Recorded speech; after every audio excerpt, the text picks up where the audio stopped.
the gravy, please. Welcome in, welcome in, welcome in. It's another day. Thank you so much for being with us. I'm Speedy alongside Greg Burgess. Helmsy off this week. We are going to get you through the kickoff hour. We're the Good Time Gang. That's right. Adler joins us here sometime this hour. He'll get in, getting ready to go for the main show.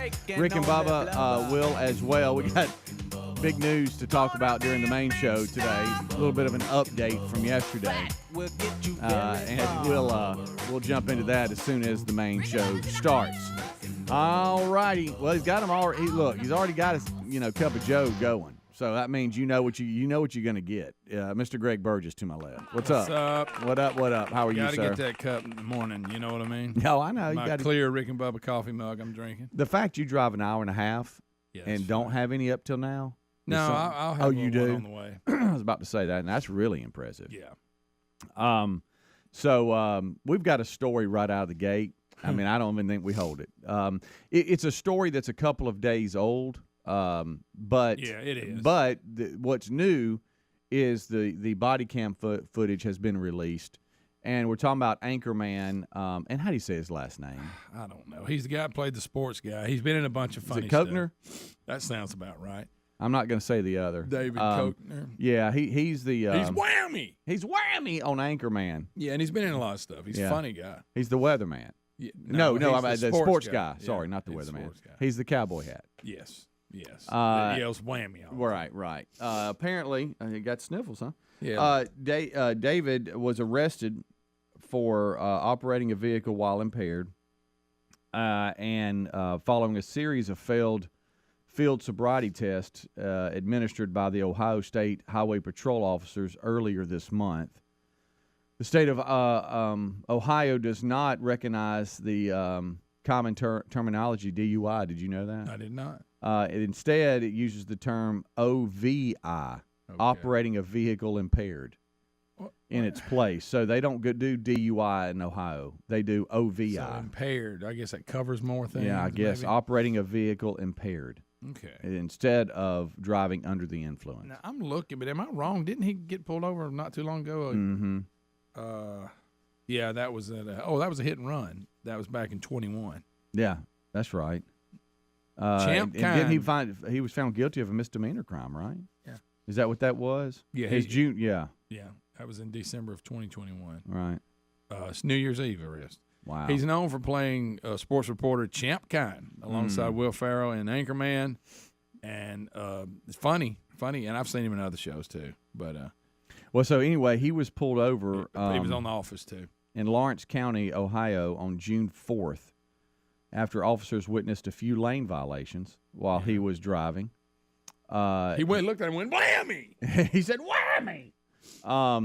We have the body cam footage. Oh boy. Which has, of course, audio. So you don't like? How do you feel about it? Well, I can't watch stuff like this because I know where it's going. I get secondhand on some things, but I thought you could at least watch it. I just get uncomfortable. I do. You want it to work out I for him. I do. You're like, golly, Champ. I wish. What are you doing, buddy? You know. Come on, Champ.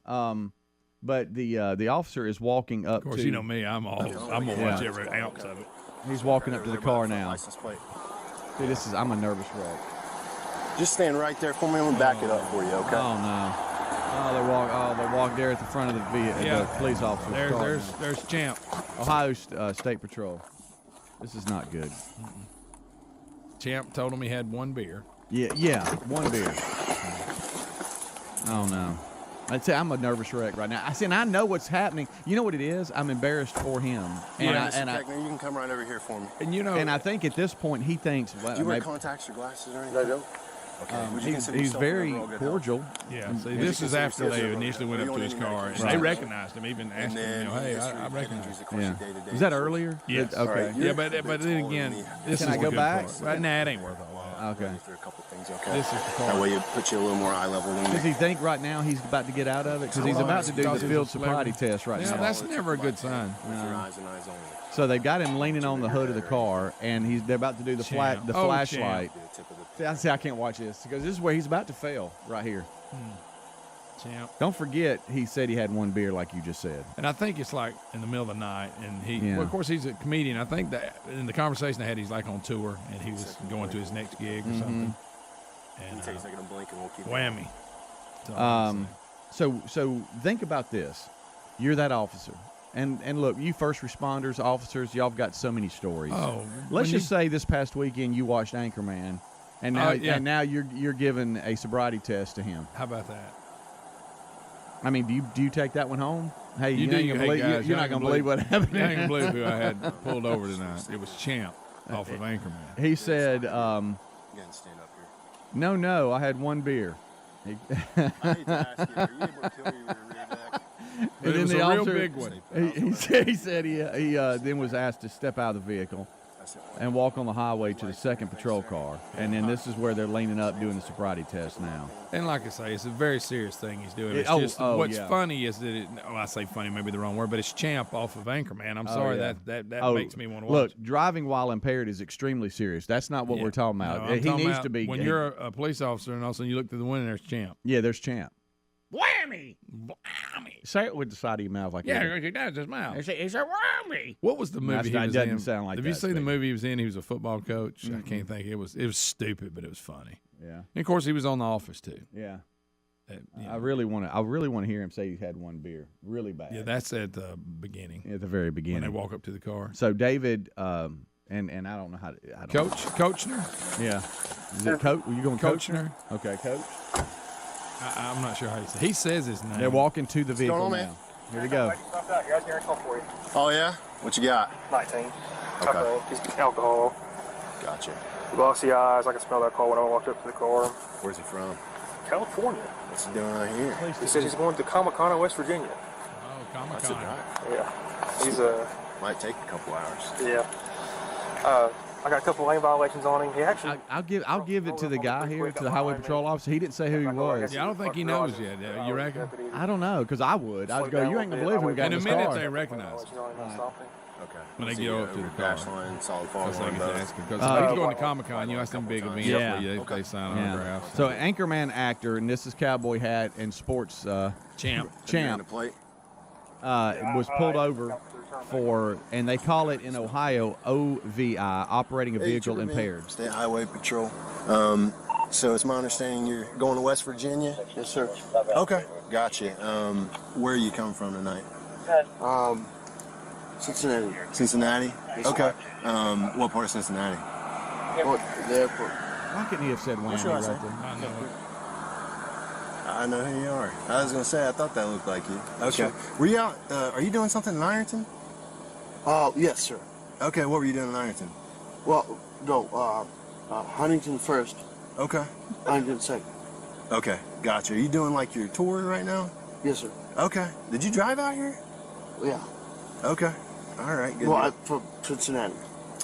You drove here from Cincinnati, but you're going to Huntington right now? Yes, sir. But you're doing your tour right now? Yes. When do you do your tour for Huntington? Not tonight, I'm sure. It's too early in the morning.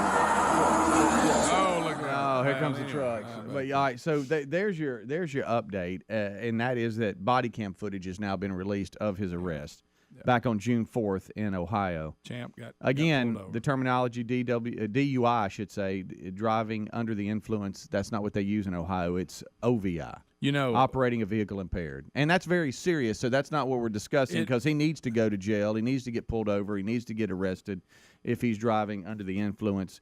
What's so amazing is that it's Champ from Anchorman getting pulled over, and then the highway patrol officers realize, hey, Champ. oh my gosh, we know who you are now. You remember, well, you're from Mississippi. And then It I used get to be- embarrassed In for our him. state, it used to be DWI. They changed it to DUI. Yeah, They went So from driving you- while intoxicated to driving under influence. right. And then they go operating a vehicle impaired, so Everybody comes up with their own which term. prohibits the use of operating nearly any kind of motorized vehicle while impaired, Oh, okay. There you go. according to the Ohio bar. So there you go. There's your update. There it is, And but the story too is that prior to the show starting today, the difference in emotions, you were leaning in and couldn't get I enough just of wanted it, to see if, when they recognized me and I all kind of that. wanted to walk away because I was embarrassed for him. You miss out on a lot of good stuff. Well, because before he realized, he thinks at some point, hey, am I going to get out of this? Oh, they just recognize who I am. Are they going to give me a pass? I know, you know. Nobody, you've been drinking. Rick and Bubba. Well, if we're being totally honest, maybe we don't always make the best food choices. The CDC says we should eat up to 6 cups of fruit and veggies a day. Now, there's zero chance of that happening. So that's where Field of Greens comes in. With Field of Greens, you have more energy, you feel healthier, and it can help you lose weight too. Join us and take Field of Greens too. To get you started, we got you a 15% discount on your first order and another 10% off when you subscribe for recurring orders at fieldofgreens.com with promo code BUBBA. Fieldofgreens.com or go to rickandbubba.com. Are you ready to win an out-of-this-world family road trip? Family Camp at the U.S. Space and Rocket Center in Huntsville, Alabama is the perfect weekend for the adventurous family. All lodging and meals are included in this out-of-this-world experience. You also get $1,500 spending money towards your out-of-this-world family road trip package. All you need to do is sign up for the North Alabama newsletter. Someone's going to win. Maybe it'll be you. Sign up and get entered to win at alabamaroadtrips.com. That's alabamaroadtrips.com. Raycon's everyday earbuds offer quality sound at half the price of other premium audio brands. They have optimized gel tips for the perfect in-ear fit, making them comfortable enough for all-day wear. And with 3 different sound profiles and 32 hours of battery life, you can listen to whatever, whenever. It's no wonder why Raycon's everyday earbuds have over 49,000 5-star reviews. Go to buyraycon.com/Bubba and get 15% off your order. Buyraycon.com/Bubba or rickandbubba.com. Mom, Dad's doing a crazy dance on the patio. Ooh, really bad dancing. Sweetie, are you okay? Vicious mosquitoes everywhere! Save yourselves! I'll call Cooks before you pull a muscle. You don't have to live with mosquitoes. Get proven protection from Cook's Pest Control. Call or go online for a free quote.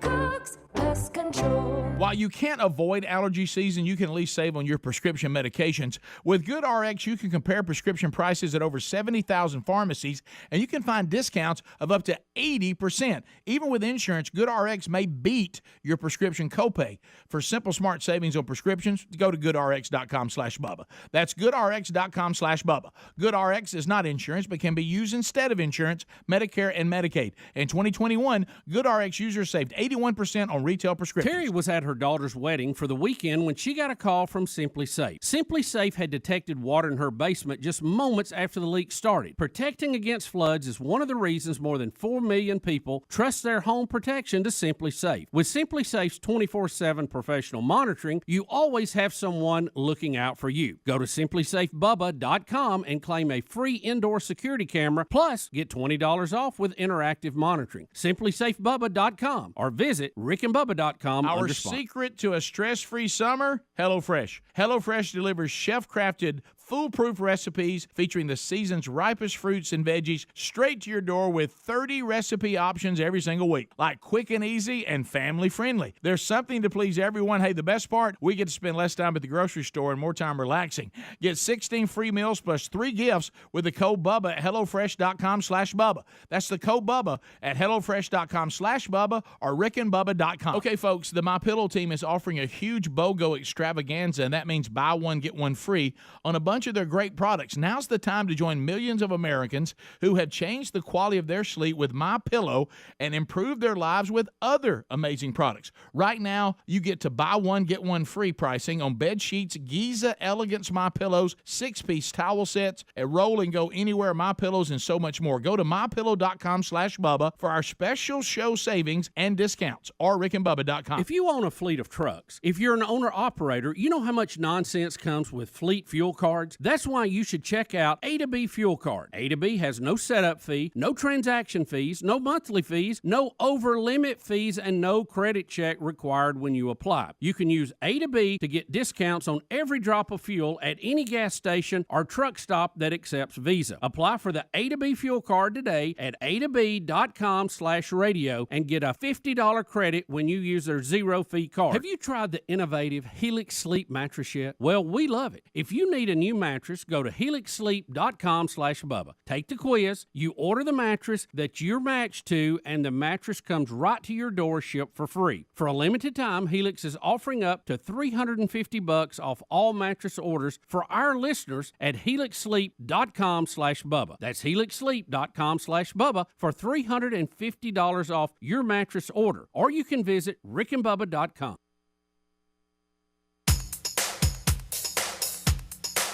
Rick and Bubba's in Ohio! Rick and Bubba. Pass the gravy, please. Rick and Bubba. Ooh, it brings me to my knees. Rick and Bubba. I can't start another Rick and Bubba. day without 'em, brother. Rick and Bubba. All right, 23 minutes past the hour. Welcome in. It's the kickoff hour. I am Speedy alongside Greg Burgess. Helmsy off this week, back Monday. Eddie Van Adler, he's got TV rolling. Rick and Bubba join us right after the top of the hour for the main show. All right, so we got some updates today.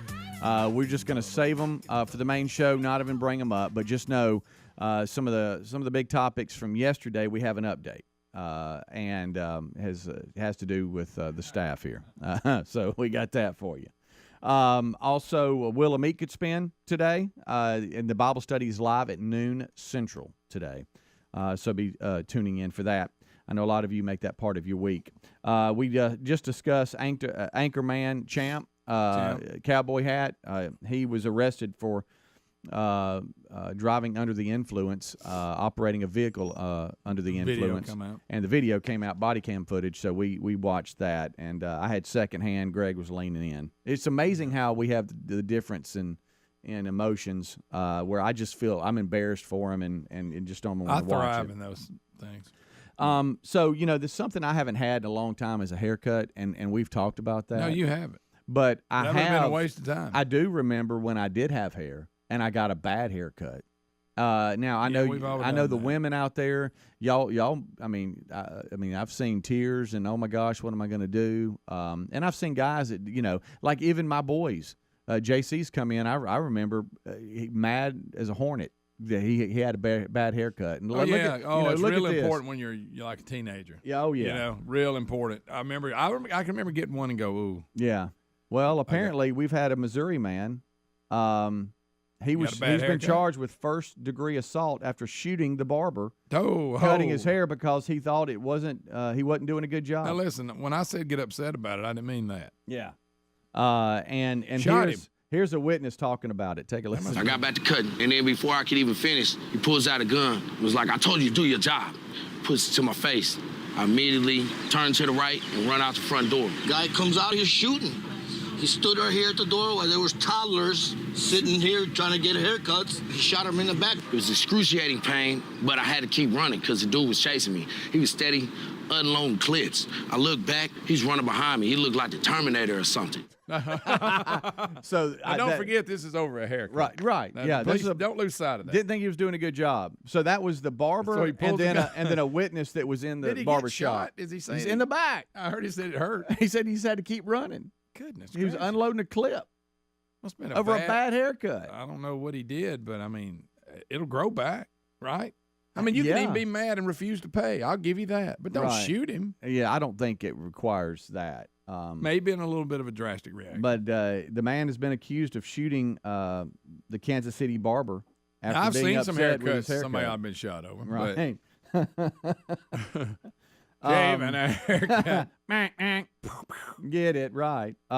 So he's just 33, and is Vernie Dickens Jr., 33, charged with first-degree assault, 2 counts of armed criminal action and unlawful use of a weapon. If you shoot somebody in the back, is that not attempted murder? Yeah, what was he shooting him with? I mean, he said it hurt, but he just kept running. Yeah. They say the witness said the gunman wanted to kill the barber because he was upset over the haircut. What about when he claimed there's toddlers sitting there waiting on a haircut? That is scary. He said that after Dickens, the shooter, became upset with the haircut he received, they didn't charge him either. Because he started getting unruly. Like, I don't like my haircut. So not only am I getting it free, I'm gonna take a shot at it. Right. Later, Men killed over haircut. Dickens returned to the shop the Struggling with next that? day. Well, I'm scared of it.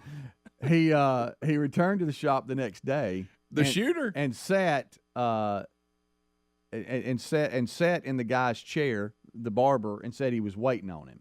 Wait a minute, he's coming back for more? I think this might be. He said he became upset, and he said, "Why don't you want to do your job or whatever?" So they start having words. Okay, that's what he said. So I got back to cutting and looked at him, and I'm like, "Come on, man." I just asked him, to move or whatever. He wouldn't get up out of the chair. That's when he got upset. So it sounds like to me the guy comes out shooting or whatever. So maybe he got his hair cut. Came back mad about it. Just scanning through the story, that's what it looks like. It doesn't look like. He said then all of a sudden he pulls a gun out about it. He takes off running. He shoots him in the back. Correct. And it did hurt, he said. Yes, it did. But he did keep running. Right. You gotta I would give him think credit getting for shot that. in the back would hurt. Yeah, I'm not sure what they were. Yeah. Yeah. And was it a paintball gun or was he actually? I don't know. He stood up at the door where there were toddlers even sitting here trying to get haircuts too. Wide range of age groups there, it looks like. And shoots him in the back. Now, what about this guy? Think about him for a second. So, I get a haircut that I'm not big on, and it ends up me shooting someone. Mm-hmm. I'm glad they're out walking amongst us. Good gracious! Good night. It doesn't say what he was shooting, unfortunately. As I scan through this, I don't see like what he was shooting or what he got shot with. But the fact that he's there, we got toddlers in there. Yeah. All right, and it looks like to me. So I get a haircut. I come back the next day. I sit in the chair. I'm not happy. Yeah. And then that's when it happens. Argument leads to me pulling out a gun. Right. You running, me shooting you. Yeah. Well, and you know what? In the end, you still got a bad haircut. Right, and that just that reminded me of the boys and other being upset of, man, I don't like my haircut. Never did they think I'm gonna shoot the barber. They just go, I'm gonna have to wait it out till it grows back, and I won't go back to that person. Right. And let's not lose the fact that he unloaded the clip chasing him shooting too. Yeah, well, he was serious. We'll take a break. We'll be right back. 29 minutes past the hour. Rick and Bubba, Rick and Bubba.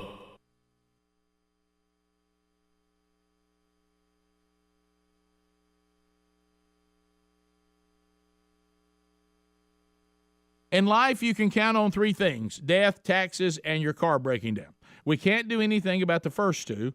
Now, as for your car breaking down, well, that's why there's CarShield. CarShield offers protection plans for around $100 a month that cover more parts than ever before. Whether your car has 5,000 or 150,000 miles, when you need a repair, you don't have to deal with the paperwork or the headaches. All you got to do is choose the mechanic to do the work, and CarShield administrators handle the rest. You can also count on CarShield to help take care of you when your car breaks down and you're stuck maybe on the side of the road. Every protection plan includes coast-to-coast roadside assistance, rental car options, and trip reimbursement at no extra cost. Get coverage today. Lock in your price, and it'll never go up at carshield.com/Bubba or call 1-800-391-8888. You'll save 10% on your plan. That's carshield.com/Bubba. Our secret to a stress-free summer? HelloFresh. HelloFresh delivers chef-crafted foolproof recipes featuring the season's ripest fruits and veggies straight to your door with 30 recipe options every single week. Like quick and easy and family-friendly. There's something to please everyone, plus we get to spend more time relaxing and less time at the grocery store. Got flexible plans that work with your schedule, and get this, you can have your order sent to your vacation spot. Skip weeks or change your delivery date right from the HelloFresh app. With HelloFresh, there's always something new to try, like cucumber salad stuffed pita pockets, chicken sausage stuffed peppers, how about the Tuscan spice shrimp?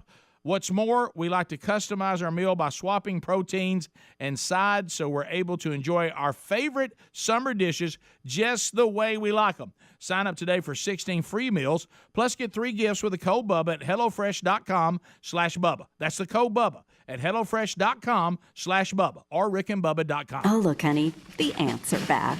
Wow. We leave one itsy-bitsy speck of food out, and they appear out of nowhere. Yeah, it's pretty hard to believe we used to try to get rid of these guys. Now they're just part of the family. To be honest, I liked our family the way it was before they came. I guess it's time to call Cooks. You don't have to live with pests. Get proven protection from Cook's Pest Control. Call or go online for a free quote. control. With spring in the air, it's time of renewal and growth personally and professionally. As your small business grows, LinkedIn Jobs is here to make it easier to find people you want to talk to faster and for free. Create a free job post in minutes on linkedin.com/Bubba to reach your network and beyond. Every week, nearly 40 million job seekers visit LinkedIn. Post your job for free at linkedin.com/Bubba. That's linkedin.com/Bubba. Or head to rickandbubba.com under the sponsors for a link. Terms and conditions apply. Have you tried Helix mattress yet? Everybody's unique, and Helix knows that. So they have several different mattress models to choose from. They have soft, medium, firm mattresses. They've got mattresses great for cooling you down if you sleep hot, and mattresses great for spinal alignment to prevent morning aches and pains. They even have a Helix mattress for the plus-size sleepers. The Helix mattress is a major upgrade, and we love them. Plus, they come in a box that comes right to your front door, and you can try it in your home for 100 nights risk-free. They even have a 10-year warranty, and Helix was awarded the #1 best overall mattress pick of 2021 by GQ and Wired Magazine. Go to helixsleep.com/Bubba. Take the quiz, order the mattress that's matched to you, and the mattress comes right to your door, shipped for free. For a limited time, Helix is offering up to $350 off all mattress orders at helixsleep.com/Bubba. helixsleep.com/Bubba. Visit rickandbubba.com under the sponsor. Are you ready to win an out-of-this-world family road trip? Our friends at Visit North Alabama have created another amazing chance for you and your family to have an out-of-this-world experience at the U.S. Space and Rocket Center in Huntsville, Alabama. Folks, this is the perfect weekend for the adventurous family. Parents and children ages 7 and up will launch into a mission to space or into an aerial combat scenario in authentic training simulators. Your family will even get to dress the part in your own aviation flight suits. Here's what's included. The winner's lodging and meals are all included, and you'll also get $1,500 spending money for you to use toward your out-of-this-world family road trip package. Someone's going to win. Maybe it'll be you. The winner will be announced on July the 1st. Sign up today and get entered to win at alabamaroadtrips.com. That's alabamaroadtrips.com. Or go to rickandbubba.com for a link under the contest tab or the sponsors. Rick and Bubba's in Ohio! Rick and Bubba. Pass the gravy, please. Rick and Bubba. Ooh, it brings me to my knees. Rick and Bubba. I can't start another Rick and Bubba. Day without him, brother. Rick and Bubba. Oh, there is no other Rick and Bubba. Waking on that blubber. 25 minutes until top of the hour. Thank you so much for tuning in to the Rick and Bubba Show. 866-WE-BE-BIG is our number. As we roll on back, we have a lot of things to discuss today. A couple of updates, too. One has to do with the staff and some big topics from yesterday concerning a golf tournament today. That's a big update right after the main show, so don't miss that. Also, don't forget Bible Study Live today, noon Central. Willamette could spin at any moment as well. So all that happening today. Helmsy back on Monday. Rick and Bubba getting settled in, and they will join us right after top of the hour. As we're kind of moving along, we're hopping around looking at some of the crazy stories from today. I'm sorry, I had to go let Rick in. I saw that. I saw that. Your baby brother coming to the rescue. Yeah, I had to go let him out again. How did it feel opening the door for Big Brother? I gave him one of these. You ain't got a key? Right. Did you ask him what your dad always asked? Yeah, I did, and he said he was. Oh, really? Yeah. Okay. So because there was no correct answer. No. To what just pick your poison. Pick your poison. It didn't matter. It didn't matter. No. Because if you were asked if you were a DA. Yeah, and you said you were, then he'd say you weren't. But if you say you weren't, he'd say, well, you must be. Because you're acting like one. Yeah.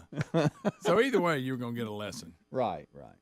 All right. So are we going to talk about the Marco Polo that we were sent yesterday from one Amanda Helms? About that shark? Yeah. Yeah, I looked and there was so Helms got attacked by a shark? No. I got a text from Amanda. That's Helmsy's wife. They're on vacation down at the beach. And she sent me, I guess, let's see, what was it? 12:06 p.m. yesterday. Y'all think back to lunchtime yesterday. She just texted me, just saw someone catch a hammerhead shark, 130 inches. Big fans of the show, by the way. I'm like, oh, wow. She said, Michael, that's who she calls. We need to go to Michael when it comes to Helmsy, when he's in trouble, too. He was fishing on the bay side and thought I was exaggerating on the size of this hammerhead. And I'm like, wow, give me more information. He said it took him an hour to reel it in, and onlookers came by. Their dog's name is Coco. She said what even gets stranger is their dog's name is Coco that they had with them. But anyway, long story short, they sent it to Span, and I think he sent it out because he loves to send pictures out and stuff like that. He's a social media guy. But it became quite the gathering at the where they were trying to get the hook out of the hammerhead's mouth and release it, and take some pictures and then release it. But it was quite the scene here. And this is kind of some audio. Helmsy got the hook out of it. Yeah. And I think they said it ended up being, did you say 11 feet? Really? They measured? Yeah, I think so. But this is Amanda's cell phone footage. It has video that we'll have Adler have today. But, it's the hammerhead, and they're turning it over on the side as the waves come in, trying to get the hook out of the mouth.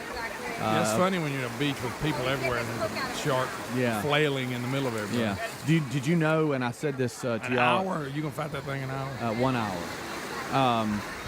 When I was younger, the hammerhead shark was my favorite. I just thought it looked cool. Yeah, it's different. Yeah. They finally get the hook out, and now the hammerhead looks like it's struggling. It's over on its side, so they turn it. They get it back the way it needs to be, and then it kind of starts to come back to life a little bit and wiggle around. And then they start trying to pull it out. Looks like about 4 guys join in to try to pull it back out so they can release it. But she said it was quite the scene on the beach there as onlookers and everybody came by. You had phones out and everything else. But you can see how big it is. Yeah. And then Helmsy later in the day started texting the team and said, hey, straight up, it was something. It was quite the scene. And I think that's where he put 11 feet. At first, she just put 180 inches or whatever, but so there you go. So it was a little crazy there for the old Helmsy family. This guy, 11-footer. Yep, hammerhead.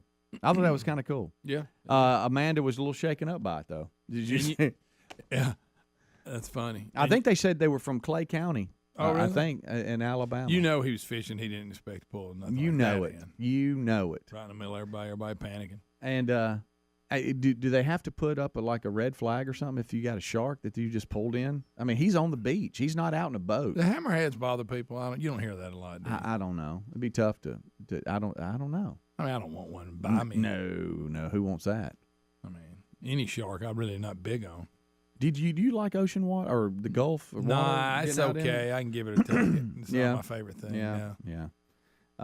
It's not my favorite. Bubba tried to talk him into getting a Rick and Bubba, maybe the captain's hat or something, and taking a picture with it. I don't know if they pulled that off or not, but yeah, no joke. Hammerhead shark caught down on the Gulf Coast, and Amanda Helms was able to witness it. She said it happened right in front of me. Yeah, they had a bird's eye view, it looked like. But I've always been interested in the people that try to fish from the shore and do what do they think they're going to bring in? I know. I've never really interviewed them, but that's right there. He's the me monster of that. Yeah. I pulled in a 11-foot hammerhead.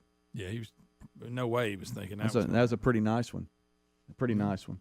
So they kicked it back out in the ocean after they were done? Yeah, they kind of tried to pull it out and get it back out where it needed to be and then release it. The video cut off, but that's what I'm hearing from her is kind of how that played out. Yeah.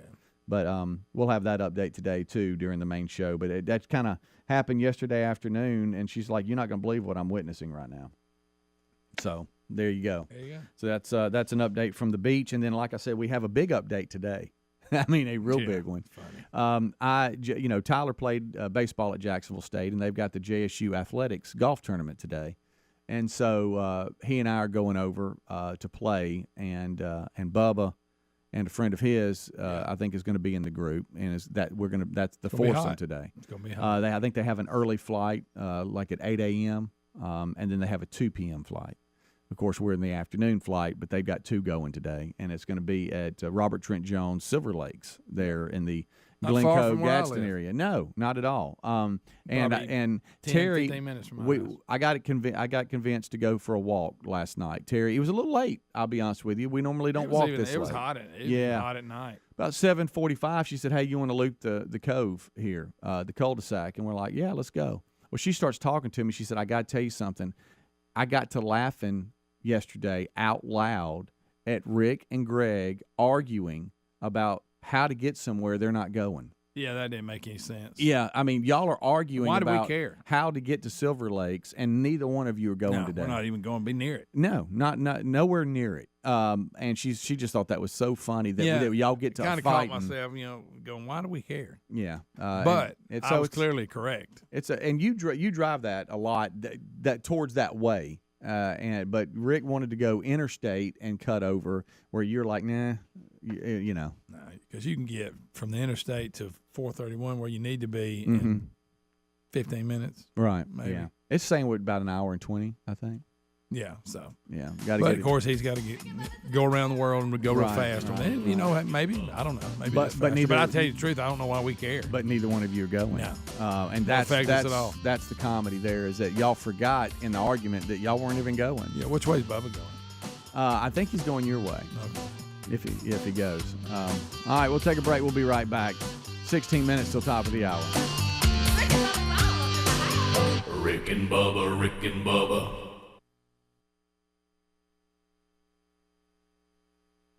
Your first house. It looks a little different for everyone.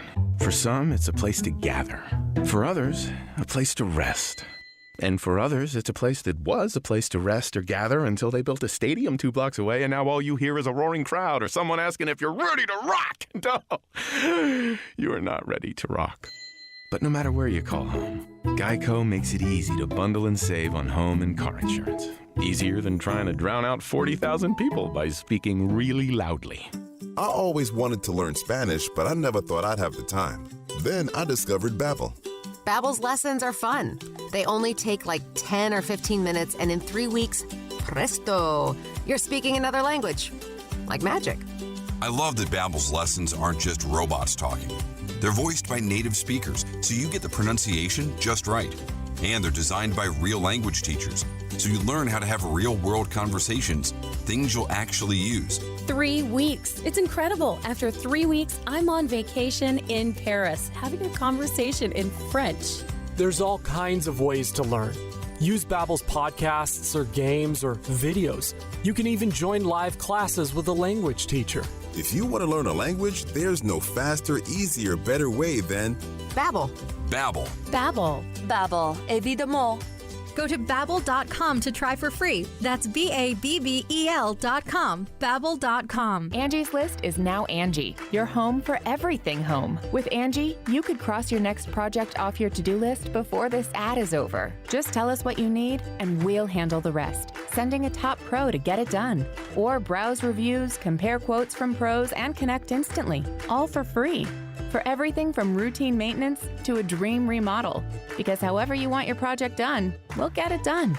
Download the app or go to Angie.com. That's ANGI.com to get started. There are so many words to describe Panera's new Chef's Chicken sandwiches. The chicken, juicy, succulent, seared. The brioche roll, buttery and toasty. The Parmesan crisps, crunchy, tangy. The secret aioli, creamy and rich. All those words, but when you have a bite, you might just be left speechless. Panera's new Chef's Chicken Sandwiches. Enjoy $0 delivery fee when you order on our app. Restrictions apply. For details, visit panerabread.com/delivery info.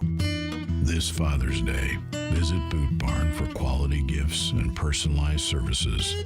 Gifts range from American-made and handcrafted cowboy boots to durable suede jackets, iconic Western shirts, and heavy-duty jeans. We provide same-day gift delivery with gift wrapping and a card included. And when you visit us in store, our team of experts can help guide you as you shop. Boot Barn for Father's Day. Unwrap the West.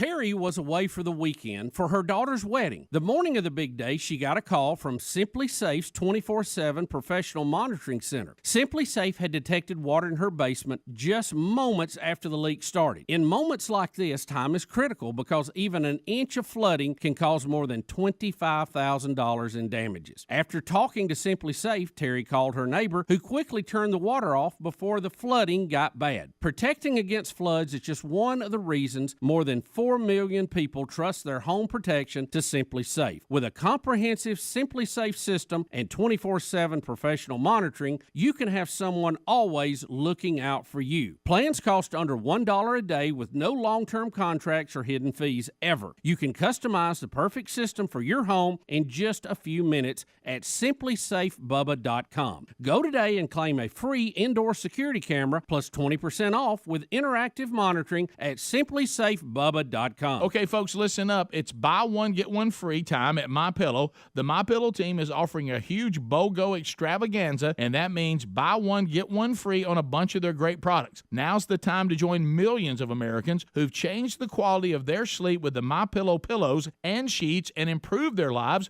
with other amazing products. Right now, you get buy one, get one free pricing on bed sheets, Giza Elegance MyPillows, 6-piece towel sets, roll and go anywhere MyPillows, and so much more. Great products start with a great company. MyPillow delivers style and comfort with the good old American products from a great American company. And remember, all MyPillow products come with a 60-day money-back guarantee and a warranty. They even have dog beds for your pets. So what are you waiting for? Go today to mypillow.com/Bubba for all of our special show savings and discounts. And don't miss the buy one, get one free specials. Once again, mypillow.com/Bubba.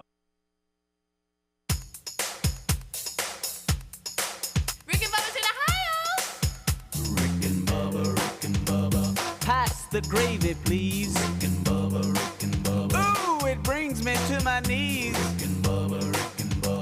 I can't start another. All right, 11 minutes until top of the hour. This portion of the Rick and Bubba show is brought to you by allforum.com/Bubba, Greg.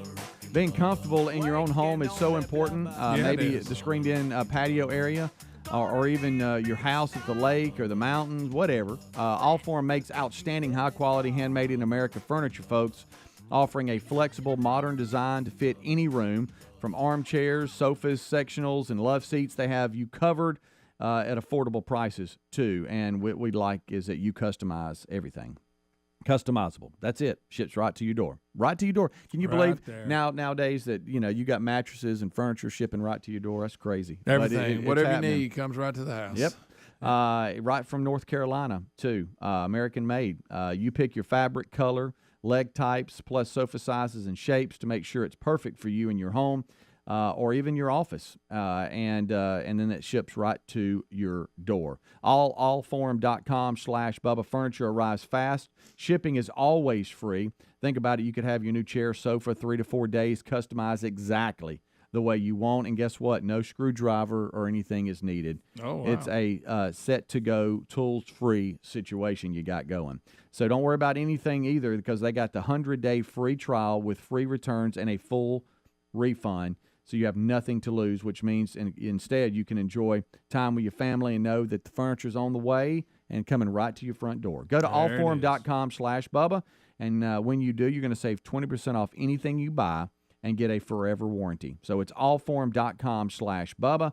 Before you buy any furniture, make sure you go there first. Allforum.com/Bubba. Save 20% off anything you buy. Get the forever warranty. Or you can always go to rickandbubba.com, look under the sponsors button. All right, so I'm afraid to even bring this up. I'm afraid to bring this up to Bubba because I think he's forgotten. We've done a couple of stories about this, but John Hinckley Jr. Oh, yes. He is who tried to assassinate U.S. President Ronald Reagan in 1981. Yeah, is being released today and is going to be ready a free to start man. his music career. He pleaded not guilty on account of insanity. I don't know if you remember that, but he is scheduled to be released today under no What'd they say under no restrictions? Yeah, I guess he had some restrictions and everything. Almost like pro. Right, you right. have to report somebody. Yeah. But today he's officially a free man with no restrictions. And I did see an article, and I don't know when it was out, that his shows, people now he's not playing the BJCC by no means, but 200 or 300 people come out. It's ridiculous. But his shows for his, he thinks he's a singer songwriter, and he's not very good at all. But it's just, see, it ain't, buddy, it's not about you. I think he made some statement about, hey, he's fired up, hitting the road with his music. Right. People are there just to gawk at the guy that shot the president that somehow is free singing. That's why they're there. They're not there because they love your music. Because you know how weird society is. They're obsessed with anything like that. Oh, yeah, very, very obsessed with it. Just almost like they just want to go say, you know what, I was there. Yeah. Which, I mean, if he's talented enough to do that, I think so am I. We should start a tour. Yeah. I don't know what it really would look like. Now, we don't have the drawing card he does. No. So, I hate to be famous for shooting a president, but he's famous for shooting a president. But today's the day that that we've dreaded because, we're all upset about it, but Bubba is Bubba, for some reason, the fact that Hinckley, well, I get it. I understand what he's saying. You shoot the president, you probably normally that would pretty much do you for the rest of your life. Yeah, you'd be locked up. I watched the footage again. How he's just sitting there waiting. Yeah, weirdo. Jeez. Also, we have a pro-life Spider-Man. Did you know this? He is arrested after scaling 50-story skyscraper in Oklahoma in anti-abortion protest a month after free climbing the San Francisco's 1,700-foot Salesforce Tower. This guy. So he's that guy that climbs outside of buildings? Yes. Which it shows him climbing, Greg. And, he's looking down. He's got this camera on. I will say this. It's crazy, but it is amazing. And they had to try it one time, the first time, go, you know what, I think I can get up at yeah. What is it called? Well, if you get halfway up and go, oh. What's that movie called where he went between the towers? He walked between the towers. Walk. Is that what the name of it is? It's either Walk or The Walk. Nervous wreck. I've never seen it. I've just seen the Nervous wreck. Is it any good? That. Yeah, it's good, but I'm a nervous wreck the whole time. All these people that you see on social media, these I don't know. Oh, the ones that get in they're these not buildings tied down to anything, and they're just hanging up there. They take one arm and hang off a building. They have these GoPros on. You're right. A lot of them are teenagers in these other countries, and they'll go all like buildings that are being built. Yeah, and they'll go all over the top as high as you can go, like on a flagpole, and take a selfie or hang off the whole thing by one arm. Right, it's crazy. What was it that? Now watching that video does make me nervous. The guy that the movie doesn't, because I know it's the free climbing or whatever. Wasn't it a documentary on him, and they said that he kind of was analyzed or whatever, and he didn't have the fear mechanism that others have, so he didn't sense fear when it came to stuff like that, because I don't see how people do that. But apparently they did some type of personality breakdown. Well, and he didn't have fear of course, no fear of heights, but no fear of failure or anything like that. He just didn't. Well, you better be cool and collected when you. But you're right. Some of them videos of these people that climb these towers and do all this stuff, it's just to do it and hang by one arm, right? And hang by their leg or something. But the free climbing with no harness at all is so one mistake and you're gone. It's over. Man, that's definitely. Well, this guy, this pro-life Spider-Man, they call him. No, he's pro-life Spider-Man. Yep. It says, don't get that a lot. Mason. He's not just Spider-Man. He's pro-life Spider-Man. He's 22. Was arrested on Tuesday for climbing the tower in Oklahoma. The anti-abortion activist calls himself the pro-life Spider-Man. In May, he was arrested, as I mentioned, for climbing San Francisco's Salesforce Tower. 2 days later, he climbed the New York Times building in New York City, although he was not arrested on that one. The activist did not use a safety gear at all on his climbs. Wow. Only chalk in his hands. Wow, so he can get a good grip. Yeah. That's, first of all, what a grip. Can you imagine? Because you watch those guys, they'll be holding their fingertips. Yes. And you're like, wow. But have you seen the people, and some of it, like I think one was in Russia or whatever, they go up to these buildings that are under construction. Yeah. And so they get up there where all these cranes are and all this kind of stuff, and they just get out there and they're swinging around. Yeah. Nothing. We've had a few fall. Uh-huh. We've done stories with some of these YouTubers that were up there, showing off and fail. Right. But what they do is incredible. And then you got stupid. some that have parachute backpacks or whatever, and then they're sitting there, and then they like fall back and then open it up. Look, I like adrenaline as much as anybody. But I don't know. I don't know where where Terry got it and where JC got it. Both are scared of heights, and they both don't. They're scared of bridges. They don't like bridges. Bridges? I mean, they're not like no, don't go. Yeah. But when they're you go like, across, hey, now, hey, I don't like it. I don't like it. I don't like it. Lisa's like that too. She won't go across bridges. She's not big on that. I'm not big. I'm not big on heights. The climbing of the water tower, which kids don't do that. It's illegal. Well, if you don't like heights, that wasn't a very smart move. Well, I got locked up when I got halfway up. Halfway's a little much. Probably not halfway, not quite halfway on the ladder going up.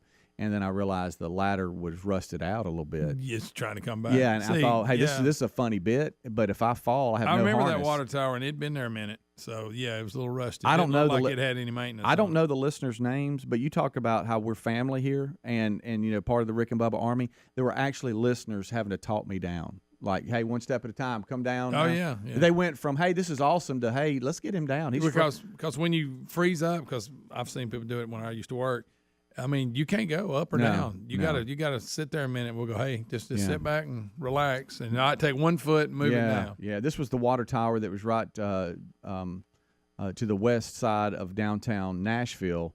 It said more Rick and Bubba. So you knew you didn't like heights, but you were going to do it anyway. The challenge was that I was going to go up there, and I wanted to broadcast from standing up there, looking over downtown Nashville, going, hey, we need more Rick and Bubba, and I quickly froze. You know what I did? When that ladder said, come back on you. You know what I did? I got the inside of my elbow around it, and I wouldn't let go. Yeah. I was locked down. Yeah. And I don't know why I didn't think about that before I started the climb. Yeah, like I said, I don't think a lot of maintenance has been done on that tower. Yeah. Probably. No. Since 1940. But it was kind of funny because you could get to it from the top of a building. And so I stepped onto it from the top of the building, and so some of the listeners and others that were there, they were screaming more Rick and Bubba as well, were there at the base when I went up.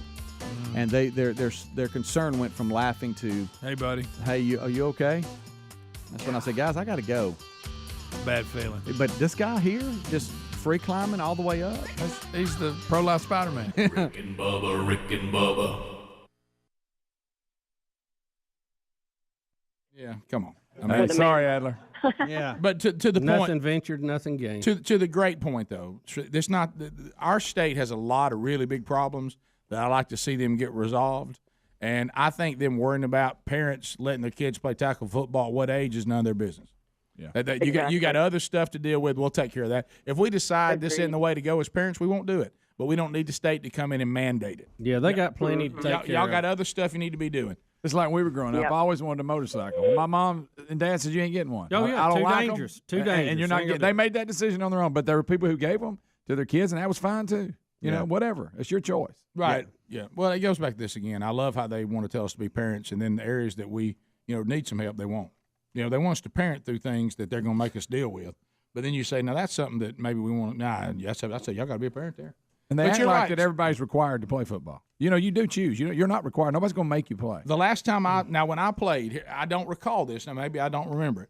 I don't remember Harry Hendricks from over at Lee Brass in his coveralls. Yeah. I don't remember him riding through Chew Acres, number one, catching little boys like the child snatcher from Chitty Chitty Bang Bang. Yeah. And carrying us off and putting helmets on us and throwing us against each other and forcing us to play. I just don't recall that. Yeah. What I remember is anybody who didn't want to play football didn't. Right. Yeah. And that was it. The story's coming out of Illinois from yesterday, a proposed ban for tackle football, as the caller said, under 12. It says here that a Democrat had a conference in Chicago. A representative, Carol Sent, I guess is her name, introduced an act that would say that you cannot play tackle football under the age of 12. It was a proposed state law that came out yesterday. Completely. Look, I'm not saying it's an act after a former Bears player that died in 2011. Look, I hate that happened, but that doesn't mean the state gets involved. Yeah, I mean, and you can have the opinion that it's not good to play, and that's fine. You may have a valid point. Then don't do it. But that's fine. But the state doesn't need to be deciding that. Well, how about don't do it if you don't want to? Exactly. You may go, you know what? They made me a good argument. I'm not going to let my kid play till he's 14. I'll give you another example of that.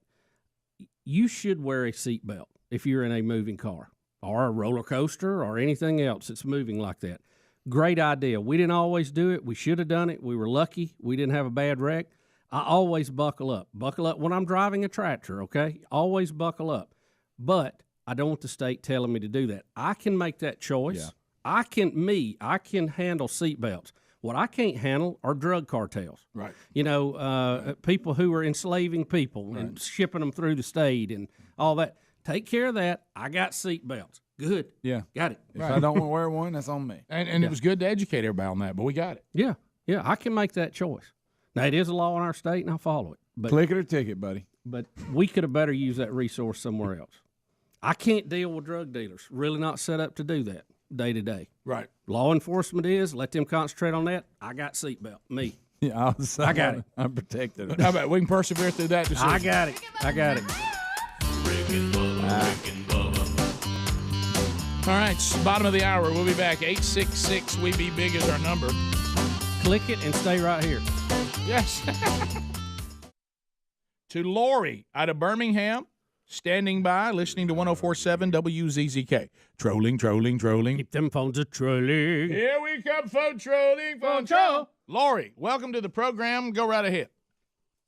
Hey there. I just wanted to make a comment about y'all were talking about parents letting underage kids drink. Yes. And I just experienced that.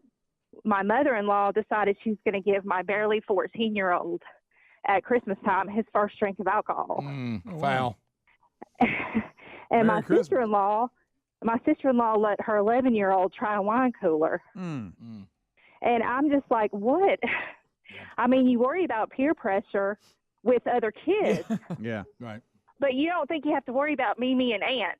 Yeah. Son, what happened to you? We're here trying to get you through alcoholism. Well, I just felt a lot of pressure from my Mimi and my aunt. They were always wanting me to drink when I was 11. Yeah, I just can't see any scenario where an 11-year-old trying alcohol is good for anybody. I'll go. Oh, and guess what? Go ahead. She loved it. She loved it. Yeah, of course she did. The 11-year-old was all in. You know, well, listen, here's the thing, and I'm not talking about your family members, so don't hear me. Y'all deal with that yourself. And Hey, y'all heard me say in-law, didn't you? Yeah, and I certainly agree with you. But I remember what they're talking about, and this is the one thing I think some of these parents don't understand. I remember when we were teenagers, and I remember you would have these people saying, well, so-and-so's parents, they're cool, meaning you can go over there and they'll let us drink as long as they're there. And I remember deep down, and even the people who would go over there, and of course it was a different animal for us at home. And I remember thinking to myself that they were pathetic people. Now, it did not endear me to them, even though they were friends. That even the people who were going over and drinking thought those parents were a joke. They really they thought they were cool, but they didn't think they were good parents. Even the kids didn't think they were. Because there was something inside of them that said, you know, any parent that would be this stupid is really kind of a reckless parent. They're not even good parents. I agree. You know, and I remember I'm talking about the kids who would go over there would make fun of them. And then you'll get some kids out of control, and if you're halfway smart, you realize it's trouble, and you clear the area and don't go back. Right. Yeah, but I remember just the thing I think they miss, the kids think you're a joke. Yeah. Even though they're doing it because they're stupid kids. And they think that it's a place to go party, but they don't think you're a great parent. They can't believe you're doing it. Right. And they may be frustrated with their own parents, but deep down they actually respect their own parents who are forbidding it because they think, well, that's what an adult should do. Rick and Bubba. Pass the gravy, please. Rick and Bubba. Ooh, it brings me to my knees. 6 minutes past the hour. I can't stop. The Rick and Bubba Show, thank you for being with us. We are excited and ready about another day, another hour, and another week. So right in the middle of this hour, we'll start, and it starts with our national anthem.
minutes past the hour of the Rick and Bubba Show. Thank you for being with us as we get ready to go. We do have a lot to do on the program today. Speedy, the real Greg Burgess, giving you a kickoff hour.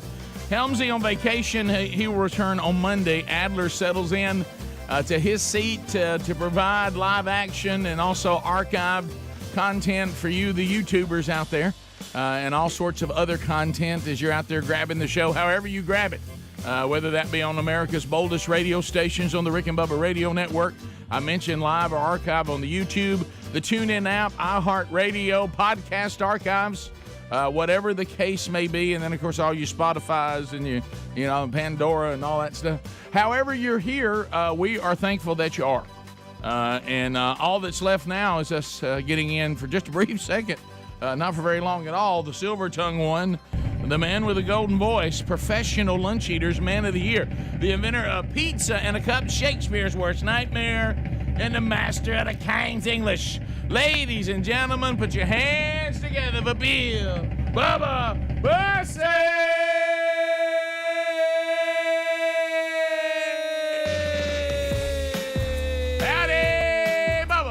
How about it, Rick Burgess? Friends, neighbors, associates everywhere, welcome on in to the little party we call Rick and Bubba.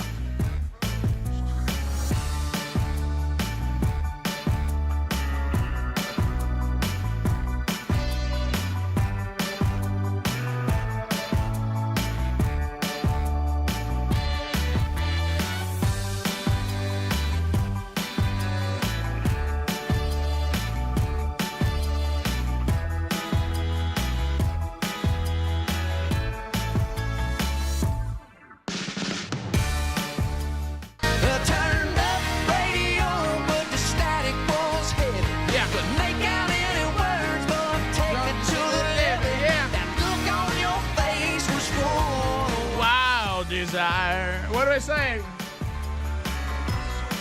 So then, hey, set my heart on fire. There it is. Yeah. Soaking my soul in gas and setting my heart on fire. Eric Church. Sounds like a weekend, doesn't it? It does. Found out, too, that was one of the first songs he ever just wrote all by himself. Really? Yeah, it's a good one. Yeah. So, Bubba, we won't have you very long today.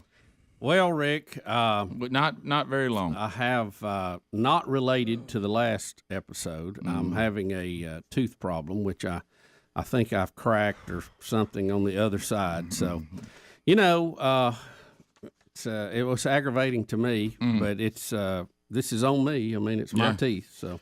Well, I believe what you're doing now, I thought it was number 6. I've looked at the list today. It's actually number 10 of you missing the Jacksonville State golf tournament today. I had one of the reasons that you would miss it would be crown coming off / tooth issues. You sure did. You know, yeah, that amazing. Was and given, right. I hate that this has happened, given the comedy bit right yesterday. Yeah, because I really was looking forward to going. And really, yeah. Oh, I've been. No, the idea of I've been it was wearing great. my golf shoes for 2 days. Jeremy, the feel for the them idea of it, sure, absolutely. It is going to be hot, but I was looking forward to getting out there and having a good time with Speedy and Tyler and my friend Mike. And did you text him and tell him? Because I mean, yes, I know he's left standing. Everybody has been alerted. He's left standing around waiting a while. Everybody has been alerted. The heat index in Alabama today was only going to be, I think, 103, 105, something like that. Yeah. Is Mike still going? Yes. He is, okay. Yeah. He'll get to hang out with Speedy and his son Tyler. Right. And, you know, if we get done, and maybe we can still make it. Don't say things like that. This is so Don't do that. You throw that in. This is when it gets cruel. This is when it gets cruel. Yeah. Don't say things like that. You know what? We almost did get a number 6. I knew I had a number 6. We almost had banking issues / payday. Yeah, well, you know, and that was a... You know, that we'll know more about that later today. Yeah, right. But anyway, so but that thankfully that wouldn't. But it looks like it will fall on number 10. Bubba does not go because of crown / teeth issues. Yeah. Okay, there it is. Yeah. You know, and as you said, Rick, I thought you were kidding. I thought it was a joke. Yeah, I knew. I mean, when I realized I had a problem, I thought, well, how am I going to tell everybody? Because they're going to think it's a joke based on the comedy bit we had yesterday. Well, we have a group text. We have a group text that I've labeled Team Rick and Bubba. And I was actually at the farm yesterday, just doing your maintenance stuff and, checking around, of course, hearing from Gary how hard he works and how little I appreciate it. Yeah. And but anyway, so and he kind of faded on, and so I had the rest of the day doing stuff, piddling. I was piddling. I love to piddle. Yeah, I do too. And I look down, and all I see is like, I didn't realize how far the Team Rick and Bubba text had gone through. Yeah. And I say, well, he's kidding. I said, that's a good one, and I give you props on it. And then I scroll to see how long this conversation's been going on, and I see in capital letters, if I recall right, this is not a joke. Yes, I tried. That replaced Win Play Show, which I was waiting to see him say that. Right. Well, I didn't even think about it. Yeah. Really. So it's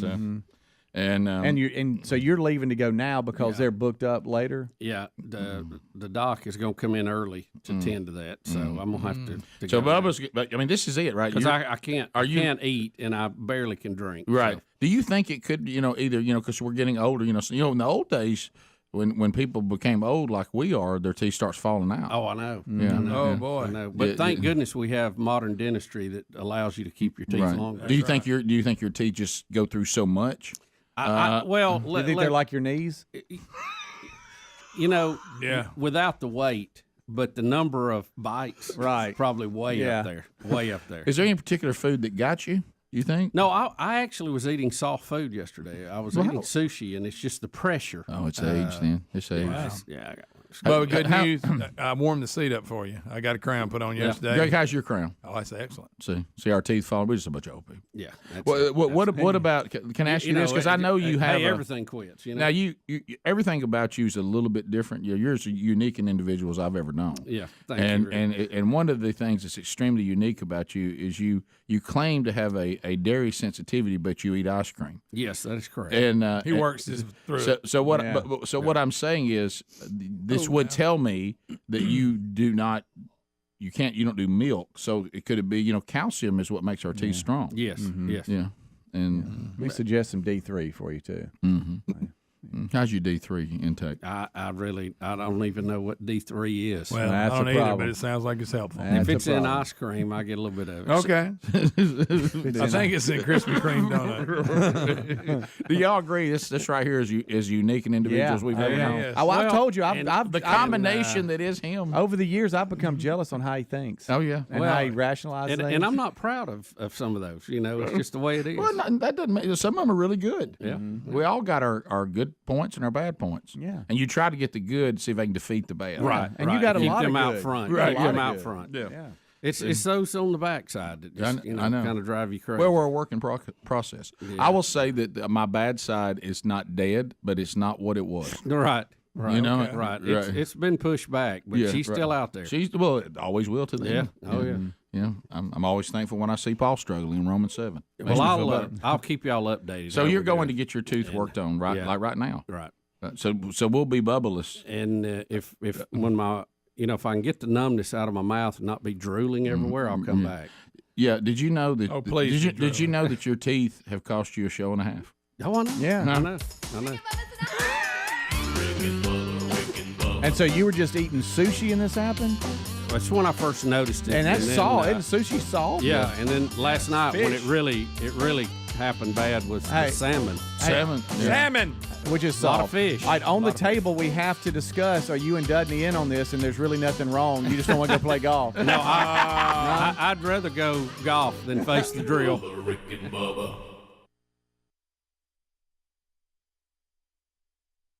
What you're doing isn't really adult-like at all. No. So what are you, one of the gang?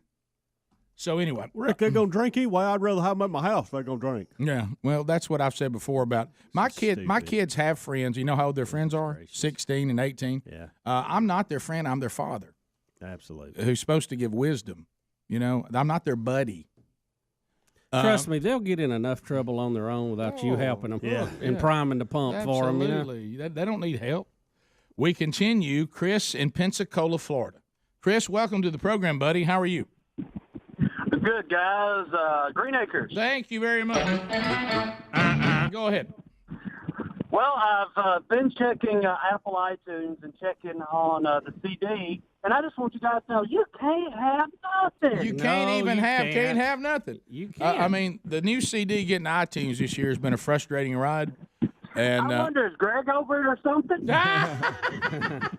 4 to 6 weeks, it'll be there. It's one of the weirdest things. I mean, I never thought. Here's the thing that, can I just pull back the curtain completely? Okay, here's the curtain coming all the way back. The Mr. Lucky CD being on iTunes was a mistake. I was actually asking, okay, if we were wanting to put this out, what would that process be? And send them the CD, tell them to look over it. All of a sudden, I get an email, hey, Mr. Lucky's up and rolling. I'm like, whoa, wait a minute.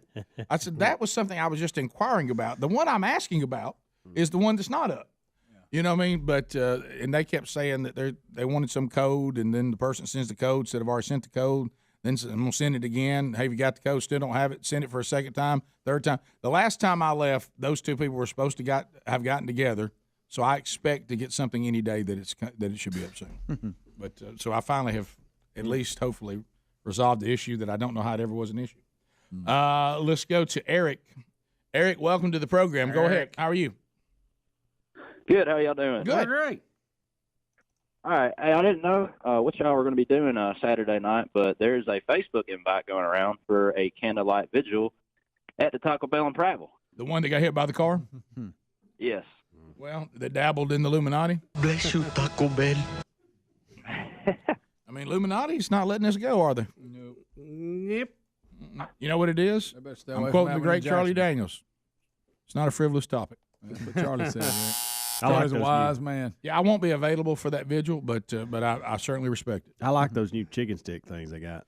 I think they don't have them anymore. Why? They were limited time. They were limited time. Guys, I went by the other night. Man, let me get a timeout. Be real careful. I don't go often. You go into a Mexican place and getting chicken sticks? No, they're no. Crispitos. Yeah. Have y'all lost your mind? They're the Crispito thing. Me calling it chicken sticks was. I knew people would know what I was talking about. Yeah, You saying Yardbird? It's a new. Yeah, it's a new menu item. So they had it a month. That was limited time only. Oh, they gone? They're gone. They were good too. Yeah, they were good. I'd get the 6 count. Is that same thing you see in the convenience store? Over, they have them out there. A lot with like paper it. on, A lot like it. Kind of a corn Texas roll. tornadoes. Yeah. Yes. Is it like that? That's it. I love those. Thank you. Okay. Those are very I thought good. you was eating chicken fingers at Taco Bell. No. And I was gonna throw a flag. Now on they that. did, Rick. They did have chicken shaped like a chip, like a tortilla chip, and then you dip it in cheese. No, Wasn't thank bad. you. No, you don't know. We don't do that. Well, Rick, I think we need to really look out here, not let this thing get out of hand. I don't know if we need to call out the National Guard to surround all Taco Bells to protect may them. be on or They what. have one in Jacksonville. I hope they keep an eye on it. I don't want it to go down. Let me tell you may be on something here. Let's protect our Taco Bell. Well, let me tell you, it doesn't protect our intestinal system, but let's protect that. God bless you, It's a Bubba. tough run after, but it's. You talking about a gut grenade? And let me tell you something. When you run to the border, you running. You know what I mean? But you think to yourself, Like an Indian. I tell you what I can't get over. What I can't get over at Taco Bell is that I just bought enough food for 12 people and I paid $11 for it. You stay in that one menu now. I've noticed the regular menu's gone up a little. Well, you know why? They decided to put some meat in those. No, that's true. That's true. Yeah. Hey, look, I've got a taco. Is that sand in the bottom? Have you ever ordered extra cheese? They give you 2 cups that wouldn't fill up 1 cup, and they charge you more. I love that. Hey, man, I don't know. This sand is delicious. It is good.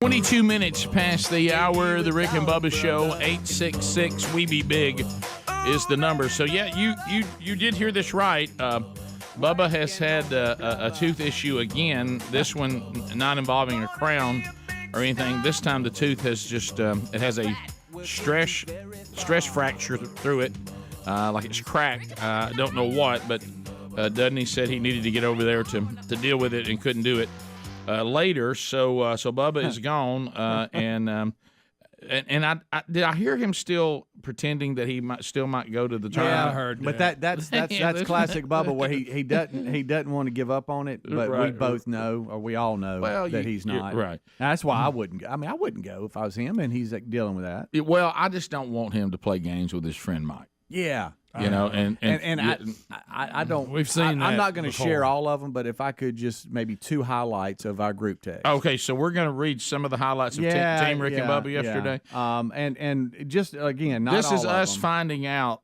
after we had predicted on the show that Bubba would not end up at the tournament today. Yes. And in the number 10 slot, something involving teeth. Right. Okay. Right. Mhm. Yes. One from you, and this is on in it a little bit, when we realized Bubba's serious, and we're talking about his buddy Mike that helps Bubba a lot. They're good friends, but he's had to wait on Bubba sometimes and was left at the office at one time in the hall. It was a little breakdown in communication. You were him and said, "Hey, let's tee off." No, let's wait for Bubba. He'll be here. He loves coming home. It'll be just like old times. Oh, boy. That started it. And Bubba said, "I'm asking for mercy." Bubba did it. Okay. By the way, I did see Bubba ask for mercy. Yeah. In the team text yesterday. And then Greg comes in from running outside. Hey, Greg, I hope you waited till a little later in the day. What time was it? This was 6:30 when he texted. Oh, back. good. Yeah, I just came in. Can't believe what I'm seeing. And then Adler with a good one. Got to stay away from those milk duds, especially the day before a golf tournament. That's a good one. And then it just continues. We're throwing in all kinds of stuff. Helmsy even tried to throw in a video from his vacation to cheer Bubba up. Yeah, he did. Yeah, somewhere in the middle of this, somebody catches a hammerhead shark. Yeah, we'll have to discuss that. So I couldn't read all the text, but we were having a good time. There were a bunch. Of course, then I throw in well played, Bus. Heat index tomorrow 105. Yeah. So and then I put broke tooth versus that, and I think broke tooth won. Right. It did. Yeah. So really honest, I'm being serious. Is somebody let Mike know?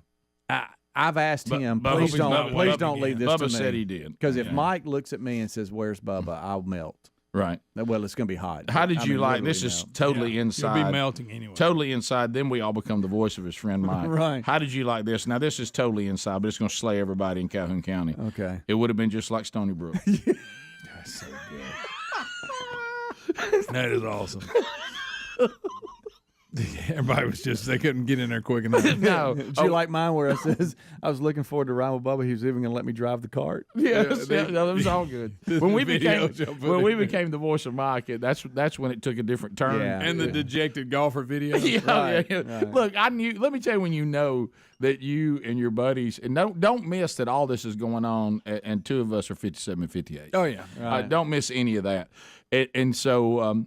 But when I was laughing, I'm standing out in the middle of a pasture and I'm Googling pictures of sad golfers. Yeah, so you can see them. Now, and you know what? Pictures came up. I mean, you can Google There they are. I was going pictures of sad golfers. That's what you went with. Who Googles that? Why would anybody need to Google that? And Bubba just texted the group. This is the worst part. I'm just looking at it. Oh, this is the worst part. Yeah. Oh yeah. When you leave, there's no more feeling more helpless.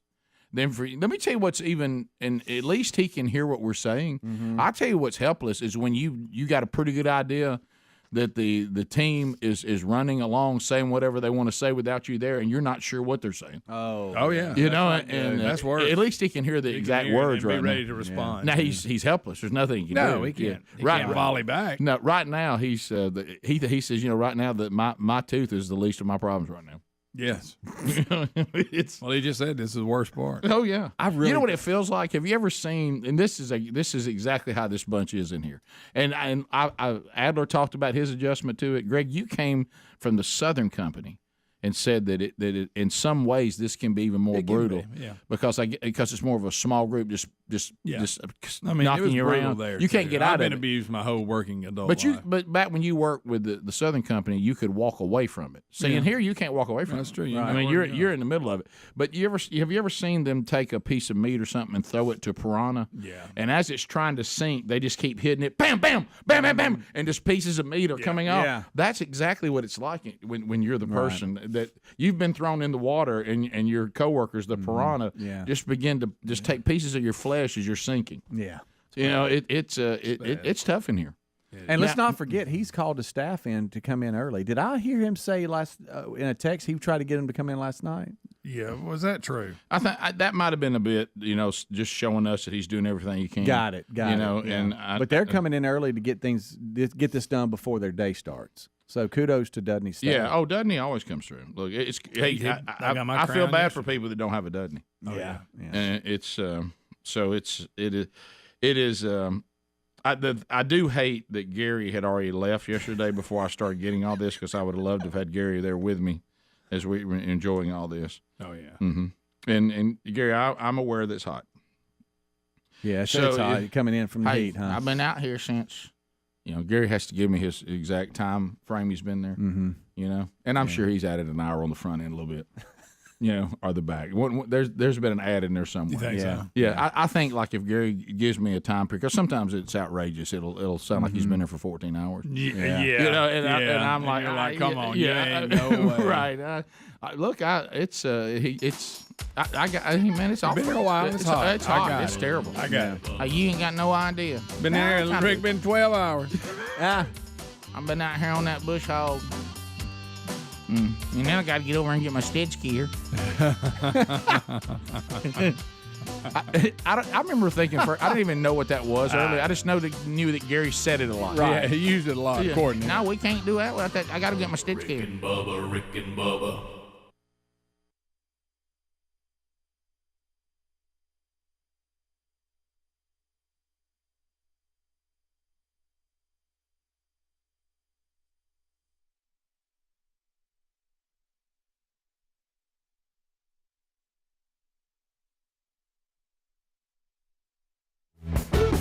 There they are. All right, so we'll look back over the weekend. We had a lot going on with various members of the show. I know there was a little deer hunting that went on, so I got some adventures going along with that. We also I have no idea what's happened in the country. I'm like a lot of you, attempted, even for the show, and my wife, so precious and so much discernment. We were kind of in last night, and I said, well, let me get in here and kind of check on the Grammys. There may be some story tomorrow. And Sherry said, Rick, don't do that to yourself. She said, don't go in there and watch it.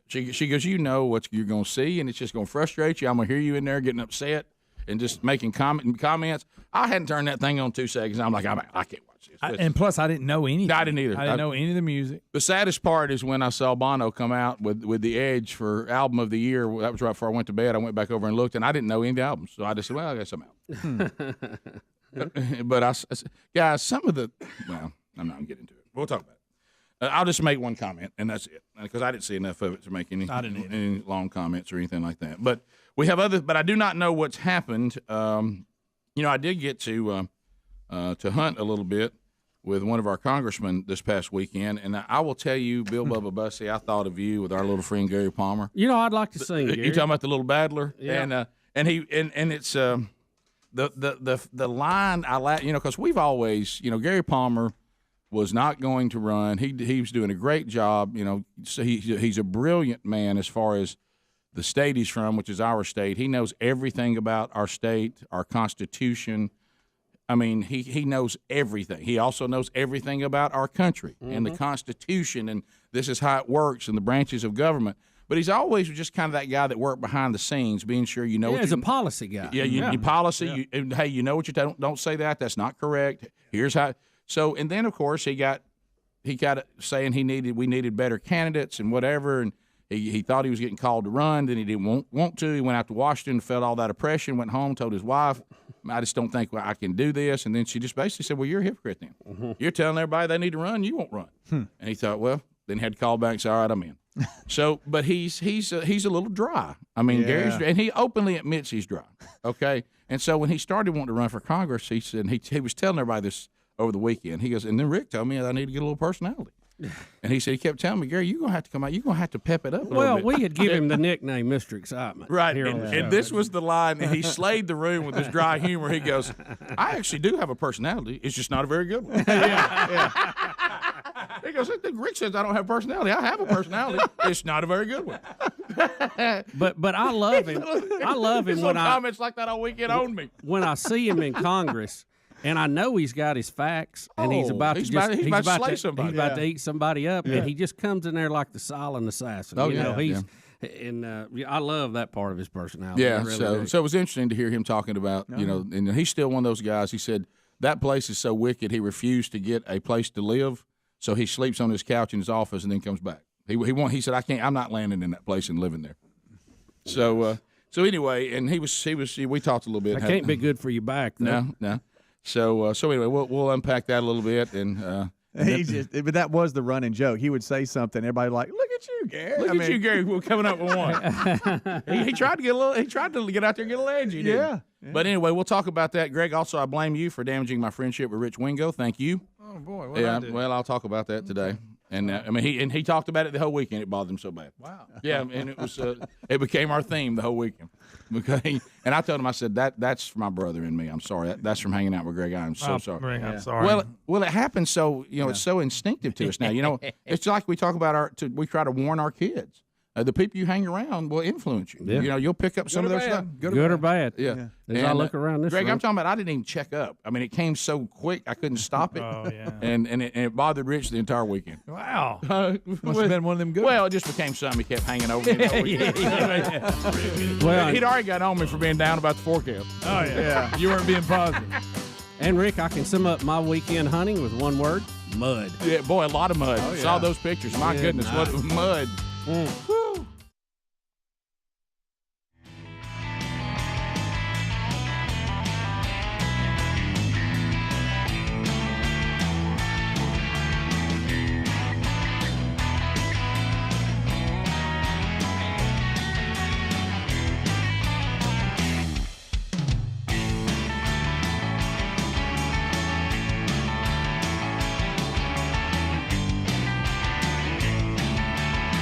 Hey, that's for you, Bubba. I know you like it.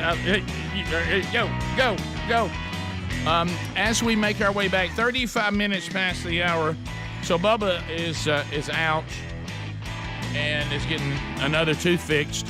I mean, it's concerning. I think we got to get him some kind of calcium supplement or something. I don't know. More milkshakes. Yeah, but Bubba has told us for years that he's lactose intolerant, but he drinks milkshakes that I've never seen a sign of it. Really, all he said that he won't drink is like regular milk. Everything else he's got. Yeah, you bring out regular milk. Hey, I can't have that. And I remember the time I was talking to him that I think he came to the realization that the word milk is actually in the name milkshake. Yeah. And and that ice cream is made. Do you remember though? Yes, I was about to say it. Okay. No, go ahead and say it. Or you say ice I milk? haven't heard of it in years. When we were growing up, what was ice milk? You had ice cream and you had ice milk. Am I making that up? No, I remember. How funny you were thinking the same thing I was. Well, what was funny is there was this run. And I don't remember and they started promoting ice milk, which I thought was ice cream anyway. Isn't ice cream ice milk? I mean, and I remember thinking to myself, I didn't understand the difference. I didn't know what this push was, but it's vanished. Yeah, you don't see it. And I remember it in the You cooler. remember this? It would say I ice remember milk. what you're saying. You had ice cream, you had ice milk, and I didn't know the difference. Adler, do you know? I think I figured it out. Okay. A 1994 change in the U.S. Food and Drug Administration, the FDA rules changed in 1994, and it allowed ice milk to be labeled now as low-fat ice cream. Okay, so it was ice milk was supposed to be lower in fat, I guess. So I guess they were saying that was the difference. I think so. Because I know the makes sense. The dairy farmers are going to go nuts, but when I know that cream is where cream comes from, so they're saying that making it cream, ice cream is higher calorie. Yeah. If you say ice milk, there's a step lower fat it's not cream, it's just milk. I guess so. That's why it probably wasn't any good. I don't remember being fired up. I don't remember ever ordering it. No, I don't remember that at all. I did do a quick search here just to help him because I know he might be in the car still going to Dud, needs to get it looked at. What causes teeth to be weak? Okay. Teeth grinding is a big he does part of grind it. his teeth. He does grind his teeth. Clenching your teeth can wear down the enamel and all this kind of stuff, leading to weak, brittle teeth. Well, I know that when I saw him when he was looking at our numbers, about how our revenues had dropped because of the pandemic, he was in there clenching. Yeah, okay. Right. All right. Food choices. and what this administration is doing to us right now as far as just overall cost. Hey guys, I'm concerned. Diets rich in sugar. Oh, well, definitely. Wow. Acidic foods lacking certain vitamins and minerals can translate into weak, brittle teeth. Yes, and yes. All yeses. Yes. Just a load of yeses. Right. Because here's what we've said about Bubba, and we've said it many times, and he's said it himself. No doubt. He loves food as we all do. Everybody on the show. Well, look, you and him. I mean, y'all accuse me of being a bad influence on him. You are, but Greg, you are. Buddy. Yeah, let me say that you are. But now you don't help Bubba. You don't want help him to be Bubba. happy. If Bubba was an alcoholic, you're that guy from AA that keeps dragging him back out because you didn't stick to the program, right? And we keep having to tell him you got to distance yourself from Greg. Yeah, I keep telling him people don't understand you. Just do what you do. And man, he looks at you, Greg, and every ounce of guilt that Speedy might be trying to, because Speedy tries to get on him and and help him. I don't but you shouldn't. No, I've stopped. Well, see, I'm afraid if I come in too much on, then it's going to bleed over to everybody. Right. And I'm not preachy. Right. I'm just like, hey, because he's asked me at times to, help him, and then I do that when you used to write stuff down. Oh, he told me to keep track of it, and he lasted about a day. He got mad at me. He did. He goes straight up. I said, remember. Quit writing down stuff and telling me. Yeah, but you would go over and write it down. You took a little more joy. You in did. It. Well, you can't tell you this. It's not a good combination. So am I supposed to write it down? No. Yeah, but you almost did a victory dance. I think that I think I am his best hope because I come from the same world. Yeah. But I don't want to affect all of us. I'm going, look, I struggle too. I'm over here. I'm trying to do a little bit better. I'm not trying to. And and I don't try to get on him about it or anything like that. And cause you don't. No, I mean I have a little fun. Yeah,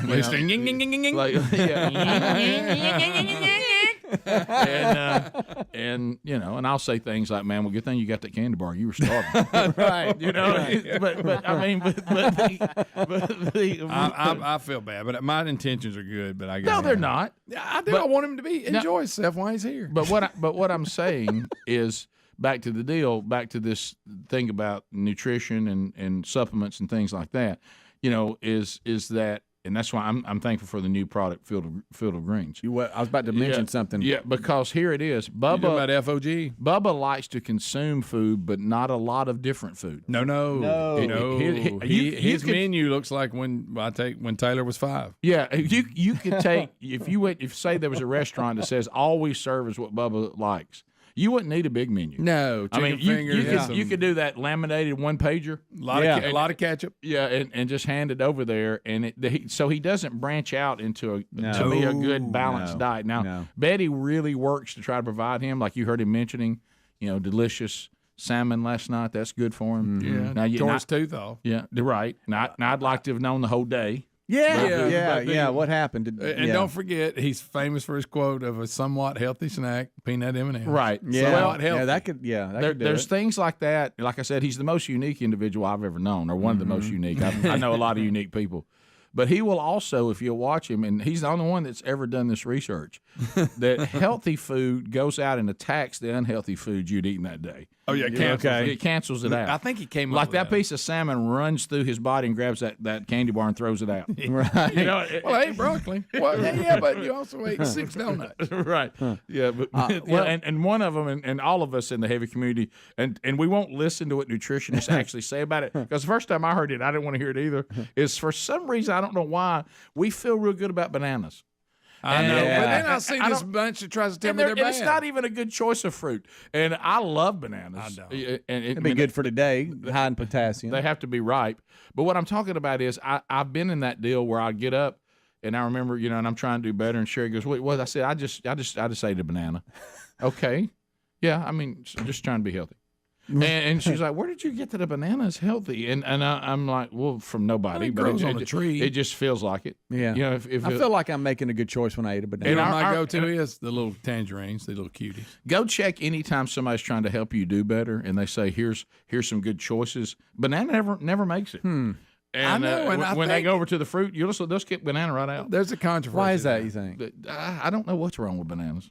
Yeah, I know they're good for like the nutritional value. Yeah. I'm not talking about that. I know they got potassium. Everybody, Sure. Hey, And I think you got cramps. You need to eat more bananas. I hit more. Put a I little hear peanut more. butter I on hear it. more of that than I do, anything Well, else. Peanut butter. There you are, on a slave to banana. health again. I know. Yeah.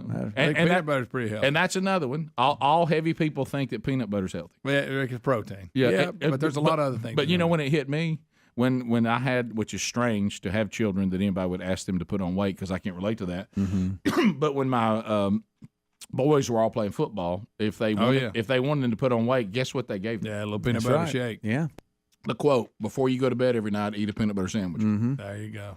And I thought, well, that can't be good. Yeah. They're actually trying to put weight on people. Speaking of peanuts, I don't want to pressure this guy. You think that guy's going to bring some peanuts today? Buddy, you ran through the bags. Saw him at church Sunday, and he said that he heard the message loud and clear that this show likes the peanuts to go more toward the medium wells were perfect. Yeah, he said you're asking, he heard it loud and he clear. don't have to do it, but if he happens to have something, So he seemed a little hurt by the really straightforward mocking of the raw ones. No, I didn't get that. Right, I'm not. And I like the medium ones. I thought they were good. They were good. Either one of those is perfect. But today is Bible study again, and I'm just wondering, is he going to bring? He's got. They've got some things going on family wise. They've got some responsibilities, but he's been here pretty much every Wednesday. You think if he can't make it, he could get somebody to drop him by?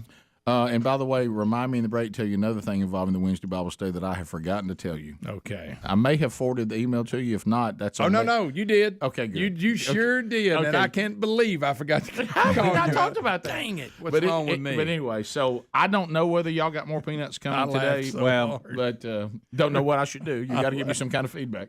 All right, but You don't know about it, and it's going to own you. Okay, if I can't wait. I give you the background story. All right, well then that's going to happen in a This is minute. on you, buddy.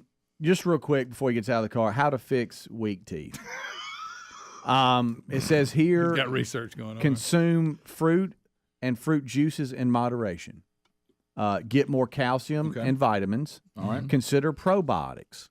Okay. Everybody throws probiotics. Address your dry mouth if you got one. Does he have a dry mouth? I don't know It's if a he little does. dry. We got TheraBreath lozenges. He does. That's what they're all about. Consume calcium-rich foods such as low-fat or fat-free milk, yogurt, cheese, Not gonna fortified soy I milk. like yogurt. They help promote Now, he eats a strong lot of teeth. cheese. He eats a tremendous amount of cheese. Okay. Well, who don't? Other sources of calcium include tofu. I don't know y'all tofu Never people. eat it. Never. Canned salmon.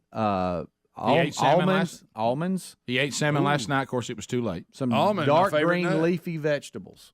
No, you didn't do that's that. That's not going to happen. That's where Field of Greens is going to help him. Yeah, Yeah. see, and probiotics, all that. He needs. No. He needs to be. It It's actually got has, pre and pro. yeah. Yeah. You know, prebiotics. We didn't know that was real, but I learned a lot about that. Yeah. When you first start on them, it's not. A transition to a new office that doesn't have its own bathroom is not good. Mm-hmm. Oh, I got you. Mm-hmm.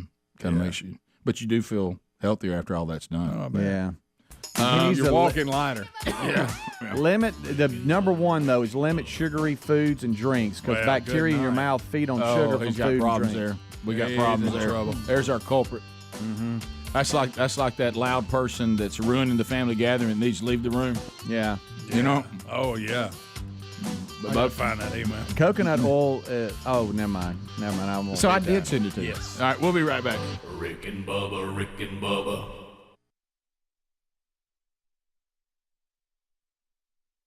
A little bit about that, Bubba. I noticed lots and lots of mud. I mean, mud plenty. Yeah, mud. Where we lived over the weekend, and Bubba hunted in one part of the state. I hunted in another part of the state, and we just had. I mean, it was one of those forecasts you kept waiting on it to get better, and thank the Lord it wasn't storming. But Yeah. once the rain started, it was just that good old small, just constant rain that's just about enough to bother you, but not quite enough to keep you from going. You know what I mean? It's the kind you'd like to get when you've just planted your green fields, Right, yeah. not when you're trying to get around them and through them. Right, and so a lot of rain came in, and it was needed by a lot of people, and it was great. But it really made for a sloppy situation. You know, all your clothes are getting wet. You know, there's mud everywhere. Rick, I got so much water in my right ear. I had Betty put drops in it last Right, night. right. I've been trying to get water out of it. It just run in yesterday. So what happened? I know that y'all have a deer down, and Super Tom, Right. our engineer, Right. had taken a deer and we have good roads. We try to maintain good roads, but there's just a point where all roads give it up, you know. Yeah. And he was on one of our larger fields, and the call came out, deer down, and I was going to take the Hendrick Commando Jeep and go retrieve the deer, which is one of the easier and quicker ways to do it with a tray on the back. And there's only two ways to get to this field, the front way and the back way, okay, for the story, to paint the scene for you. And on the front way, there's actually two ways to get out, in that one of them is a dirt road, the normal road. Then we have a road that is covered in grass as a backup. Okay, that's Right. our if the regular road is too muddy and non-navigatable, we use the grass road. Okay, sounds like a good plan, right? Well, there's a point where you've had so much rain saturated that neither way will work. So there's no way to drag this deer out. I mean, it's in a valley. Okay, I mean, there's just no way. Yeah.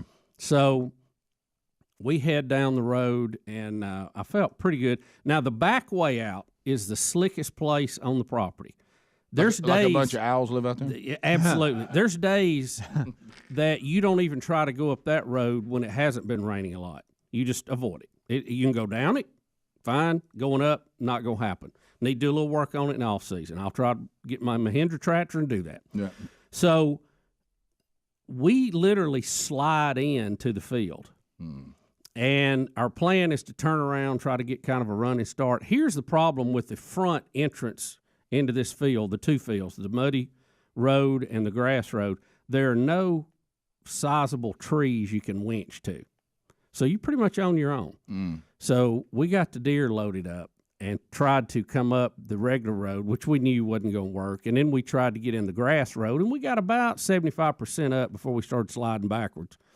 And that's always fun. I don't know how much times you've done that, but sliding backwards out of control. Well, you asking me if I've never slid backwards with you in a good vehicle? Well, are you really asking me that? Yeah, now that I think about it, we had our boss's car tied to us. It's one of the greatest best of moments ever. Bubba, I'd like to tell you I am perfectly aware of what that's like. It was one of the best and now funniest moments of our life, really. Right. Yeah, it was. But Not so much for in him. this case, it wasn't good because we had to get that deer out of there, Rick. You know that deer? We got to get that out of there. Boy, I tell you, I mean. So we tried, and as we are attempting to get another run at it, I get too far out into the field, and it's just bogs it down.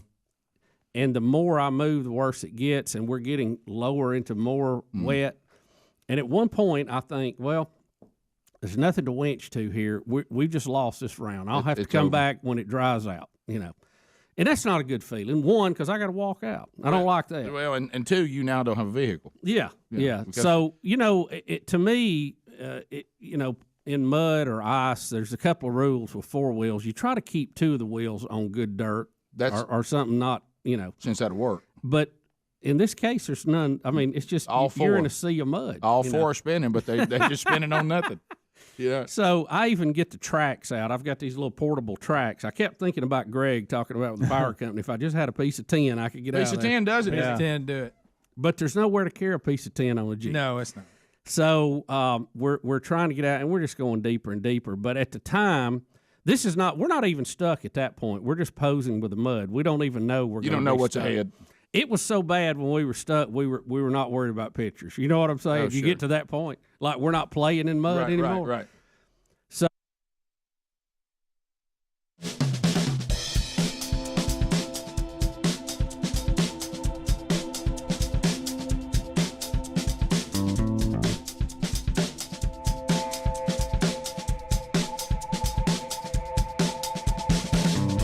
Here we go. 9 minutes to the top of the hour. The Rick and Bubba Show. We're back. Bubba out. A cracked tooth that's having to be dealt with. It's Well, his teeth have been letting him down lately. By the way, I do want to let the audience know something because I understand. Okay, I want y'all to know we're not using Bubba's teeth issues that he has some serious issue that we're not ready to talk about yet. You know, sometimes people do that. I know. We're just having there's fun. an entertainer that start not to be around as much, and Yes. he's having some issue with his teeth. It does seem kind of and, strange. and then people start to murmur, something's really bad. Yeah. No, it really is his teeth. Okay, so we're not making any, And we're taking it a little further. and we're having some fun with it. Do you think if his teeth start to complain, his knees like, What do you mean? What about me? What about me? Drive me a river. Shut the heck up. I'm down here. Drive me a river. I got no cartilage. I have to bite down every day. Shut up. Is that how his teeth talk? yeah, going back and forth. By the way, I laughed at that. Jim Gaffigan was doing that one time. He was doing various trees, and when he went to Evergreens, he goes, for some reason, I don't know why, the Evergreens are from Brooklyn. But he started doing he was talking about how the walking dog, because they don't never lose anything. They stay year round, and all the others lose Here their comes ankles. What? Try my ankle. all right, so North Alabama, beautiful part of the world. And didn't we just do an article where Huntsville was voted as best place in America, to live? But anyway, AlabamaRoadTrips.com, they've got a great vacation set up, and your family might as well win it. So go to AlabamaRoadTrips.com. The lodging and the meals will be taken care of. We'll give you $1,500 of spending money to customize the trip however you want. And it'll start. Family camp will be one thing you'll start. You'll definitely do that. U.S. Space and Rocket Center, Huntsville, Alabama. Your family will be able to do a mission to space. You can pick that one, or if you'd rather do aerial combat, you'll be in authentic training simulators. And boy, space camp is a lot of fun. We'll announce that winner coming up on July the 1st. Right here on the show. So enter to win this out-of-this-world family road trip today at alabamaroadtrips.com, or you can go to rickandbubba.com under the sponsors. All right, so I want to thank somebody here on the program today. By the way, Wednesday Bible study back today. Genesis 24 is where we will be today. If you want to join us live at noon Central, 1 o'clock Eastern on our YouTube channel. If live doesn't work for you, add or archives it soon after. And it's available on our podcast channel and our YouTube channel for your consumption. Really enjoying this walk through Genesis. But so left the show yesterday, had a lunch, had a few things, a meeting or two I had to do, and then I headed on down to the farm because, when Sherry said, do you want to go to the farm on Father's Day, my answer is, yeah. Sure. And so we got different things going on, but whoever can go is going to go. And hopefully, Dad, we can go and all that. So, you need to go down there. You got to go down there. And I found out at home, and let's just face it, the whole husband-wife dynamic is so wonderful. And I love my wife, and she's my best friend, and we have such a good time together. And but let's face it, when you hear things like this, now I don't know what you're going to do with yourself tomorrow, talking about, on Monday. Okay, what do you mean? Well, I've got such and such a group of ladies, and we're going to have a salad supper. Salad supper? You don't want no part of that. And I was like, okay. So she goes, well, and so you I don't know what you're going to do. I mean, you can, I guess.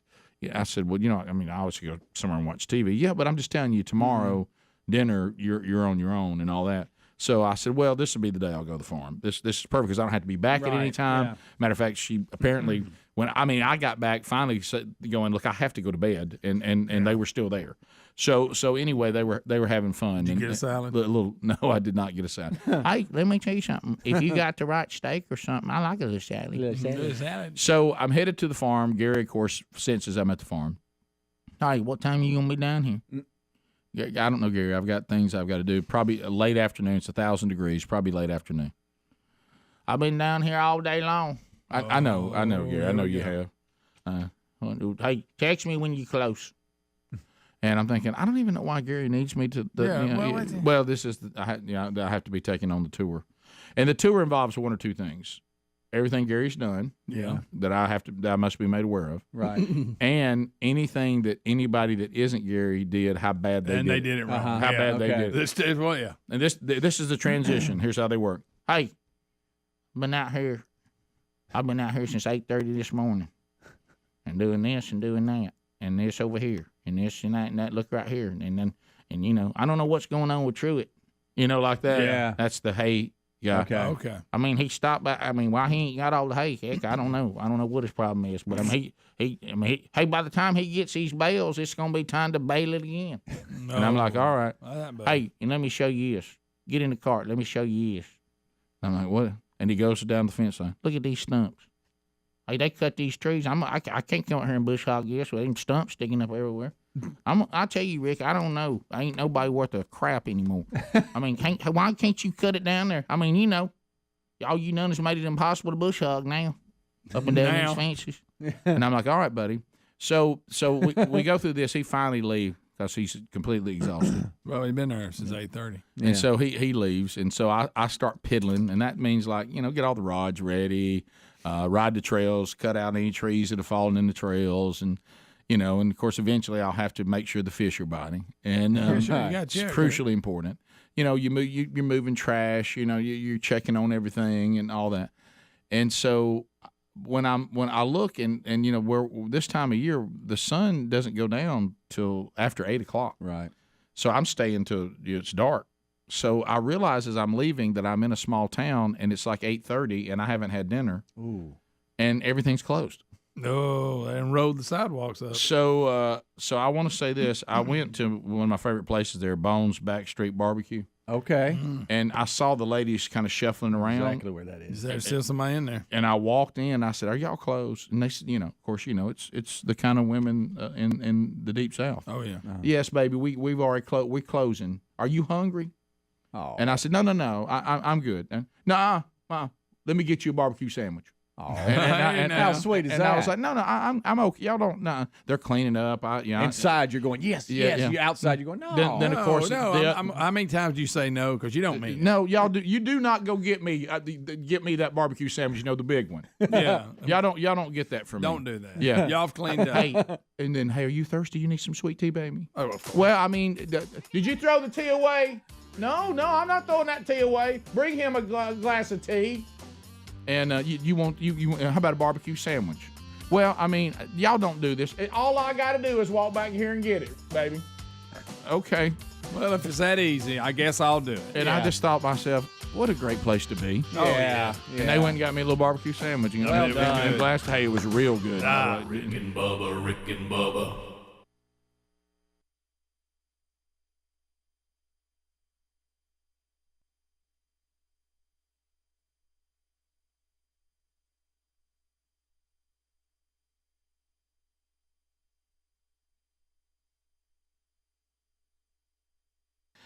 Well, here I am again talking to you. Hey, guys, what's going on? realestateagentsitrust.com.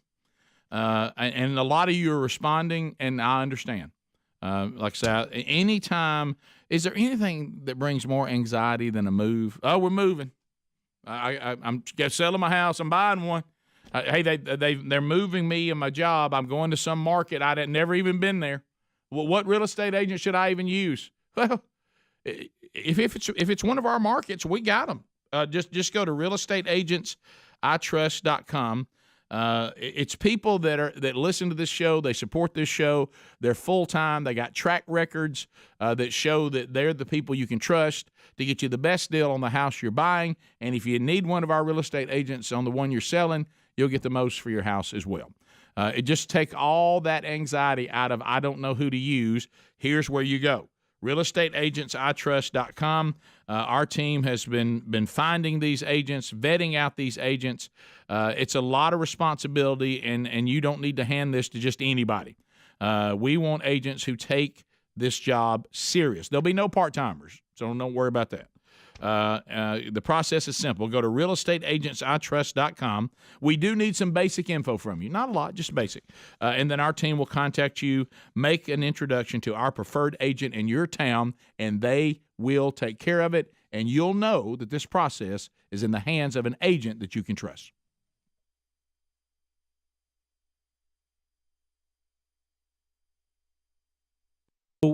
I try rocking out, and all I'm doing is rocking deeper. And then the last leg of four-wheeling for me is, will the vehicle move in some direction it wants to go? So we start spinning, and we've turned almost 180 degrees from the direction we're going. and it's the field slants.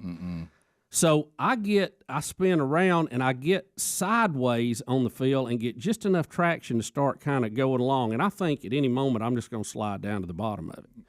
Well, and I make it around and make it around. And I know where the edge of the field is. I say, if I can just get to the ground that hasn't been plowed, that's still got grass on it, I might have a hope here. And I just swung in there. Tom couldn't. He said, I couldn't believe you made it across that field. I said, I couldn't either. Well, at that point, we're out of that problem, but now we got to go to the slick spot on the property and get up. But the good news is, or the back way out. The good news is there's a lot of trees there that you can winch to. And it's been a while since I had to winch out. And Super Tom was in charge of the tree saver.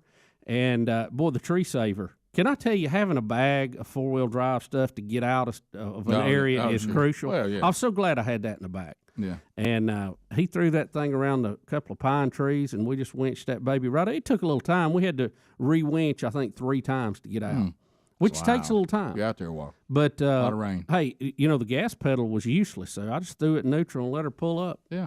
And it came right out of there. All right, question. Now, and then I declared, okay, we're not going back in there today. Yeah. But let me ask you this. You were in the Commando, which is good, but it's heavy. Yeah. Do you think the carts would have been okay?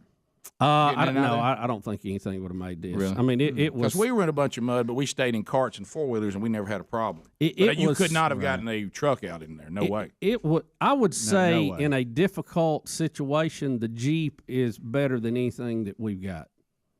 I think a Jeep, just in my experience, dealing with trucks and carts and all that, a Jeep is about as good at getting out. And I don't know why. I can't tell you what the magic formula is, but they seem to do. The problem is once those wheels get caked with mud and you got no grip, then it don't matter what you're in. And so anyway, it pulled out, and you know what I'm talking about, a tree saver. It's a big strap that goes around the tree, and then you hook to. And I really wasn't concerned with tearing the tree up, but it's just an easier, quicker way to hook it up. No question, yeah. And that more Jeep, functional. the winch on that Jeep has a rope, not a steel cable, which, I've always been, a little bit on. They're strong. But, but if you go online and look at videos, they show you that those braided ropes that they put on those things are stronger than a steel cable. Yeah, they are. I mean, I know it was a hassle, though, but, out there in the mud. Oh, yeah. Trying to get out of something. And I was so wet, I've got an earache today from water running in it. A lot of water. But I will tell you one point, seeing Tom try to pull that winch cable up the hill on that slick and sliding and falling in it 2 or 3 times. That's pretty funny. Yeah. I wasn't laughing too loud, but I was laughing. Bottom of the hour. We'll be back. Rick and Bubba. All right. So, I just realized I need to send Adler, who's putting some pictures up, like the mud pictures we just saw from Bubba's trip with he and Super Tom went out. Super Tom got a deer. We went out this past Friday. Been doing this for a lot of years. Rick, before you do that, I want Greg to know I had to come along too if needed. Oh, did you? If Okay, you were prepared. Yeah, it's almost like Greg was. He was kind of looking at you like I'm not hearing. I could not get a piece of tin out of my mind after hearing Greg talk about how there's power company trucks. Many times. And could you almost hear in the back? Do they have it in a trailer behind them, or how do they do it? Yeah, if we knew we were going to a rough spot, we put it in the pole trailer. Did you hear Greg? I'm gonna have to get me a tin trailer. There it is. Did you hear in the background Greg saying, "I don't know if we got tools to pull this off"? I hate I missed it because I like a good mud sticking. Oh yeah.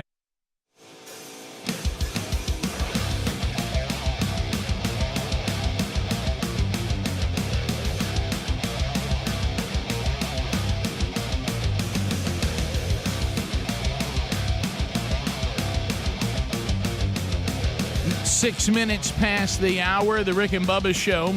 866-WE-BE-BIG is our number. Thank you for being with us on this edition. Bubba and Helmsy both out. We're down. Team Rick and Bubba down to Speedy, Greg, Helmsy, and yours truly. But we are here, and we're grinding, and we look forward to chatting with you this hour. Looking over there at Big Boy. He always says to me, everything's all right. He's steady. Look at him over there. Also want to talk to you about a couple things going on this week. Kevin Derryberry tomorrow night from themanchurch.com. Kevin Derryberry will be at First Baptist Church Opelika. They're in year 3 of doing the men's discipleship strategy. So they even pushed through the pandemic and everything, making it happen using technology. And Kevin Derryberry will be speaking at their next Man Church, which is tomorrow night. And you can join Kevin if you've never heard Kevin. Man, it's incredible. It's an incredible blessing. Yep. And then they go into the next round of their small group curriculum, which they're doing Be Disciples, which is curriculum number 3. Some other opportunities to get out and see folks. If you want to know where churches are doing, themanchurch.com, you just go there and look at events. Brian Gunn will be doing a breakfast to kick off the men's discipleship strategy in Homewood, Alabama, where you hear us on ZZK. Opelika, where you hear us on I-92 tomorrow night. Then Saturday morning, in the land of ZZK, Homewood Church of Christ, Brian Gunn will be kicking it off, and they'll have the curriculum. I think they're going to start with curriculum 1, the pursuit, and you'll jump into that. And then coming up at my home church in Birmingham, Alabama, also ZZK land, Valleydale Church, we have our men's prayer breakfast. Scott Dawson, Sunday morning, will be speaking there, and we'll move into our next round. We're getting toward the end of the curriculum Real Men, which is one of our curriculum, and then we'll move in the fall to our next round. So you can be with us there. So those are man churches that are going on. They can all be found at rickandbubba at themanchurch.com under events. Also want to let you know about one coming up next week, next Thursday on June the 23rd. Our very own Scott Gorosky, What's Eating Scott Gorosky, will be at First Baptist Church Pleasant Grove in Pleasant Grove, Alabama, and they'll be kicking off their first man church. We tried to do this back in 2020. It didn't work out. They're coming back. They're trying it again. They'll kick it off with Gorosky, and they'll have the curriculum ready to go, and that's in Pleasant Grove. That also at themanchurch.com under upcoming events. So that's there, and then I'll be representing the show Saturday night in Shelbyville, Tennessee. I learned how to say that. They're having a men's conference. The dinner tickets are all sold out, but if you just want to come to the event, you can, and I am excited. I haven't spoke anywhere since May 1st, so I'm ready to go, and it's nothing I enjoy doing more on a Father's Day weekend than speaking to men, so I get a chance to do that in Shelbyville, Tennessee. I thank them for trusting me with that, and I would love to see you there. Tickets are available at rickandbubba.com under upcoming events. So, all right, we got a couple of things we want to. This is the new thing that we talked about this on the show yesterday. But, sometimes you can just try, you say something that is so outrageous, and then people start to wonder, well, am I wrong? Yeah. If you say something enough, people start going, well, am I missing this? Yeah. Because I want you to know that the president right now and his administration is trying to convince you that everything that you're purchasing costs substantially more, that your gas price has gone from an average of $2.39 a gallon to an average of over $5 a gallon. And they want you to know that all these things that's happening with you and everything costing this much more is because the economy is booming. And what they want you to know in this clip is that Biden is going to tell you to quit saying that their spending has caused inflation. And if you think their spending has caused inflation, that you were just wrong, and he's tired of it. Oh, he's mad. So here he comes. All right. I don't want to hear any more of these lies about reckless spending. We're changing people's lives. Yeah, you are.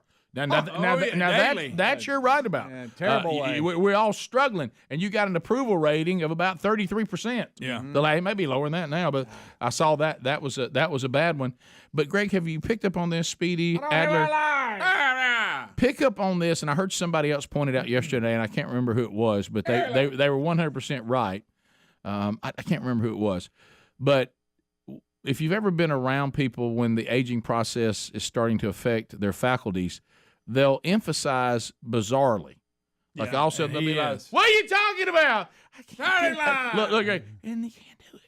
I mean, they'll have these weird. Yes. So anyway, stop getting mad about his spending, because he said his spending is changing people's lives. It's not causing inflation. I mean, whoever said 8th grade? Whoever said that if you throw a bunch of printed money into a market and then you affect the fuel where you can't get the supply to beat the demand, the price of things will go up. Yeah. Where'd you ever hear that crazy stuff at? 8th grade? Canyon lie. So I don't want to hear any more of these lies about reckless spending. We're changing people's lives. yeah, well, you are. Amen to that. Yeah. In a terrible way. You gotta do it. So now, Messing everything up. now he's going to let you, and this is where you just get into crazy talk. Remember, they've already told us the economy's booming. We just don't know it. Yeah. Their definition of boom and mine is different. Yeah. Now he's going to start throwing out all kinds of things, and he's going to say that we're actually doing great, and families are loving the Biden spending plan. Here we go. Since I took office with your help, families are carrying less debt nationwide. They have more savings nationwide. What? More Americans applied for new small businesses last year than ever before in American history. 5.4 million new small business applications. Jobs and companies are coming home again. We're making Buy American a reality, not just a slogan. I hope they have savings because we're going to need them to fill our tanks up. Yeah. As the price continues to go higher, we're going to have to tap into them. I noticed that he's saying that we're bringing everything home except energy. We had that home, and we saw our day one. Shut that down. Yeah, and you took that away from us, but. These are all statements that are being thrown out. I would love to hear the people who have the real numbers break this down because I know they're playing games. Mm-hmm. They all do. Yeah, they're playing games. It's almost like when we're in radio and TV. What politicians do and administrations do, and both sides of the fence do it. So, and then you have to find out what's actually true. It's like in radio, all of our years in radio when the show was just a pure radio show. And all these other platforms and stuff, the ways to get content didn't exist. And I'm sure we do it with these things too. A little harder to do it with the things like how many people went to the podcast, how many people watched the video. It's a little harder to manipulate that. I mean, you can to some degree because these are mostly real numbers, which is why people like them. But when it was all based on the ratings stuff and all this, we would tell you we were number one. You go, wow, yeah. So what's your show's number one? What we didn't tell you in one category. Yeah. Like in other categories where we're not, but we find a category we're number one in, and then we can run a promo that says we're number one. Because I used to think that when I listen to stations, I go, well, how can everybody be number one? Because everyone I listen to claims they're number one. We're number one. Hey, we're number one.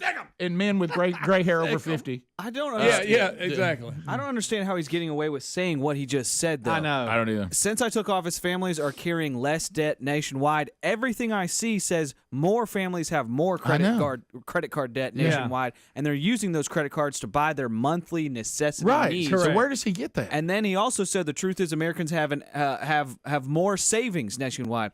The average family has $9,000 less in savings than last year. That's a hard number that I can find and see. So I don't know what he's talking about. Yeah, you can't really just that one. If we looked and we see that on average they're saying that there's 9,000 less in savings than last year, and we see that people are running up credit cards. He's telling you the opposite because they don't have enough money to go get groceries, so they're getting the groceries however they can, and then they go there with the groceries with the credit card, and the groceries cost more. Right. So this is just. I don't know if he really believes this. Somebody said say this, or he didn't say it right. But there doesn't seem to be a way to substantiate what he is claiming. When we come back, another thing that's been bizarre about the Biden administration is the fact that the Hunter Biden world just doesn't seem to be does no one care about the influence of someone like Hunter Biden? Look, we all got, you can have kids that you go, hey, right now they're going through a rough time, or I don't like the decisions they're making. But when you're the leader of the free world and you have a son that is rogue, but it appears he's been using your political influence, and he's in all that, well, now that's stuff we have to kind of look at. And they claim, I heard a story the other day talking, he's a major influence. I mean, he goes to him for a lot of that's stuff. What we're about to hear. Greg, how about this? We got audio now. Oh, from Hunter Biden's laptop that wasn't his laptop, but then it was, and then it wasn't, and then it was, and then it was, and then it wasn't, then it was, and then it was. So we'll come back. Now, we were told we weren't allowed to say it was his. Remember that? Yeah. No. Of course, now it is. Can't mention it. But he's going to say something that ought to send a cold chill down our backs if we haven't already got one. Rick and Bubba. Nothing like. Well, let me tell you, there was one point and that I thought, and it was raining, and we were about as far away from home as I could get. So it was going to be a haul to get back in. And Rick, let me tell you, you know me, and y'all joke me about I wear snake boots year round. Yeah, well, you Very few times do I ever wear rubber boots. The only time I do it is when I go to Dream Ranch. I don't think I've ever wore rubber boots where we were hunting this weekend until Sunday. Well, you had to. Well, there's rubber snake boots. It was. Why are we wearing snake boots when it's 20 degrees? Greg, it's just full protection. Okay. You never know. Well, you might as well wear a motorcycle helmet too then, in case its limb falls out. Well, we've been out. We were dog hunting close to Eufaula one time. Here and a guy shot a snake, and it was. I was with you, right Bubba. at freezing. I was with you that day. I bet he wasn't moving very good. I couldn't believe it. Well, I don't know. Well, I know it was big and it was moving. I don't know how fast it was moving, but it was moving. There's and a time. It was 20 degrees. So you're talking about the very feared winter rattler? Yes, guys. He got out there on a rock, warming himself up, didn't he? I couldn't believe it. I really couldn't. That is weird. Yeah. I saw things different a lot. And the kid nearly stepped on it, too. Just when I'd kind of put it away, hey, there's a time of year you don't have to worry about this. Boom, there it is. Yeah, that's all you needed. That was it. All right, so we were going, and we've gone there for years. As a matter of fact, it's the Wingos were producing pictures of all of our kids when they were just tiny little things. Funny. So we headed out with your good friend Rich Wingo, who invites us toward the what used to be. It's not anymore in our state, but it used to be the last weekend of our American whitetail deer hunting season in Alabama. But they've now extended that to February the 10th. So this is not the last weekend anymore. But he's still, for them down there, they're kind of getting ready to kind of wrap up the season. So we were able to go, and it was great. And it was me, and then two of my sons, Brooks and Brody, Big Love and Taz, and then Speedy got down there, and then Juliet Tango, JT. Bubba, JT is just—he's precious, isn't he? He is a precious. But JT, it's like JT is so, fearful of everything that there's nothing that ever enters JT's mind. Hey, I'm a guest. Let me be low maintenance. You know what I mean? No. That never enters JT's mind. He's petrified of certain things, and he would like for everybody to adapt to it. I think JT, he's more concerned about being killed than actually killing something. You know what I mean? That's true. He needs to be that liability guy for some big company. Yeah. That just looks for exposure everywhere. And he's always the woe is me. Like, oh no, right there. I'll tell you. Hey, Bubba. Put me out there. I have to walk over. You tell you what's going to happen. You got no idea where you are. You're looking around so nobody can find you. He starts doing these scenarios, these doomsday scenarios of what's going to happen to him. At one point, I asked him. I said, JT, you do know that hunting involves going out in the woods. Right. At one point, I think they almost had him talked into staying back at the house because they have a green field off there, that one off there to the side, and just let him sit on the porch. Across the lake. Well, Rick, I was in the same cart going out the very first hunt of the weekend, right. And there was a Y in the road, and I was going to go to the left, and he was going to the right, and Rich said, "Okay, JT, it's 200 or 300 yards down. What? I got to walk." No, I know. And he goes, "Yeah, Yes, it's 200 or 300 yards." Well, what if something comes out? I mean, what about the pigs and what about the meth labs? And he was like, "No, buddy, there's no meth labs on our property, okay?" Right. And then he goes, "Well, what if I can't find it?" JT, this road runs into the green field. Matter of fact, you would have to step over the shooting house, which you can't do. Right. You're going to be okay. Well, okay, let me get my pistol. But you don't need your pistol. He was really distraught. He did not want to walk. Oh, what he said, we're driving down there. So you got any idea where I'm going to be put? I said, I don't, JT. I don't have any idea, no. I'd like to see a shooting house, maybe drop me about 20 feet from it. I'd like to be up off the ground. It's nothing. He goes, and by the way, has anybody checked these shooting houses? Yeah, what's in them? And then they start telling horror stories of rat nest and stuff. Yeah. JT's looking at me, that face he puts on. Well, you Rick, in fairness, most everybody thinks about. They think about those kind of things. You just don't say anything. Right. Well, of course, then everybody, and JT was like, "Coach, So anyway, that was all weekend. So first of all, look, let me tell you something. And Bubba, you can attest to this. Please, in your mind, don't picture that when you go to hunt this place that you're anywhere near civilization. Right. I'm telling you, you are so far. I mean, it's like one of those things where you tell your wife, here's the number to the actual house. It's a landline. Mm-hmm. You will not hear from me for the next 2 days. Yeah. There's no cell, so I can't get anything going. And then all of a sudden, JT, have you lost cell? He starts looking around. We're taking the turn. Hey, you got cell? And I'm like, no, I don't have any. You're not going to have a lot of cell down there. What? How are we going to communicate? What's some help?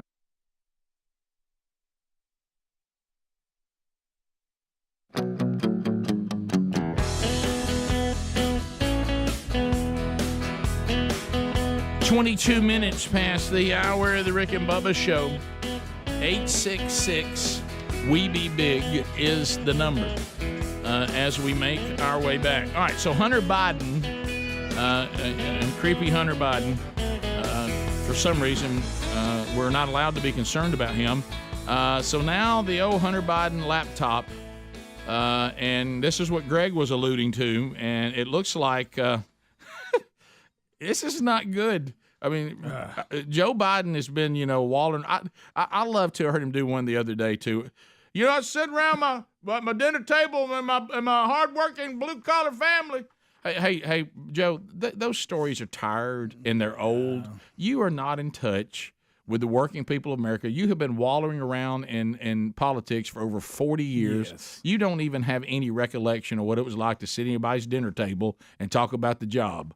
No. Okay, but anyway, and if people want to keep buying that garbage, then they can be chumps, but I ain't buying it. So here's Hunter Biden saying straightforward that his daddy will do whatever he wants him to do and talk about what he thinks is important. So here we go. He's going to talk about drug reform and any other thing that I want him to. He'll talk about anything that I want him to that he believes in. If I say this is important to me, then he will work a way in which to make it a part of his platform. My dad respects me more than he respects anyone in the world, and I know that to be certain. Wow. So Good night alive. Well, he's made a statement that Hunter's like one of the most intelligent people he knows, or something like that. Yeah, he did. Yeah. Well, I mean, maybe he has the ability to do well, but I don't think Hunter Biden has maximized his potential. Do y'all? Doesn't look like it. So we're saying that Hunter Biden is saying that his dad respects him so much. If I say it's important to me, he will work a way in which to make it a part of his platform. If I say it's important to me,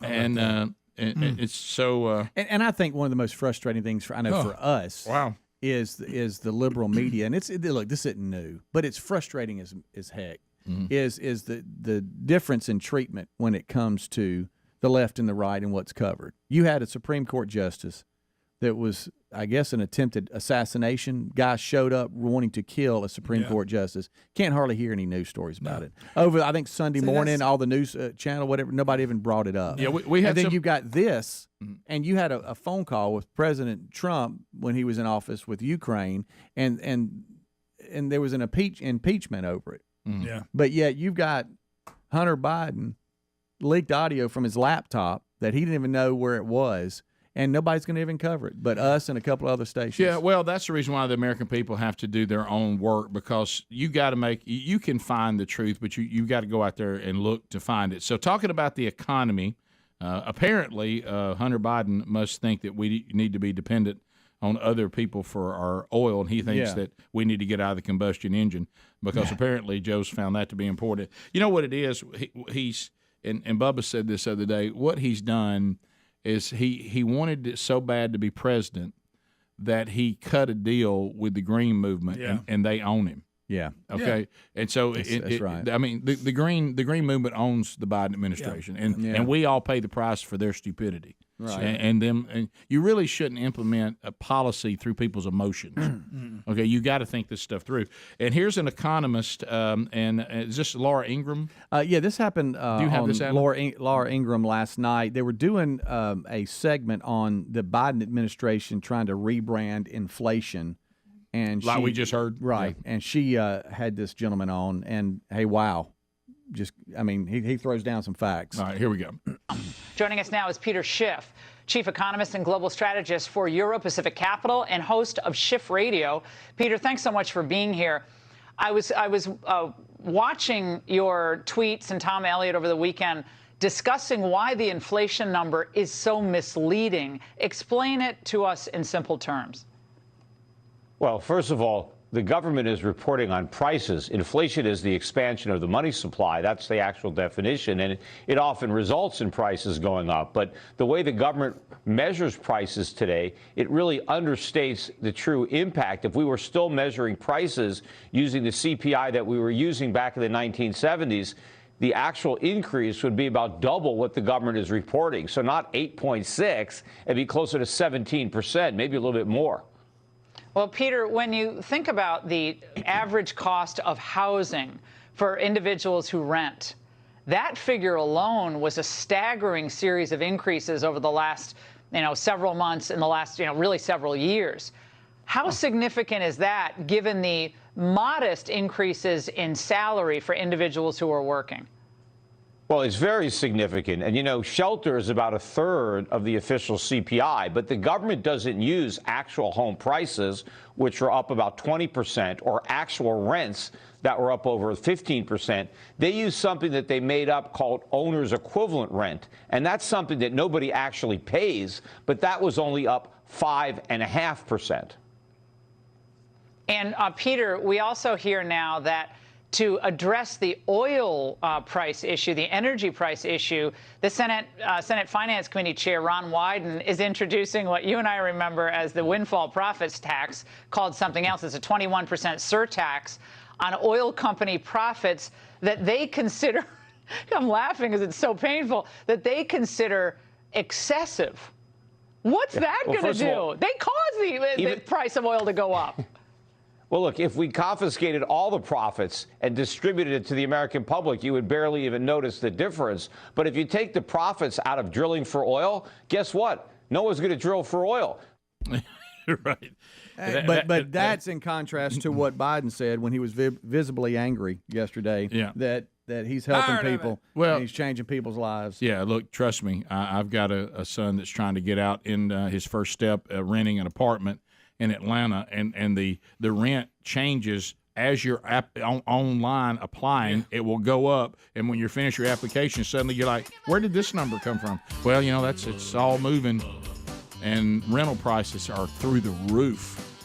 And entry-level salaries versus what they have to do. Because usually, if you're entry-level, you probably need to rent before you buy. Yeah. So you got an entry-level salary and a rent that's gone through the roof, and they don't work. No, they don't. They don't work. Nope. Bottom of the hour, your phone calls next. Rick and Bubba, Rick and Bubba.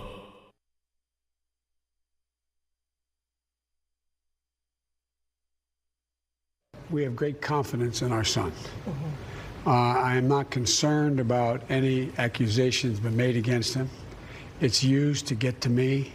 I think it's kind of foul play, but look, it is what it is, and he's a grown man. He is the smartest man I know. I mean, in pure intellectual capacity, and as long as he's good, we're good. As a father, I understand that, and I admire that. But I mean, in terms of your job as president, can you reach across the aisle to people who will be using this as an attack on you when it is such a personal attack because it's about family? But if it benefits the country, yes, I really mean it.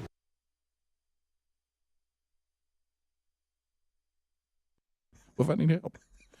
You should have heard him ask Rich and Sherry Wingo what the Wi-Fi password was. They looked at me and said, there's no Wi-Fi out here. Hey, what's the Wi-Fi password? Greg, what how much are we going to cook at? And I said, well, I don't know. I said, I guess we'll just. I said, all right, if you're in trouble, shoot up in the air twice.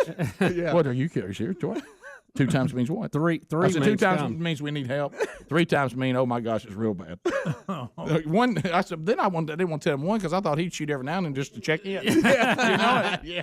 And so, oh, good gracious. So anyway, he's constantly concerned. What? Do you know where you're going? Does he talk to you about it? Where are we going to sit? Yeah. So, but JT, it was one of those things where you really, and I kind of felt bad for, if you weren't you know, and I couldn't be negative about the forecast because I got ostracized for that several times by Wingo that I was being a downer about the forecast. Hey, Burgess, we got to have you up. You got to get up. Yeah. You know, I'm like, man, I tell you, this rain's gonna hit tomorrow. It ain't gonna stop.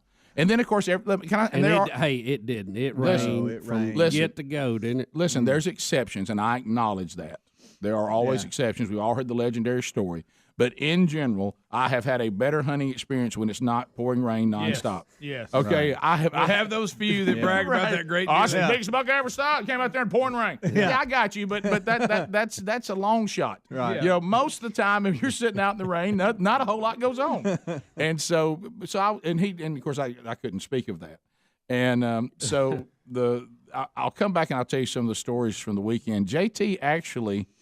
It was his experience was just bizarre because JT, what happened to him on Friday, he then now just becomes like a member of the Wingo family for the rest of the weekend.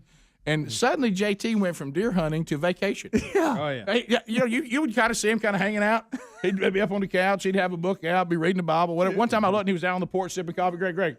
Hey guys, you have a good hunt out there. Look, I mean, be careful. Look, he left camo, was in like relaxed, sitting around and relaxed fit khaki. Yeah. Oh yeah. Yeah. Well, we made him put on that camo for the picture, but look, because I said you can't. He's got his dress pants like on. he's hunting in khakis. That's true. If it wasn't for us making him put on that camo jacket, you should see what he had on. Greg, we come in and guess who's making breakfast? JT. Oh yeah. JT and Rich Wingo's wife. You look, they go over and get it's like JT's like part of the he's like the cook of the camp cook.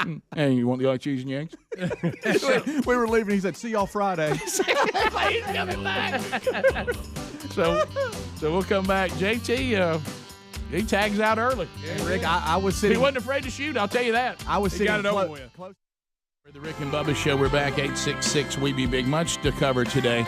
Looking back over the weekend, some of the boys got to get out and do a little hunting, and got some pretty good stories from that, including bringing old JT back in the mix. Hey, how about JT says, how come people are constantly telling me y'all are on the air talking about me? I said, yeah, we talk about you. JT actually does it's interesting. Some markets we're on the same station with JT. Other markets we are on different stations. And then in the Birmingham market, we actually compete with JT. Mm-hmm. He's actually on the same time we are. Yeah. Oh, no. I hear him on all kinds of things. Yeah. So, but it's funny, and we've remain friends. So we go out, and, of course, JT's asked 100 questions. I asked him, when was the last time his rifle was sighted in? JT said 3 years ago. Well, it must be on. And it had rust on it. Yeah. Okay. Of course it did, Rick. And so then there started JT, you need to use another gun. Do we do somebody? And I said, my boys are not hunting this afternoon. You want to use one of theirs? Nah, I think I'm going to stay here. I'm used to this gun. So, and it turned out that it was fine based on what happened next. So I lost all contact because I don't know what it is. And with Wingo, he's a dear friend, and one of those kind of guys you want your sons to be around. But he says that he's tired of me this trip, of me being in my comfort zone. He said, "We're taking this my goal this weekend. I'm taking Burgess out of his comfort zone. Mm-hmm. First of all, starting this afternoon, you're hunting with a crossbow." I'm like, "What?" And he's like, "Which is." 35 minutes past the hour of the Rick and Bubba Show, and we are thankful that you are here. Thanks for being here today. Lines are available at 866 We Be Big. Wheel of Meat still in play today, tomorrow or Friday. Going to happen at some point, so be paying attention for that. Wednesday Bible study back today. I'd like to see Greg to be a little more concerned about what we're going to be studying today, not whether the guy's going to bring peanuts again. Don Day, who is not the Don Day that was a radio legend in Montgomery.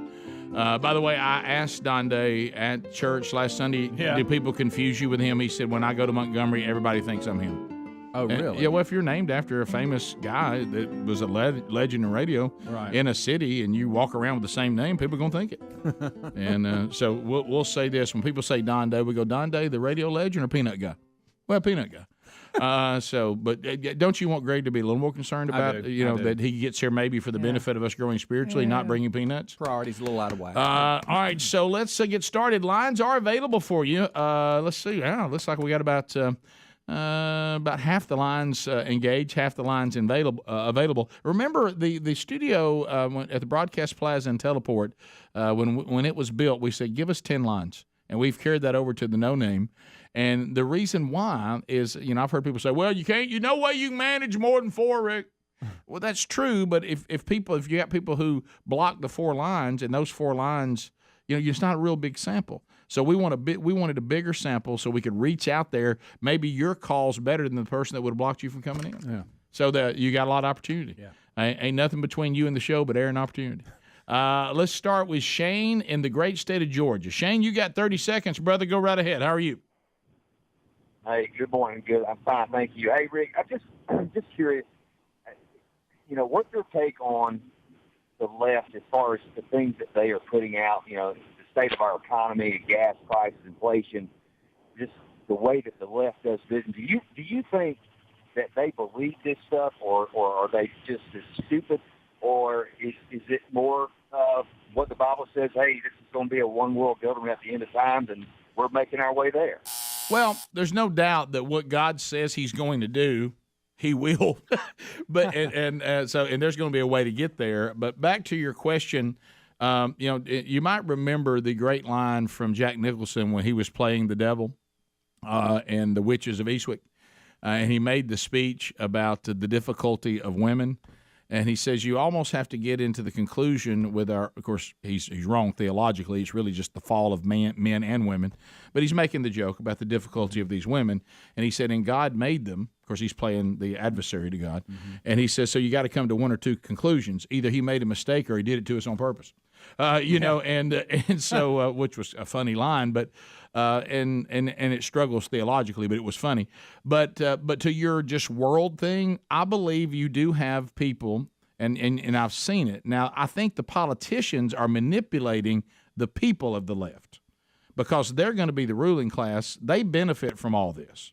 So that's their angle, okay? They know that these things are catastrophic, but they play to people's whims so that they can stay in power, and when they're in power, they still turn out to be quite wealthy when they finish. So they're the ruling class, so they live different. They don't suffer the consequences. See, today the president and the ruling class, which is why our founding fathers didn't want us to have a caste system. They didn't want us to have a ruling class. They're not supposed to live one way and we live another. That's not how a constitutional republic was put together. But we're allowing that to go on because, we can't help but worship celebrity and power for some reason. We're designed to worship. We just worship the wrong things. So I think the people that vote for them really think that they're saving the world. They really think that we should be more like Europe. They really do. They've bought the propaganda that they should feel guilty of the freedom that we've been afforded, not be thankful for it. And I think they look through the prism of emotion and feelings, so they don't really understand how the real world works. And as long as they do believe when they look at their inflation right now, like the economist said, it's really more like 17% because they've come up with a new formula to make it feel more like 8%, even though 8's bad. Mm-hmm. And so when everything costs more, and they're not sure how they're going to keep fuel in their vehicle, and they don't know how something they really need is going to get to them because of what the person's paying for the fuel that needs to get it to them in their big truck or in their the things that they need to, and they think to themselves, but I'm saving the world, so it's okay. And maybe we really should go to an electric car. And, of course, I don't know that petroleum is also needed for that because I've been told that if we can just get rid of it, and I look at these profits, just like with medicine, do I think that the government knows that if you take away the ability for research and development to produce a profit for a pharmaceutical company, that research and development will just stop? See, I know that's what's going to happen. And I think the ruling class knows that's what's going to happen, but yet they'll be in charge of health care, so it's okay for them. You see how it works? So I think that the people who are in power, a lot of them know the things that they say aren't true and don't work, but it empowers them. And I think the people that vote for them just really believe the garbage that they're shoveling. They can get away with saying, hey, because I'm doing such a good job and because the economy is booming, everything costs more, and because it's doing so well. And they actually hear that and go, wow, he said it. I guess that's true. At least he's not, tweeting mean things. All right, so we continue. Let's go to the great state of Illinois where Keith is standing by. Keith, go ahead. Good morning. Really enjoy the show. Thank you. Just wanted to point out, I constantly hear Joe Biden and his defenders talking about how his policies really have had nothing to do with the high gas prices. And the question I want to always pose to him is this: if his policies were the same and gas was selling for $1 a gallon, do you think he'd take credit for that? Yes. I mean, we know he would. We know he would because he tried to take credit for the vaccine, coming up with the vaccine, and Yeah. Oh, this thing, and people had to correct him on that so many times that have come out and said, "Where are you getting off that you're the one that came in and saved the day on the pandemic?" The things you say you did were already going on. We continue. Let's go to Casey in the great state of Alabama. Casey, go ahead. 30 seconds.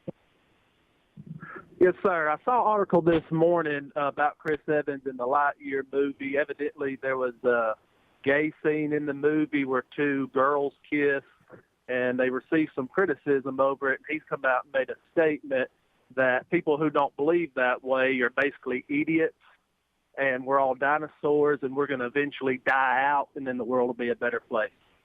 Yeah, I mean, that's another example of what I just talked about. But apparently Disney, and if you go back and follow the story, we had it yesterday, but if you go back and follow the story in this new Lightyear movie, and it's an animated movie, a Pixar deal, that there is a same-gender kiss that takes place in this that is not just a friendship deal.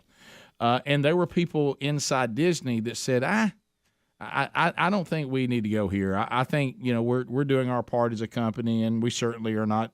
We're all about pride and all that. But this is there were a lot of people within Disney that said this is a step too far, and they got shouted down by the mob within Disney, and so it was actually taken out of the movie and then put back in because of anger from a small percentage of people that get really loud and they're really, really mean.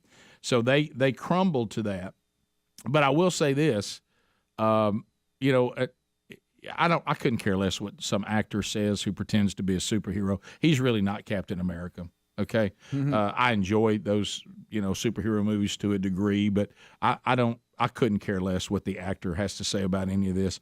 But I think what's important for us to realize is that Disney is if they're able to get away with this kind of stuff, and people still go see the movie, and people still go to the parks. And some of you go, look, I just separate myself from all that, and that's perfectly fine. We have to do that with really everything, and I do that too with products. But there has to be somewhere, and I have seen some people that are much more into Disney than I believe in our family it was one of those things you were supposed to do at some point with your kid if you could afford it, but then that was it. But I hear people now that have been very, very supportive of Disney, and it's really a big deal to their family because they thought it was family entertainment. Mm-hmm. And Disney does do things at the highest level. If there was a time they were devoted to family entertainment, and nobody did it better. Their commitment to you having a great experience, everything being clean, the best of the best. But now they're now in a place where I don't know how they come out of it. Yeah. Because once you give in to the mob will never say that's enough, and we see that here. Hey, we have Pride Days at Disney. Not enough. We openly support all things LGBTQ. Not enough. We got Mickey Mouse ears with the pride flag on it this year. Not enough. We want to in a kids movie. We want to same gender people. We want them kissing in a movie. So all the other stuff we did wasn't enough. Not enough. So they're trapped now. Mm-hmm. It's only going to get worse. But then us, the consumer, we have to decide. I have to make choices between Apple and Microsoft because that's all I got. Mm-hmm. I can't live my life without Disney. Yeah. I mean, I know First there's. of all, to your point, we're talking about Buzz Lightyear in an animated movie. Yeah, I keep that in mind. Yeah, I can. If that movie does really well, then they'll look at this as, well, let's continue to do that. If it does really bad and people won't go see it and say that's over the line for me, then maybe that'll send a message. But they may just continue to do it on the agenda part of it alone. And the story we had yesterday, 14 countries banning the movie. Yeah, because of that scene. But what the Chris Evans will say is, Well, they're evil countries. That's right. Yeah. And the fact that we're embracing it, we have the high ground here. Right. That shows how mean and awful they are, but we have the high ground because we're all loving it and we're putting it in theaters and it's no problem. But it's never enough once you start down this road. Rick and Bubba. Means I don't want you to shoot one of my big deer. That's what that means. That's right, because he loves them, Rick. And I said, they're just deer, And so he said, you and I are going to sit together. Like we do that one hunt every time we're together, so we get caught up and we talk. My favorite line is when we get down, like we'd been out there for 2 hours, and of course we've talked about everything. I mean, we've gone to the deep spiritual, to the stuff, and updating each other on everything. And then he's like, this field really usually fills up. We haven't seen many deer. Why do you think? I said, could it be we've been talking for 2 hours? Yeah. You know what I mean? And That might be the problem. in a ladder stand. Yeah. So anyway, in a ladder stand? Yeah, in a ladder stand. Yeah. So I've got the crossbow, and there was one doe that nearly got. He wanted to take some does out too. That was just about to walk right in front of me. And I was really fired up about shooting that crossbow because I tried to get it dialed in the back. And then of course I think she smelled us, and then she still came in the field. It's so funny. She just went, "Nah, I'm not coming here though. Going around another way." And then she got out of range, almost like she knew what I was doing. Yeah. And we did see some great deer and had a great time together. So we're just out there hanging out. Now, one thing you got to know, we talked about it for years. Rich Wingo, who invites us down, great guy, he loves to go to Livingston, Alabama, and eat at Diamond Jim's. Oh, my goodness. And it is incredible. Good. So that's about a, half-hour ride from there? Yeah, probably so. Yeah, maybe 20 to 30 minutes. So he tells everybody, now look, on Friday's hunt, don't anybody – he's the one that brought up, which many people have hunted for years agree with, and Bubba just experienced it this past weekend on his last story. Yeah. There ain't nothing mess up a deer hunt more than somebody shoot a deer. Right. You know what I mean? And so – don't mess it up. And so he's like, look, if you see a monster, put it down. And he said even does are good because all I'm going to do then is donate it to this family that's near here. We'll drop that by on the way out, and they, we keep them with meat, and they love it.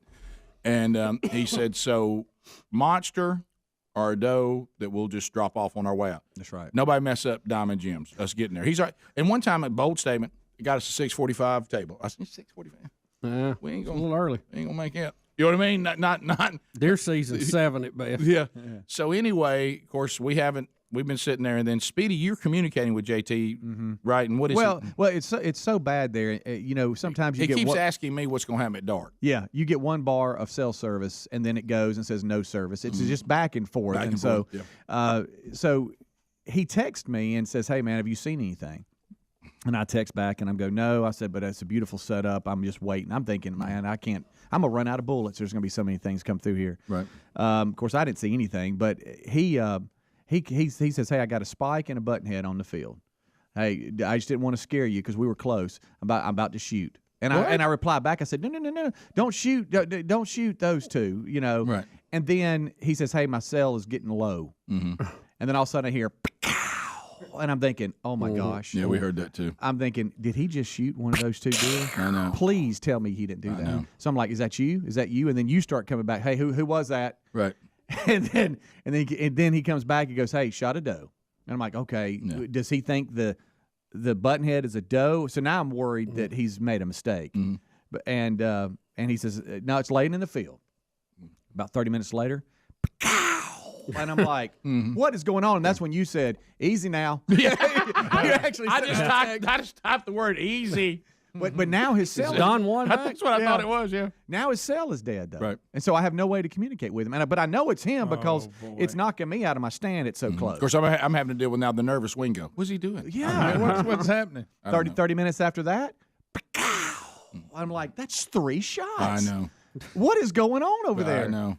And so I wait, and Wingo finally picks me up after dropping everybody else off and getting to me.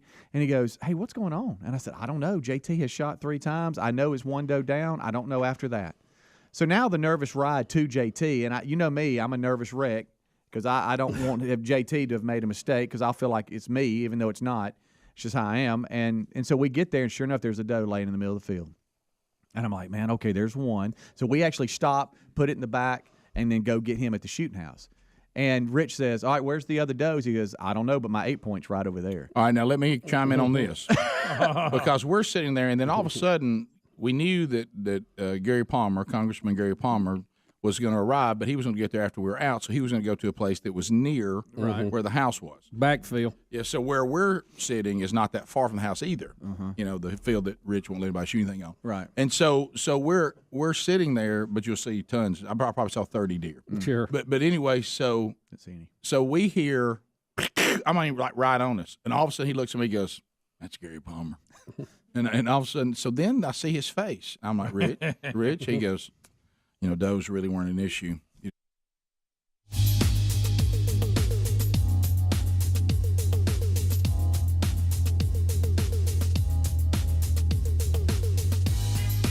Nine minutes to the top of the hour. Rick and Bubba.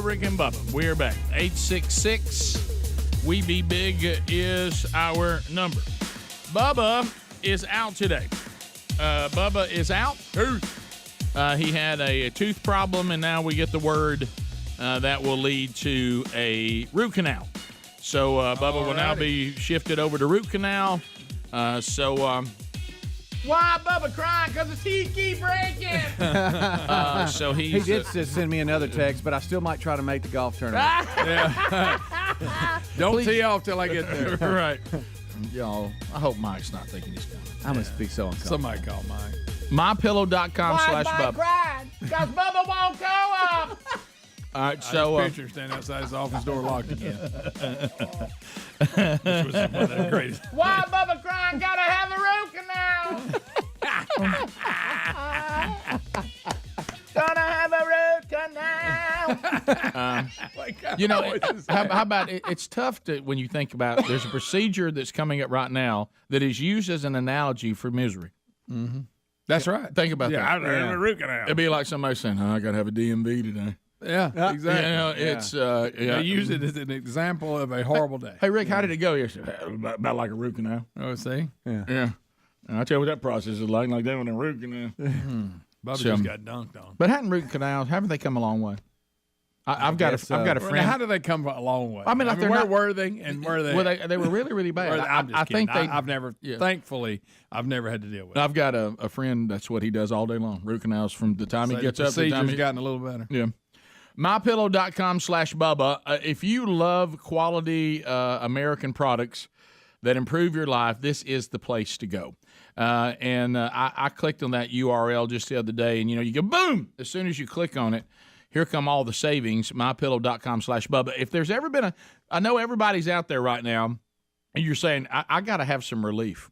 You know, the great Jerry Clower bit. Remember that? Yeah. Shoot up here amongst us. One of us has got to have relief, which is a great story, by the way. Good story. Well, what about the fact that right now you actually go to MyPillow.com/Bubba and things cost less? Because Lindell and the gang, they've dropped the price on the. I mean, these are the products that made them, like the pillow. Buy one, get one free. All right, I buy my pillow, I get another one free. The 6-piece towel set, buy one, get one free. You go there, the bed sheets, the Giza Dream bed sheets, they're fantastic. Buy one, get one free. So some great deals. The MyPillow slippers, I love them. $90 off. I love those. Of course, Lindell, is very open about his faith, and they've got some cool prints that would be cool for your house, your office. There's one called The Lion of Judah. Another one, Jesus Christ is Within Our Grasp. These are only $28, and they're beautiful prints. You can find those, too, at MyPillow.com/Bubba. You also can go to RickandBubba.com. That same link gets you all those savings right there at RickandBubba.com under the sponsors. All right, this is kind of cool, and this is the way to treat somebody. I hope Father's Day coming up this weekend, I really do hope that dads everywhere are getting the gift of Rick and Bubba. I hope y'all cared enough to go get dad some stuff at rickandbubba.com under the store. But we have a person that is retiring on July the 1st. You're familiar, Greg, in Sweet Home, Alabama, the big Mercedes-Benz plant. Sure. In a place, Vance, Alabama. So anyway, can I say his whole name? Is that okay? Yeah, I think so. It wasn't told that we couldn't. All right. So Dale Whitley from beautiful Fayette, Alabama, is going to be retiring on that date I just gave you, July the 1st. So they're having his kind of retirement party And first of all, I love this cake they got for him. Yeah. Apparently, he's really something on the grill. Mm-hmm. And they've got a cake that somebody made like a grill, and it looks like it has kebabs, hot dogs, and hamburgers on That's it. a cake? That is neat. Yeah, that's a really cool cake. Look right at there. that one. Happy retirement, Dale. But then look what happens next. Ooh. Dale gets all kinds of Rick and Bubba swag. Oh. And since he is a grill master, he gets the Rick and Bubba Look at that. Rick and Bubba apron. And look at that mug right there. Look at Dale. Look Look at that mug. That mug is, and I like that one, Greg. This is a big 20-ouncer. Oh, yeah. That's a tall boy. one. Of course, I broke mine. Yeah. But a long Red, wheelbase. you play rough, Red. I know. Common sense is a superpower is on it, and then has Rick and Bubba the logo on the other nice. side of that. And then look at this this apron he's got. It's got a place to put a cold drink. It's got a little got a bottle opener on it. Look at him It's got all posing. kinds of pockets for you to put all your stuff in. And look, it's got the little mitt to keep your hands from burning. You think Dale's not ready? Dale's ready. Fired And up. then he gets a Common Sense is a Superpower T-shirt. This is out of our T-shirt brand. He gets that too. I mean, Dale. He went out. They got on a him high set note. up, ready to go. That's nice. They've got him set up, ready to go. Just click on store. So they said he got He got a little bit of everything. He said that we were out of the meat fork and the spatula. Yeah, we are. Sorry about that. So they got him the Team Wear Mossy Oak hat. You see that on his There you head. go. I like that hat, by the way. Yeah. That's a good hat. Yeah, Dad's wearing that one now, Greg. He thinks that's his Oh, new I hat. saw him, yeah. Yeah, the grilling apron. We talked about that. The Common Sense coffee mug and matching shirt to go with it. That's cool. Well, you know what? Let me tell you something. Donna, thanks for sending that to Speedy. And, That's pretty awesome. and all of us getting to see it now. And you were smart to send it to Speedy so we would all actually see it. That's a good move. And so happy retirement to Dale Whitley. And thank you for supporting our show, buddy. Oh, that's cool, looks good. Dale. How about that right there? Let's give it that? up for Dale. Give it up, Dale. Dale's grilling, Working that and he's night dressed shift, for the Greg. part. Working that night shift. That's right. And you know who Hard cares? You know who cares about him, don't you? Joe Biden. He does. He does, Rick. yeah. He's Well, changing. I remember sitting around our dinner table. Changing My lives. hard-working family sitting around the dinner table, not far from here. It's always not far from here. Yeah, You're right. yeah, You're it- right. everything happens Not where he has far. to be speaking at. Yeah. And why is Bubba crying? Do you ever- Because he got dunked on. Bill Bubba Bussy, for instance, we would talk about things like root canals. I understand the things about root canals because we had them. Got taken out by a piece of salmon.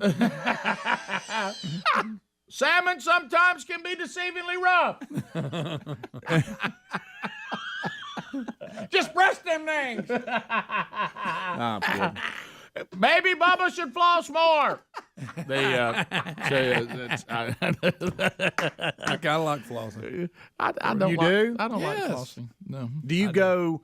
I mean, I'm flossing. Yeah. Or do you go the little tools they have that you can buy in the it's No, like it's, I just want straight up floss. you just straight up floss. I'm holding it. and Yeah, I here don't like go. the little cute thing. Okay.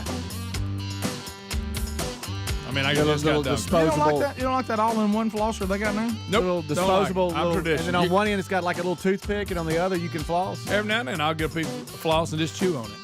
What? Yeah. Well, you like a goat. Top of the hour. We'll be right back. Rick and Bubba, Rick and Bubba. Drop them on the way out. Diamond Gems. If that's a buck, I mean, we're going to have to cape it. This is an issue. So then I tell Gary, is that you? And he sends me, he says, yeah, 9 point. And I just look at Rich's face. So Wait, when JT because said he knows the bucks are going to be more complicated. You know what I mean? yeah, Hey, we got to get to the food. well, when JT said I don't know, but my 8 points right over there, he went back to put his rifle, leaned it up against the shooting house, and when he did that, it was just Rich and I. We were just sitting there, and he said, "We're in a handle," and I said, "What do you mean? We're in quite a dilemma." And I looked at him. I said, "What are you talking about?" He goes, "Diamond Gems." I know. Look, there's the 8 point that JT shot. There's JT with. Now, Rich knows he can invite us just to go eat, right? Right. Oh, yeah, sure. Yeah. But, I mean, we don't have to. Yeah. I mean, we could all just say, let's eat diamond. But now. They serve meals outside of deer season, right? Well, in a bad. And now, see, I bought into this attitude now. Yeah. So he sends me to Gary Palmer, and he comes to get y'all. Yeah. So I get over there, and I say, all right, Palmer, where is he? And Rich had already had that look about when he saw 9 point. And I don't know if Rich names these deer or Right, whatever. yeah. And he goes, you know what? I think I missed it. He said, I think it was a clean miss. He said, I knew I shouldn't have brought this gun. I was worried about whether it was sighted. Well, I think, okay, now we're back to drop off those on the way out. Yeah. And we're back on schedule. So I don't know that y'all have a buck over there. Right. Well, little did you know at that time that our life is in danger as fast as Rich is trying to get out of there. He's very because reckless. we put the buck in the back, and then now the three of us are in the front, and he is flying through mud. He's getting around, and JT's like, "Oh wow! I mean, should we slow down?" And I'm like, "Diamond Gems, Yeah. JT. We're looking, and it's like 6:30, and he's got 6:45 reservations. We're like, we're never gonna make it. Well, it's funny, and JT, like I say, he gets so nervous. All the way down there, so it's about an hour and 45-minute ride. Every 18-wheeler was coming over on this. Whoa, now. I'm like, JT, I just passed. Hey, he's coming over. he's always thinking that catastrophic events are coming. All right, so moving ahead, Sean Hannity. I'm looking over the stories from today, and it says that Hannity's Twitter account is now deactivated. And he has a very active Twitter account, big time active. And they're saying they think someone hacked it. Yeah, it was Saturday morning over the weekend. It's back up now, but it went down after putting a message out. It says form submission 1649, and then the page disappeared. And Twitter normally does not discuss accounts, but they said because Sean approved it, they said that they can confirm that the account had been compromised. Of course, now Alex Jones and others, here we go. Now they're claiming that the government's behind it and all this. But it is weird because it's really unclear exactly why his Twitter account disappeared and was compromised. They said about 2 hours earlier before this, it looked like Hannity had tweeted this cryptic message, form submission 1649. And then it was gone. Now, what does that mean? Is that some kind of internal command or something? Does this anything to do with the Illuminati? I don't know. So they're not telling us what that means. Now, in the story that the guys are holding, Taco Bell's about to go down. What does that mean? Yeah, watch out. In the story the guys are holding, it says that an employee on its last day did it, but they can't confirm that. Yeah, I saw now, that. we're talking about an employee for Twitter? No, or for Hannity? It just. I don't know. What's the line there in y'all's story? What does it say exactly? I thought it was Hannity's employee. Yeah, I think that's what it is. I think is what the story says. But in this story, which is an update to it, they said they cannot confirm that. All right, now wait a minute. Nobody knows what that code meant. Wait, I got a flag. I got a flag.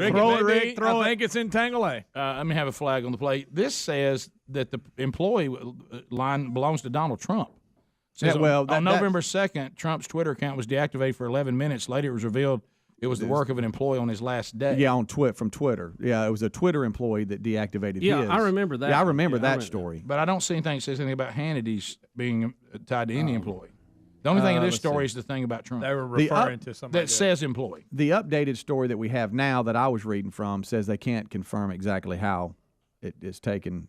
It was taken off or compromised. But it was. Bottom line is it was, and I don't know why. And they don't know what this little message, form submission 1649 means. Form submission 1649. Greg, that's your area. Well, Greg, how do you not know what this code means, Greg? Wow, this guys, is so deep. your area. That's some deep stuff. Alex Jones is calling deep state. Oh, I knew that was coming. So we don't know. We don't know whether we have no confirmation whether this was somebody at Twitter. This is somebody that works with Hannity. We don't know, and they don't know what happened, but it's back, right? Right. So nobody really knows. No. Somebody with Tangle A. I mean, somebody throwing that out there.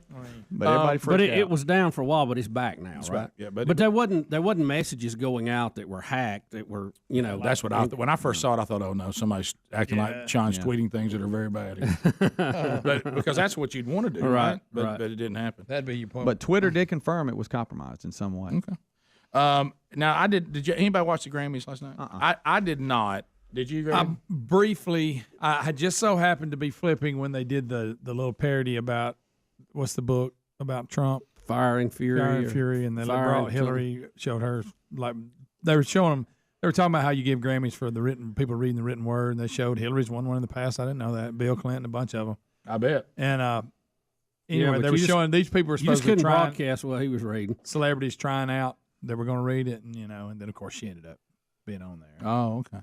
Well, Bubba, you and I, we be big just never been considered. but just missed out. But here's the thing, and darn it, I don't know what any of this music is. I again, I stopped and I'm like you. I watched them nominate. I don't know what it was. I didn't know what it Song of the was. Year, whatever, and everything they put up, I didn't know who it was. I was actually thankful that Bruno Mars was winning stuff because at least I've heard of him. I did know who.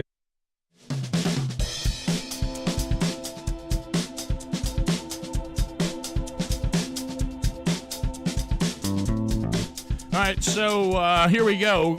From the No Name Studio on the bleeding edge of technology, it is the Rick and Bubba Show as we are moving forward. All right.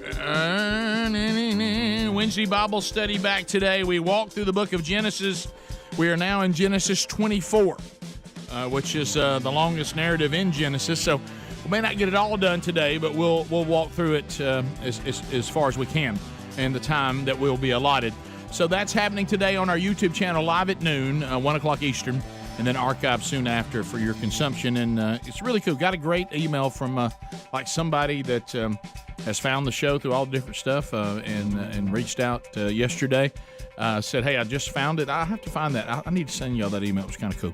But anyway, Greg here, Speedy here, Adler here, Helmsy vacationing, Bubba out. More teeth problems, and he's getting a root canal. We understand that. Is that correct? They're shipping him over to root canal. Yes. So anyway, we hope he feels better and is back soon. I don't think this looks good for the Jacksonville State Golf Tournament as predicted on yesterday's show. Yeah, it was number what, 8 or 9? I It was can't remember. 10. It was 10 on the top 10 list. Yeah, it was, and that was something to do with his teeth. And you were all over that. So there we go. All right, so we have this this story, and you heard Will Ferrell bringing us out of the break. Now, this actor's name, I can't pronounce his name, the last name. Well, I struggle with the last name. Just Greg call seemed him to dial Champ. it in. Just call him Champ. He's one of Anchorman. these actors that you don't know what his name is, but he's in all kinds of stuff. Funny, too. And usually plays an undesirable person. Yes. That's his wheelhouse. And how do you say his last name? David, do you know Adler? This is usually your area. Greg landed on Koechner. Yeah, he says it in the video too. The officer's going to ask him, "How do you say your last name?" So that might help us. Can I say something? Are you dipping? I'm eating sunflower seeds. Okay, Ooh, I love I looked in there. I sunflower thought, "Are you dipping? You're not sharing." Yeah. Sorry about that. Hey, help a brother out. I could, Greg, look, he took a bottle, went like that, and then started talking. I'm like, Adler's dipping. I wished he was dipping. No, it's sunflower seeds. You guys want any? I've got a. I do. Yeah. I got a whole bag here. What That's flavor? not a very big bag. I just go straight up. Is it just the kernels, or do I have to deal with the shell? You got to shell them. Oh, that's the good one. It's not worth the return. That's the good one. It's not worth the Don't return. let Greg get in there. He'll I eat all know. of them. Yeah, I will. And so, all right. So the actor that we can't pronounce his name, but he played in Anchorman, Champ, the sports guy, and then he also was in The Office as the grotesque Packer. Todd Pack. Oh, sorry. Is it Todd Packer? Todd Packer. Yeah, right. Thanks, Dipping Dan, son. There was a movie he was in where he was a football coach, and it was one of the stupidest movies I've ever seen, but he was really funny. Was he I funny? can't in think it? of the name of Was it. he grotesque again? Yeah. And, Okay. And the movie, I'm sure, was really All right. low road. I can't believe I got to live through this again. All right. Good. I don't know where to look. I forget sometimes that this board is actually 3 small pieces. All right, so you love that. yeah, it'll move. All right, so he gets pulled over. Yeah. And he pulls the classic line of old. Have you been drinking? One. Well, I had one beer. But anyway, so Adler says this is cringeworthy, which means Greg will love it. Speedy will distance himself. Adler and I will fall somewhere in between. Yeah. All right, so here we go. I love this kind of stuff. All right, here we go. TMZ. Courtesy. Oh, yeah? What you got? 19. Okay. Piece of alcohol. Gotcha. Glossy eyes. I can smell that car when I walked up to the car. Where's he from? California. What's he doing right here? He said he's going to Comic-Con, West Virginia. Have you ran the plate? Yeah, I haven't got the return back on it yet. Hey, it's Champ. I can smell it from here. Hey, Champ. Jack guy saying Hey, smell Trooper it Bean, State Highway Patrol. So it's my understanding you're going to West Virginia? Yes, sir. Okay, gotcha. Where are you coming from tonight? Cincinnati. Cincinnati? Okay. What part of Cincinnati? The airport. What's your last name? Koechner. I know who you are. I was going to say, I thought that looked like you. Okay. How much have you had to drink tonight? One beer? Or one shot of liquor or what? No, one beer. One beer? Okay. I'm just going to ask you to step out and run you through a couple things, make sure you're safe to drive. Okay? One beer. When he recognized him, he thought he was clear. My pen, thank you. Greg, look at Packer. Y'all. Todd Packer. Come on. He's not moving his head. I can't look. I'm looking down. Greg, right now. Todd's not. He can't drive. He does look like he's okay. I think he man. passed that one. All right, you may begin if you understand the instructions. Oh, no. 1, 2. Oh, no. Oh, no, he's not walking good. Guys, that's hard to do anyway. It is hard to do, especially with an injury. Oh, no. What's he going? You know, turn yourself around like I showed you and do the other 9 back. Oh, no. 1. Oh, I wish I wasn't watching now. I'm looking down. I'm not. He's drifting a little bit now, Greg. yeah. Oh, Now he's drifting. just walking. Oh, no. Oh, no. Man, he's about to go on the road. Just like that. Does it all make sense? Yes, sir. Oh, You okay? yes, sir. All right, I didn't know what you were thinking. It was funny. Oh, he's making him balance. You're fine. I was just curious. You started laughing, so that's okay. If you understand the instructions, you may begin. Greg, this is where. Go ahead. Yeah, ask whatever you want to. Put up. Yeah, just like I showed you. So you hold it approximately 6 inches above the ground, Oh, no. parallel with the ground. Both legs nice and straight, no bend in your knee. Look down at your foot and count in a series of 1000s like so. Oh, no. 1001, 1002, 1001. 1003, Oh, no. 1004, and so on until I've told you to stop. 1001. Don't start just yet. Don't start just yet. What do you say? He said, don't You start understand just the yet. instructions Oh, now? okay. It all makes sense now? Yes, sir. Okay, you may begin when you're ready. 2001. Sorry. Look, you pick it up and where you left off. Sir. Greg, I'd say I got. 2001. 2, 3, 4, 5, 6, Greg. Oh, no. 8, 9. Oh boy, He's not holding it up, y'all, for those of you who can't see. He's not 1,000. No. no. Yeah, he keeps having to fall down to sit. It's a lot of Remember where instruction. you left off. Can y'all stand up on one leg? Okay. 4, actually. I don't think I can pass any of this, and I haven't had a drink. All right, sir, you can go ahead and stop. The last thing I'll ask you to do is just walk to the front of my car for me. No. Just keep facing my car. Whammy! Put your hands behind your back. 141 on that clock, Henry, Zebra, Henry, 8678. You're under arrest for ODI. Operating a vehicle while impaired. And there it is. How about when you realize as an officer you're putting Champ in handcuffs? Yeah. Well, but Champ, Tommy. hey, Champ, need to be out there. No, he does not. And did you know in Ohio they arrest you not for DUI but for OVI, operating a vehicle impaired. So that's what he was arrested for in Ohio. That lift leg thing got him. Oh, yeah. Greg, can you do that? Just straight up? I just tried it. It's not Let's easy. see it. See what you got. Yeah. 6 inches out and 6 inches up. Don't bend your other leg. No Yeah, this is a really hard thing to It do. is. bending. It is. It is. All right. You You holding it? 1,001, 1,00002. He is holding it, but I couldn't do that. That's good. That's good. No way I could. My feet are too bad. Could you? I couldn't do it on my right. No way. Yeah. Do they allow for like old football injuries? Do they have like clauses? Actually, no. speaking from experience, that's a no. But I will say, that's where breathalyzers are important because then they clear you. Then they come in and clear you. Good. If your football injuries have you unable to pull off the. So you asked. Well, I just, sometimes if your football injuries do not get them the result they're looking for, you get to go with them to prove it. And then they do, if they didn't have one there on the side of the road, they do a breathalyzer, a show enough good one back at the office, and then you're free to go if you pass that. Okay. So what your friend said? That's what somebody said. Yeah. Yeah. Greg, can you walk in a straight line? I think. I think the turn is what gets everybody. And you can't. You got. Is that what you think? That's what I think. You put the heel to the toe. Right. Yeah. Yeah. Oh, Greg, why are you leaning against the counter? Wow. Greg, you can't put your head over there. You hold yourself up. You've had too many That's hard concussions. to do. Yeah. I honestly, That's hard to do. I'm thankful for the officers to get people like this off the road. That's right. But what they asked him to do physically, I honestly don't think I could do it. It was a tremendous amount of instruction. Yeah. Now, he passed the part when they moved the light because he didn't move his head. Adler in flip flops trying to do it. You see, it's pretty hard. What are you on a high wire? What are you doing? for my life here, Greg. Yeah. I don't think It's the turn. The turn, yeah. That ain't easy. They have things like when I go to try to do better for the workout. Yeah. They have certain things that involve lifting the leg and trying to be balanced and all that. And I never can do it. And they'll feel bad for me. Eventually they'll look at me and go, Mr. Burgess, you can hold something if you need to. Yeah, just never mind. You're wobbling. I'm good. Yeah, I'm fine. If you're ever wondering, don't say while you're doing the test, I can't even do this sober. Don't say that, 'cause that'll get you. That tricked you when you said that. Yeah. Oh, I meant. Yeah. 15 minutes past the hour of the Rick and Bubba Show, and we thank you for being with us. More of the Rick and Bubba Show coming up right after this. Rick and Bubba, Rick and Bubba. But I realized how old I was. And it was funny because, and my wife was so spot on because I said, I got to go in here. I'm going to scan the Grammys because one of the kids said something about, hey, the Grammys are there tonight or whatever. And I said, I got to scan this just in case there's some big story tomorrow. And she goes, Rick, don't do this to yourself. Mm-hmm. She goes, you're going to go in there and get so frustrated. And why do that? Yeah. You know, your blood pressure's at a good place right now. And she was right. I mean, I didn't have it on 30 seconds. And there's just, I'm trying to muster if I have the effort to make this point. Okay. Right. You know, because it's going to require me to. I think I know where you're going.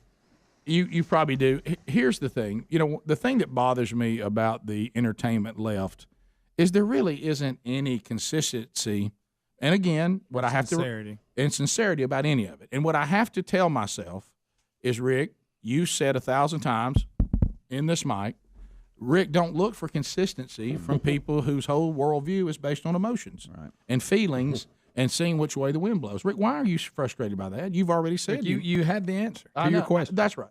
But I would just like to make this point. You just hate to think it's really that way, but it's just so consistently inconsistent. And let me be honest. I've examined my own life throughout time, and I've corrected some things, and I'm sure there's more to correct. That if I look and I say, well, Rick, you're being inconsistent because the thing you're saying in your own life, you don't do it. So then what I really do is the truth, not what I say. We've talked about that a lot. And so you make those corrections to be consistent with what you claim to believe or claim there's a problem. And we talked about this in general, but I'm just going to hone in on the Grammys, okay? So we have a female come out again with the time up. What is it? Time's up. Time's up. Let me be perfectly clear. Talked about this even yesterday when I got to wrap up things at the church that was kind enough to let me come in and do a series. The fact that we don't deal with some of this accountability of the behavior of people, including men, is the reason why we have a bunch of men running around like a bunch of animals, okay? So first of all, every single man that has ever mistreated a woman if this really happened, should be held accountable, and it solely is their fault. All right, y'all hear me? Did everybody hear that? Mm-hmm. If a man has mistreated a woman, you're talking about the mistreater, not the victim, not the victim. Yes. Every single man, if a man has done something, said something crude, bad behavior, came on to a woman that he shouldn't have, certainly held someone's job over their head, was constantly trying to force them to do things they don't want to do. Anybody who treats women disrespectfully, that solely is their fault, no matter what the environment is, because you got to be bigger than that. And I say that to my sons. I say that it's our job to even protect women from themselves. With that being said, because I'm not a person that says, well, hey, man, they had it coming. But now I'm going to jump over in that camp a minute because I do need to make this point. Now let's talk about wisdom on the female side. Look, you say, like I said, I may say that I should be able to leave my car unlocked with my keys in it and my billfold on the dash. Because stealing is bad. And if somebody stole it, they would be responsible for stealing it because that's on them. However, I was pretty naive to think, well, they shouldn't do that, so they won't. I'm not going to make it easier for them to do it. Protect yourself. Understood? I just have a little bit of problem, especially in popular music, that females are up there talking about how women are not objects, and then in their videos, they act like objects. Mm-hmm. I'm very confused by wearing no clothing, barely having clothing on, humping and grinding in videos, and then you're going to give us a speech on the behavior of men and how you want to be seen as valuable, you want to be treated with respect. All of that's true, and men should, and those that don't should be held accountable. But ladies, if I could just, for a minute, I think I'd rather hear that speech from a woman who actually carries herself with dignity and is talking about that we are women that should be respected by all men, but yet to sell records or to sell movies, you play to a man's lowest denominator. You use your body and you say, look at my body, I hope you're intrigued by it, buy my record, watch my video, go to my movie. I don't understand that. that you just don't seem to have a lot of credibility making the speech. It's just not wise. Why Not don't very you wise. Why don't you behave in a way that doesn't create that environment as well, just for your own benefit? Or do you really care about this? Or are you the stripper that's taking the dollar bills and then laughing about how men are, so I'm gonna take advantage of them? Which one? Pass the gravy, please. Ooh, it brings me to my knees. So we are back. It is 21 minutes past the hour of the Rick and Bubba Show. Excited about some things going on this week with Father's Day coming up this weekend. And these are things that you guys can participate in. If you listen to us on I-92, WLWI, in the land of Opelika, Alabama. And it'll be First Baptist Church. They've been, they were one of the first churches to jump on the men's discipleship strategy from the manchurch.com. And, I mean, we're still in our infancy because we've only been at this year 3 now, but, of course, lost a year to the pandemic. But they really jumped in right out of the gate, and they have been doing our discipleship strategy they are now in their 3rd year. And Kevin Derryberry will be speaking at their next Man Church, which is coming up tomorrow night. So make plans. If you want to find out where that is, go to themanchurch.com and see those upcoming events. And then this weekend, as far as man churches are involved, we got a breakfast with Brian Gunn. He'll be speaking there in Homewood, Alabama, home of ZZK at Homewood Church of Christ. If you want to be part of that, those details are at themanchurch.com under upcoming events. And then Scott Dawson will be speaking at my home church. Looking forward to being there with him. I'll be emceeing that. Scott will be speaking at our prayer breakfast. That'll be our next gathering as we roll through the strategy, and that's coming up on Father's Day on Sunday morning. And if you're in the Birmingham area, are you going to be there, or maybe you are someone that lives in that area? Scott is going to also speak at the 2 services at my home church on Sunday, and he and his son, Hunter, are going to speak together for Father's Day, and I'm really looking forward to hearing that. That's a great opportunity. Looking to next week, as far as man churches, on Thursday, the 23rd, Pleasant Grove. Scott Gorosky, What's Eating Scott Gorosky. He'll be speaking at the kickoff service. We tried to kick it off. I actually went and spoke there. The pastor's Les Hughes is a friend. Went and spoke there at First Baptist Church, Pleasant Grove, and then that was on March 1, 2020. Then the pandemic hit, and so they never really got into the equipping part of the strategy, and that is our curriculum. But they will do that this time. So next Thursday, the 23rd, Scott Gorosky, First Baptist Church, Pleasant Grove. You can go and see him. And then as far as a men's event, like a conference type setup, I'll be speaking to the men of Shelbyville, Tennessee, at First Baptist Church, and anybody who wants to come Saturday night. And we'd love for you to join us. The dinner tickets are all gone, but you can still come to just the event, and you find that one at rickandbubba.com under upcoming events or burgessministries.com under upcoming events. The manchurch.com is only there for the man church and the strategy, but if we're doing events and things that are kind of standalones, you find those at burgessministries.com. And if it involves anybody involved in the show, you find it at rickandbubba.com. So we're trying to be sure you can find all these things and then make your own decision on how you want to participate. And now more than ever, on the stuff that I just talked about, now more than ever, I don't know what in the world we're doing in this country and some of the decisions we're making and things that at one time would not even be remotely considered are now normal. And so one of these things is this ongoing obsession. I don't understand our country's current obsession, and it is our country. It's unique to us here. It's a new thing for us. We are obsessed with drag queens, and I don't know why. I don't know where this came from. I don't know why this is. What this new thing of saying let's all embrace the drag queen. I don't. And they got them reading to school kids. Yeah, I mean, I just don't know. It's one thing. Get the combination. I go back to what I said yesterday. It's one thing to say live and let live. If that's your thing and that's the culture you like, and you're not bothering anybody and you're not breaking any laws, then But we're not doing that now. There's almost like we're trying to indoctrinate a generation into gender confusion and drag queens, and so I don't know what this is about. as you said, Greg, drag queens reading to children at libraries. I don't know what that's about. I don't get the combo. Here's what we need to do. We need to get some drag queens, and we need to let them read to little school children. I don't know what this is about. And now we're having these shows for kids. We saw that even Blue's Clues did a deal last year, remember, on the Pride Month. I don't know if they're doing it again this year, where we had a cartoon drag queen that was telling all the kids about gay pride. Anyway, and people have been telling me about these shows where children, they're calling them, and hear me out, family-friendly drag queen shows. Listen to what he's just saying.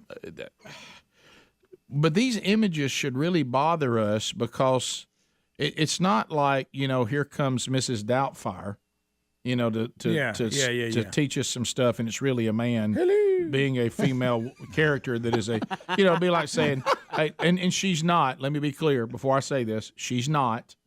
It would be like a man created the character Miss Patty Cake. And you go, well, that's kind of weird. But if you went in, the kids wouldn't really know, and they're reading little kid stories. It wouldn't be. I would probably not be. But that's not what this is. Yeah, this is It's really a lean toward depravity, is what it is, in being sexually deviant. Because what we're really seeing here is, and you're not going to believe this. This is in New Jersey, again, family-friendly drag show for all ages. And you're going to see children handing money to drag queens like they're strippers, and you're going to see cash getting stuffed into the bra that this man is wearing dressed as a woman. And that's family. And these are minors. Golly. There was a time when this would never even get off the table. Yeah. Hey, I'm thinking about having a drag queen show and bring kids to it. Nah, pass. We're not doing that. Not doing it. But now... And here it is. I mean, and this is not the only one. This is just the latest. Now I want you to look at this, Greg. We don't do any audio problems? I think the audio is just like dance music. Yeah. And then of course the parents and people cheering this on. Yeah. Like it's good and normal and something to be proud of. Right. I just never thought I would live in an America that one of the things on the list of what all parents need to get, check the box. Hey, I need to take my kid to go and I need to have take them to see the circus. Check, back when we could have circus. Hey, I need to take my kid to Disney World. Used to be a check. Right. Check if I can get the money for it. Hey, I need to be sure my kid goes to Chuck E. Cheese. And I didn't know that on the list of things I need to teach my kid, take them fishing. I need to now on the list of the things that parents need to be sure they check the box. Haven't taken my kid to a drag queen show yet. Yeah. What kind of parent am I? I mean, and look at these are little there. kids. Look at the little girl here standing up. Look, y'all.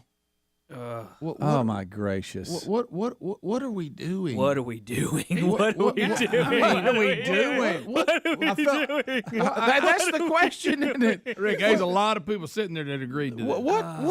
What are we?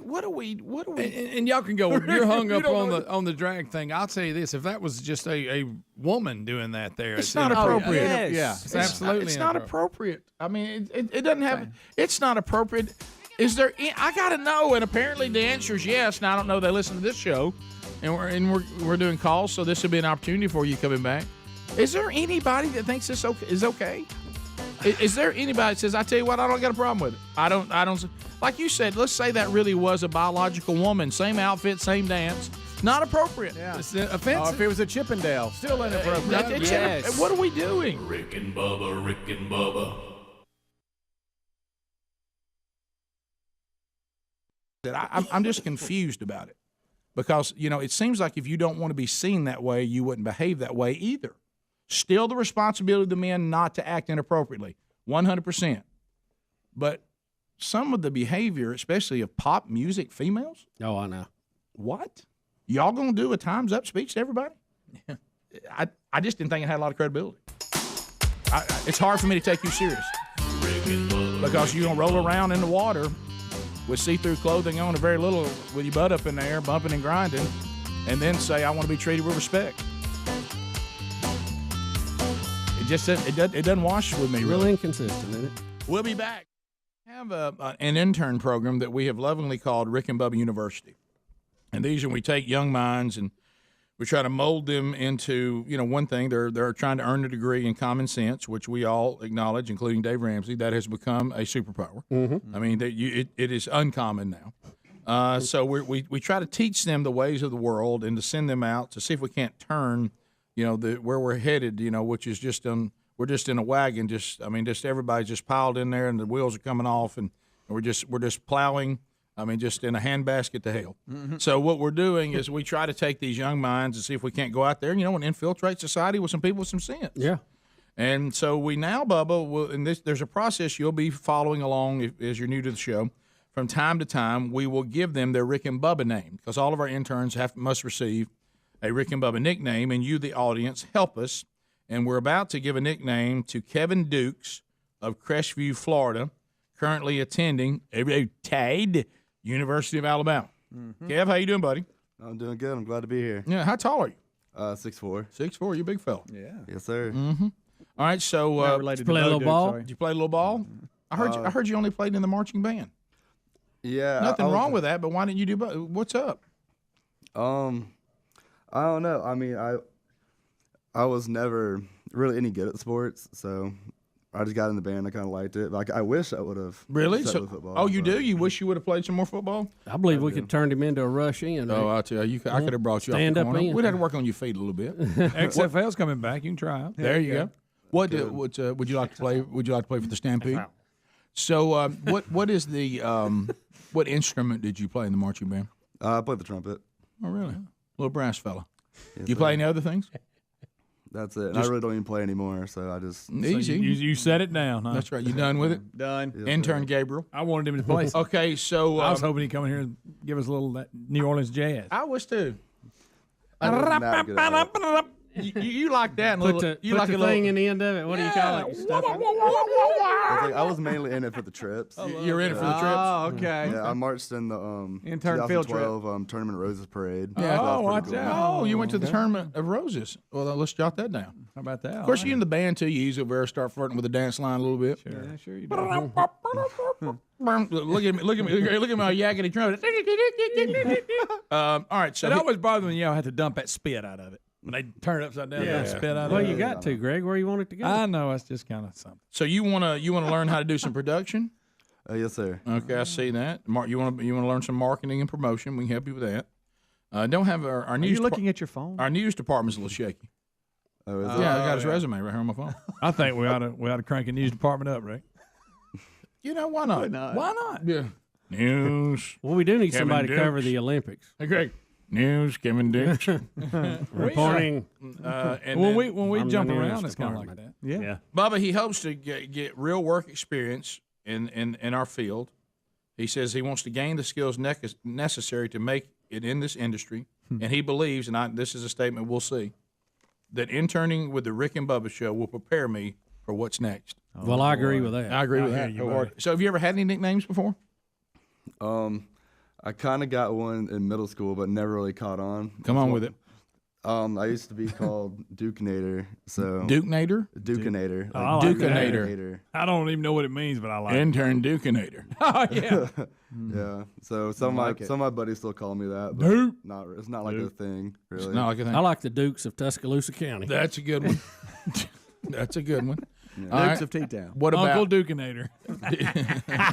It's good. Okay. All right, who's been in real there? good. Somebody's dropped a Dukinator. I knew that one was coming. Yeah, Well, you saw that. I don't know if we should vote. You can see the horses coming around the bend, couldn't you? Yeah. What about have you have any other hobbies? What are things you like to do? Do you hunt, fish, dance? I fish a lot. You fish a I lot, like that. Big saltwater fisherman. but you like to get on that blue water. Yes, sir. That. Like just everything, like snapper, grouper fish.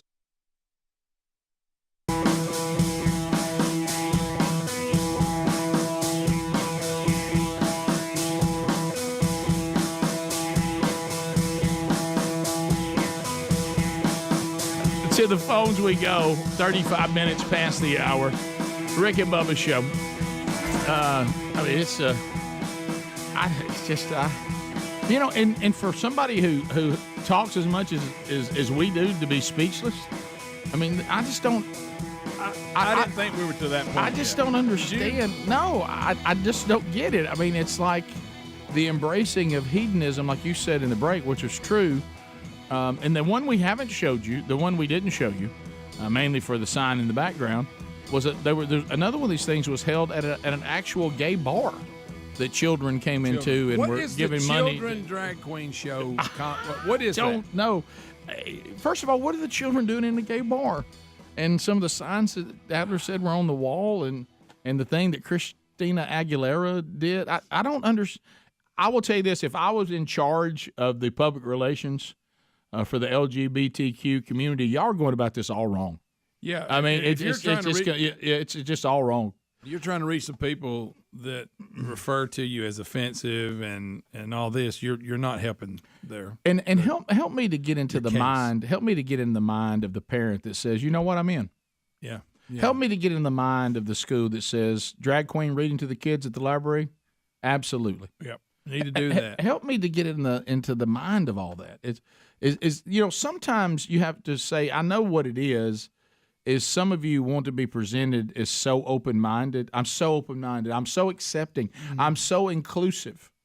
But as it's been said on the show a million times, and I don't know who to credit the first time I ever read this, be careful, because sometimes you can be so open-minded that your brain actually falls out. Now you're not thinking at all.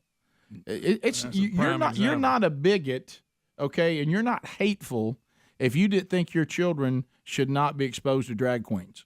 That's not hateful. That didn't make you a bad person. And don't forget, they're not just sitting there. They're not just having a Q&A with them. Yeah, they're putting on their show. Yeah, look at this age of these children in a gay bar watching a drag queen show that has that behind them.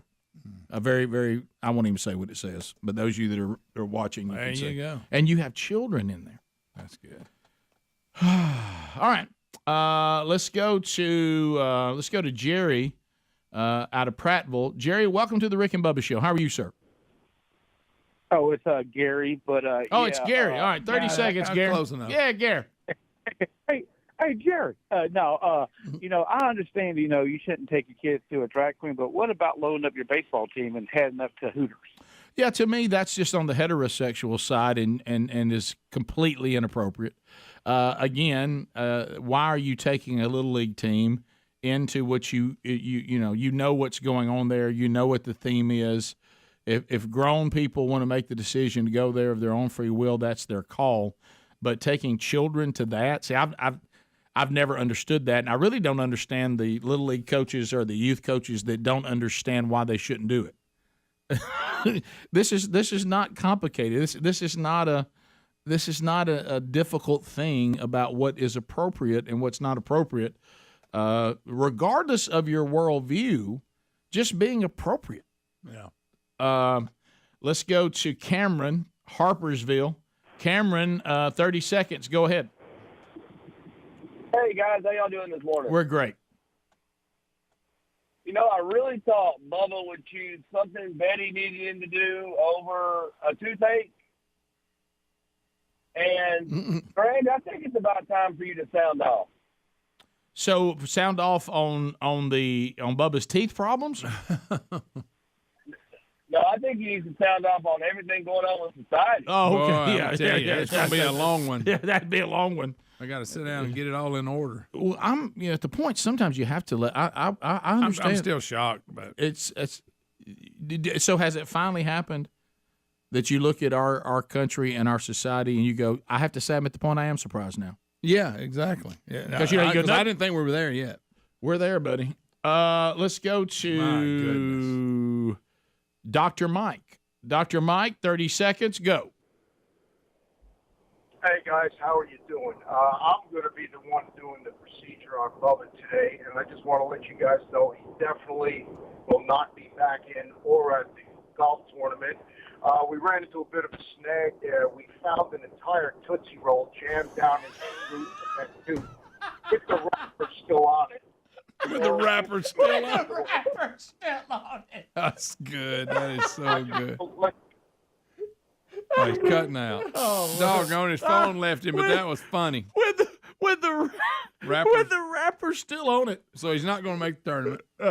Let's go to Donna in Jasper. Donna, welcome to Rick and Bubba. Go ahead. Hey, I have to tell y'all, Jesse Waters had on night before last. Nancy Pelosi was on some drag queen show, and I was floored and amazed, could not believe it. And she comes out, you can see it on YouTube, you should show it, where she comes out and they go, and here's Nancy Pelosi, Speaker of the House, and she tells all of them about how happy she is for what they are and how that is what America is made of. Oh, boy. But anyway. Of course, she looks kind of like a drag queen. I was about to say, Greg, and beat you to it. Could you tell which one was which? Yeah, blended. But see, that's that thing again. It's overplaying the hand. There's no need for Nancy Pelosi to do that. You've got their votes. There's no reason for Blue's Clues to do what they did. These are unnecessary things. Look, there she is, right in the middle of it. It's like that time you said, was it Strahan and that bunch? What's the show they do? Good Morning America. Good Morning America, and they had the kid that was a child. It was a child that came out in front of them who was transgender. Is that right? No, it was just like fascinated with drag queens, and it was a child, a male child that was fascinated with drag queens and wanted to be one, and came out putting on doing. And look, here's the deal: it's about we can say drag queen, whatever. It was provocative. It was doing provocative moves and doing all this, and they were just clapping. I want to be sure I have this right. Tell me if there's anything I have wrong, because I didn't see it. You mean to tell me this society, the one we live in right now, is so depraved that a morning show, here it comes right here, that a morning show on a major network could take a boy who wants to be a drag queen, and he struts his little stuff out there on the streets and struts all this. Yeah. And Michael Strahan and the host of this show applaud it as a child trying to act like a male child wanting to be a drag queen struts his stuff in front of them, a child. Yeah. And they applauded it and thought it was this great thing. Yeah. As he strutted his stuff for them to look at. Walking like, Yeah. So there you go. Get your look. Yeah. So this is him in front of everybody. Look at this. Look at this. And he's watched these adult drag queens. Look at them clapping. I mean, and you understand this happened a couple of years ago. I was about to say, you understand this happened on a major show, and there was no outcry, none. Yeah, that looks about right. That's fine. Believe it or not, Rick, I know this is a shocker. I think he'd been bullied. You think? I would think that. Yeah, I would think that probably would be part of it. No. Unfortunately. Rick, I'm not condoning it, but no, but you are putting yourself in a tough situation. You are. Rick, I'm sorry, not Rick. Carol and Coleman. Carol, go ahead. Hey, I just wanted to suggest that maybe Rick and Bubba build a compound where everybody can go live that believes the same way we do. It's just getting out of hand. That's a good point. Well, we still have to engage the culture because we're called to go and try to reach and disciple the culture, but yeah, to have a safe place to return to once we've been out. You realize, I mean, we're in the mission field right here in their own country. I mean, you don't have to go. You don't have to go anywhere. Matter of fact, you go to other countries, they really have their act together in this particular part of our society better than we do. Yeah. Let's go to Maria in Wetumpka. Maria, go ahead. 30 seconds. Hey, I just wanted to comment on the drag queen show that it seems like it's unwise to try to teach children not to recognize when they feel a little uncomfortable. It's one thing to teach children to be kind to everyone, but it doesn't seem wise to teach them not to recognize feelings inside of them of that something isn't something's not right here. Yeah, Marie, that is that's a really, really good statement, and that's where I think you're right. I think some of this, just to be fair, because I want to be fair about this, is under the guise of let's be kind, let's be nice, let's be pleasant, and I'm all for that. And one of the fruits of the Spirit, our pastor just talked about it Sunday, and it was very convicting, by the way, is kindness. But you're right. I think we're blurring the line, saying the definition of kindness is to have no feelings whatsoever that you're uncomfortable with this, or that you're not okay with this, or this doesn't seem right. No, see, that might be the conviction of your spirit, and your conscience. And you're right. I think we're training a generation to ignore that. I think you make a great point. There is a way to be kind to people and to be loving to people without celebrating, condoning, or embracing something that you know is not right. Exactly. Yeah, that's a great point. It really is. And I hope people heard that, because I think I understand that some of this is based on, let's be kind, and we certainly should. Yeah. And it's not about harming anyone, or it was kind of what I said a minute ago. If this is what people choose to do and it's not against the law and it is in their own private life, then you know what? I may agree to disagree with you, but I mean you no harm. But that's not what we're doing. We're saying, no. True kindness is to condone and celebrate, embrace, and change your view of it. And if you have a different view, then you're not kind. Yeah. And say that's inaccurate. Yeah. And I think she's right. I think we're telling kids now. This doesn't seem right, Daddy. Hey, you get up there and clap for that drag queen. You don't want to be mean. Yeah. 14 minutes to the top of the hour. Rick and Bubba, Rick and Bubba. Jack fishing, trolling for wahoo, just a little bit of everything. Intern wahoo. Intern CC. He's big enough he could wrestle swordfish. How about intern amberjack? That amberjack, that's tough to get them off the bottom. That's like pulling a car off the bottom. Yeah, we got some spots. My brother got some spots. They have some. They caught some. What do you keep looking at over here? I think it's a nervous twitch. That's a nervous spin. I've looked 3 times to see who's down. All right, so well, he's just rotating in his little swivel chair. Stay right in here. Stay right in here. Stay right there. You got to stand in front. Well, we're training, man. Yes, You're learning. That's where you're learning, right? Intern Cottonmouth. You're not going to make it far in this industry if you keep looking away. Yeah. You got to stand right up Duke in and Wahoo. That's right. Calm down. Yes. Intern Twitch. Please don't think that there's going to be multiple shows that have made it doing everything wrong. Yeah. You know what I mean? So, Intern, we already got that box checked. Intern, look to the left. That's right. Well, I had a good one, but I'm on the go. He's a go-getter. I do like his effort around here. I mean, good work ethic. You're working hard. Probably one of the best. Probably one of the best early breakfast getters we've ever had. Yeah. Well, get on it quick. That's the key. You got that dialed in. Well, Helms has shown the interns that it can be done. Right. It's just we had some that I think they got lost. Speaking of Tuscaloosa, I think they went through there trying to find it. Right. It's almost like my sons gave him a ride down to Bowling. Yeah. Yeah. On that GPS. Oh my gosh. You think they were arguing? You think they were arguing among themselves? Oh yeah. I couldn't have said any more clear. Just look at the directions. My kids make fun of me because I'll say I'm gonna use GPS, but I still go to MapQuest to look at it one time. Yeah, because I want to just look study at it and yeah. know kind of where I'm going. Mm-hmm. They think that's hilarious. Well, that's exactly a great example right there. Why? How about intern MapQuest? See him looking around, getting directions. Intern North Star. So you like to fish? Love blue water fishing.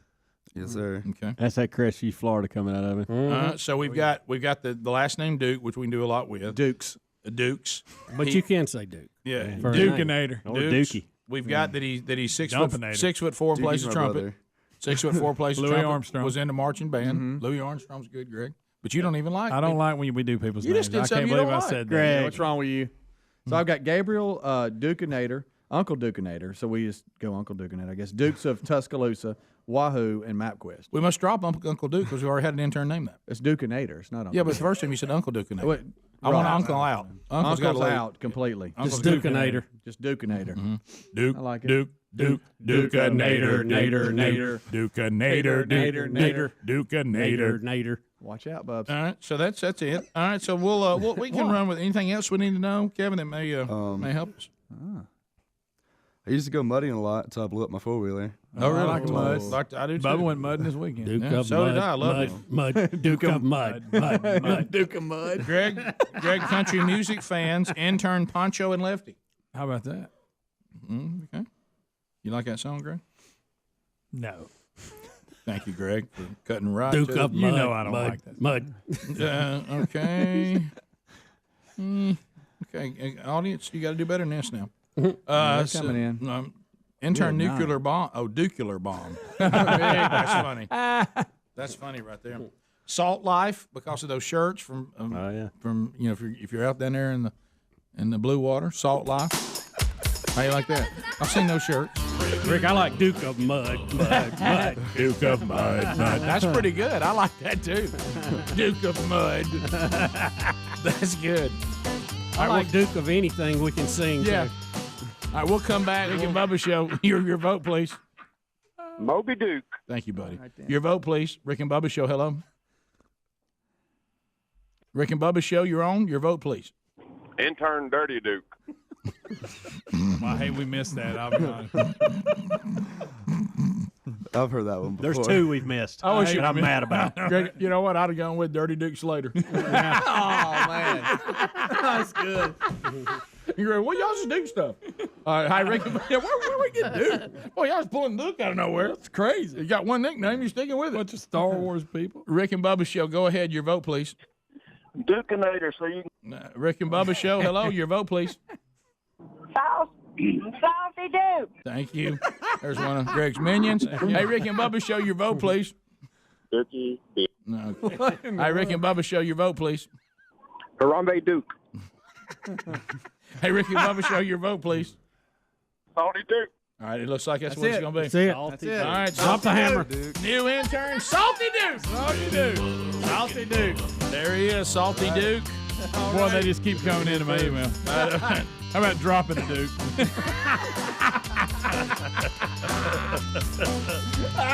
All right, Salty Duke earns his way into Rick and Bubba University. He has been accepted. He is now a student, and let his classes begin.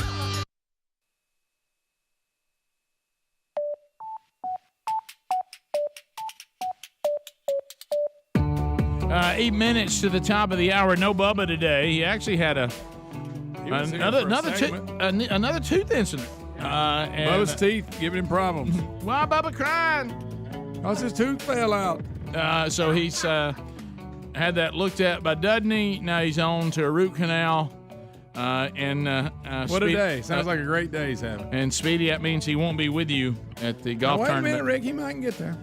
He said he may still get there. What time y'all teeing off? He said wait on him is what he told me. Do I need to fill in for him? Yeah. Yes. I don't play golf, but what about that? Oh, hey, we'd have a good time. Yeah. So, maybe you can find a fill-in. It's not far from the house. What's going to happen to you for? They'll probably put somebody with us, I would think. Oh, wow. So that's unknown. But I don't know. I hope they're not a pastor like that time that you didn't think that's what everybody was calling the guy. Well, no, I was just trying. Oh, yeah. Remember that? That's a great story. When everybody was saying great shot old pastor. Right. Speedy, try and be hip and call everybody's nickname, and he got it a little bit off. Right. Well, I was just Be sure you get confused. everybody's nickname right before you fire it out there. Right. Yeah. I do need to make that note. Yeah. Especially when it's pre. Yeah, but there's a lot of unknowns today. Yeah. You know? A lot of unknowns. I tell you what, know it's going to be hotter than a 3-ball. It's going to be hot. I think what I think is the best part about that is you think you stopped and it was okay. Oh yeah. Well, you know what I mean. Right. My favorite is when Greg says, "I don't want it. I'm just gonna throw out half of it." Well, that you can write down. Yeah, I think you would have been fine if you just said "gonna be hotter than a cat" and left out that part. You left out the wrong part. But he anyway. thinks he did good. Look at him. Right. Hey, Rick, 3-ball. Look at me showing some restraint over there. As if we pull back at the end. Look at me show a little discernment here. That's so good. But you know what? Do you want to know what I'm not going to be able to? Show a little discernment. See, I didn't quite go all the way with it. I am really hoping they put one with us to make 4. Yeah. Because if not, I'm going to have to watch Mike drive around in that golf cart by himself all day. Keep looking beside him. Bubba. Oh, still not there. Yeah, and I don't know if I can handle it. Right. Really, what you'll have then is just what happened in the hall with wheels on it. Yeah. Yes. Rick for 18 holes. Why Bubba cry? Why Mike cry? Cause Bubba left him again. All right, so why Mike by himself? Poor Mike. Why Mike cry? Cause Bubba was a no-show. All right, so and this is in my opinion, this is God looking after Bubba because he's not here for this. Yeah. John Hinckley Jr. Warnock. This really gets in Bubba's crawl. Where's the Warnock come in? Oh, he's got another name? John Hinckley Jr. Warnock. I haven't heard that. What is that, Adler? I mean, anyway. I've never heard that. But today, he tried to assassinate Ronald Reagan in 81, and Adler said he wasn't even born then. and he is set to be released. No strings attached. Yeah. Today. And today's the day. I thought we might have all forgotten about it, but we've done the stories about it happening. Today's the day. Today is the day, and I'm kind of glad Bubba's not here for this. No restrictions. Yeah. He's a free man, they say. You know, and it's always, and we've covered this 1,000 times. I'm going to try not to repeat it, but, you know, his obsession with the actress Jodie Foster is why he did this. Yeah. He was trying to impress her, and then come find out she don't even like men. I know, Greg. Thank he you. He didn't know that at the time. I wonder if he'd known that, Reagan probably never got shot. Well, that's true. All right, so do I do audio here? Here is the attempted assassination of Ronald Reagan in '81.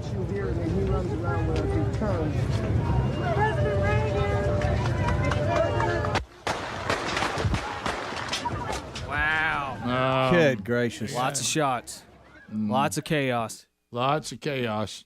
If you could go back right before the shots when Right everybody there. is smiling and things changed. Yeah. Well, you just never So know. fast. You just never know. And you think about Brady, and I mean they just Yeah, I mean shot him right there. So, and we're going. I mean, he's been out. Well, he didn't never went to jail. He got sent to the mental pleaded hospital. insanity, and that was the verdict. And he spent his time in the hospital. And then a few years ago, they let him out with supervision. And then today they're taking all that off, right? And he can come and go where he pleases. Yeah, it's no restrictions now.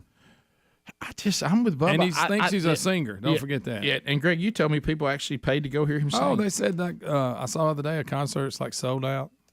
No. And we played it. How many seats? It's got to be less than 500, I'm sure. But I think it's more like clubs and stuff. yeah, but we played Yeah. it on the air one day. It's really bad. Very bad. So It's like present day Bob Dylan. So do people go and hear him play and sing because, hey, I It's just tried a to shoot the novelty. president? Yeah, I well, wanna not go- tried to shoot him. I did shoot him. That's all it is. You Yeah. go in there, hey, I say, gosh, president, he's singing. I'm with Bubba. I mean, maybe you having an opportunity, behind bars to change your life. Maybe even you become a devout follower of Jesus and you start trying to lead others. But I just got to say that in our country and in this society, if you try to kill the president, and really, if the doctors were not as good as they were, and you really almost killed a president. You shot at him. You shot other people, okay, and you ever get out?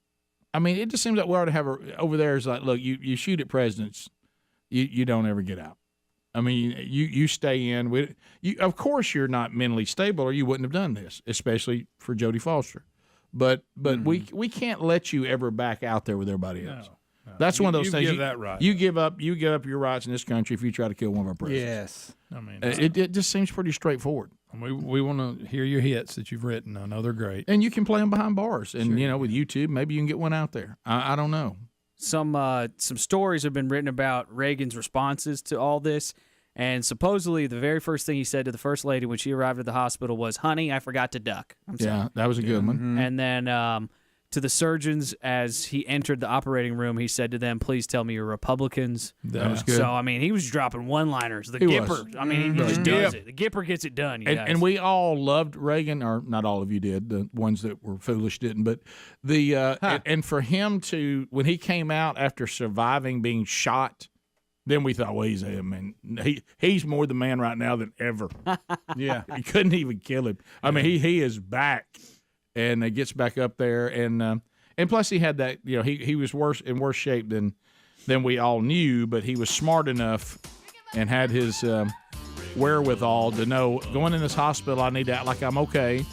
I need to be really, even though I'm struggling, because the country doesn't need to think I'm in trouble right now.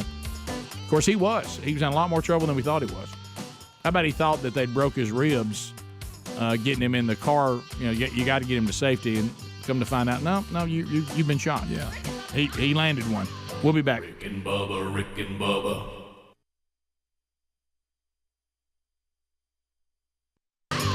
Rick and Bubba, Rick and Bubba. So as we come back, Tiger Woods is now playing golf, and someone shouts during his putt. Rick, there's a video clip of him trying to putt, and the guy gets a little ahead of himself and yells while he's trying to putt, and Tiger misses it, and he is so Tiger unhappy. Well, so it's a mad Tiger. Mm-hmm. It's worse than that. Blade of grass outside the right edge. You can keep the pace on this. It's going up the hill. Oh, that was right in the middle of Listen, people start hollering, throw him out.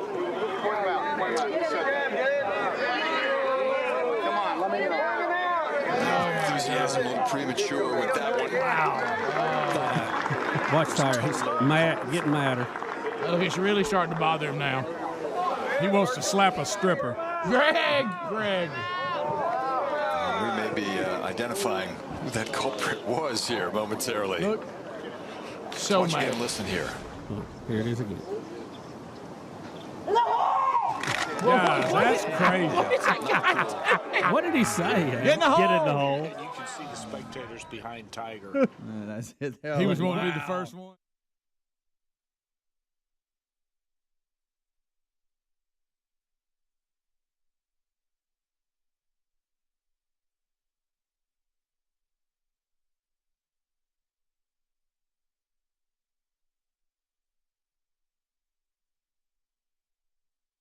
It's Tom Petty and them Heartbreakers. So you want to be a rock and roll star? How about it? I'm good, man. How are you doing? I'm great. Well, I'm great. Glad to be here. Well, I'm going to try to push through. I found out something that's really got me maybe not able to even work today. I found out that the Eagles' Chris Long will not visit the White House if they win. And I how can we continue? I don't know how I can go on. You know what? I got good news for Chris Long. Unless we have some miracle happen, he ain't gonna have to worry about it. Well, again, here let's run down all that. Number one, your obvious point. What a mojo thing to even say. Okay, you've mojoed the entire Eagles by declaring that somehow you're going to be in that dilemma. All right. Secondly, you're so arrogant you think any of us give up. Yeah, I mean that any of us. And the fact you did it last year when you were with the Patriots, you declined to go then too. Chris, none of us care whether you go to the White House or not. Chris, you're not that important to any of us. You know, and the Eagles fans, just like the Patriots fans last year, would like to see you get your job done.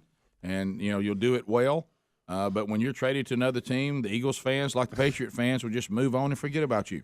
I mean, none of us care. Do they ever think, too, like, for instance, if I'm going to have somebody come to my house and I know they don't want to come to my house and they don't like me, when they say they're not coming, I'm excited about that. Oh, yes, absolutely. So why on earth would they make this kind of lunacy statement? There's no, you know that wonderful. You're looking for logic, my friend. You got that wonderful feeling where somebody says, "Well, you got to invite them," and you're like, you're right. It'll be awkward if we don't. No, and all of a sudden you're sitting there going, "How much fun would today be if they wouldn't come?" Also, that wonderful text comes in, "Hey, we're not gonna make it." Yeah, there it is. You know, and they think they've just put you in a distraught situation. All you are doing is fist bumps. Yeah. And so everybody's like, "Okay, Chris isn't going. He can complain the whole time we're there anyway." Yeah. Yeah, who cares? I love the fact that he thinks he's got to have a press conference to tell us that he's so important that we will be overly concerned. I'm like, well, there goes the Super Bowl. Yeah. Chris Long's not going to the White House if the Eagles win. Who cares? So anyway, that's out there today. Now I'm going to tell you. I know y'all have talked about it. Speaking of the State of the Union tonight, we talked a little bit about that in the kickoff hour. Mm-hmm. I can't just hear about it. I simply must see the video you sent out last night of Cowboy Hat saying that she's not going. Y'all, this Cowboy Hat I can't woman, take her serious. Greg, this Cowboy Hat woman. Look, it's one thing, just like we said back in the Roy Moore thing. Hey, lose the hat and the vest. At least some people wear hats that look like it's part of the culture or whatever. This hat she's wearing, and Greg, you said it, looks like the hat that a person would wear that was come over to the birthday party that runs the ponies. Yeah. It's a costume. But she's wearing a costume. It's a costume. That's not even a real cowboy. And we're supposed to take her serious. Can I tell you, too, it kind of gripes me, people missing the State of the Union address, because that's a constitutional obligation to the president. And as a member of Congress, you ought to be there. It just shows how political everything is. Now, I say this on either side. How about a Supreme Court justice? You think she ought to be there? See, if she says that, then she ought to not be able to rule on anything brought up during the Trump administration, because she's already biased on it, which we know she is. I mean, I can tell you right now, I'm just going to vote. She doesn't need to hear one argument on anything. I can give you ahead of time what she's going to vote. She can stay and awake. I'm not Kreskin, by the way. Because she's going to be political. She's not going to interpret the law. Right. Exactly. Can I just say to all of you in Florida, and I'm from Alabama, so I hope this has some credibility, because we've got our share of incredibly embarrassing people throughout our history. And sadly, in some cases, like right now, current. But you got to do something about Frederica. I mean, this is embarrassing. I don't care what party you're from. Like I said, there's been Republicans, and we just had one recently that can be very embarrassing. I understand all that.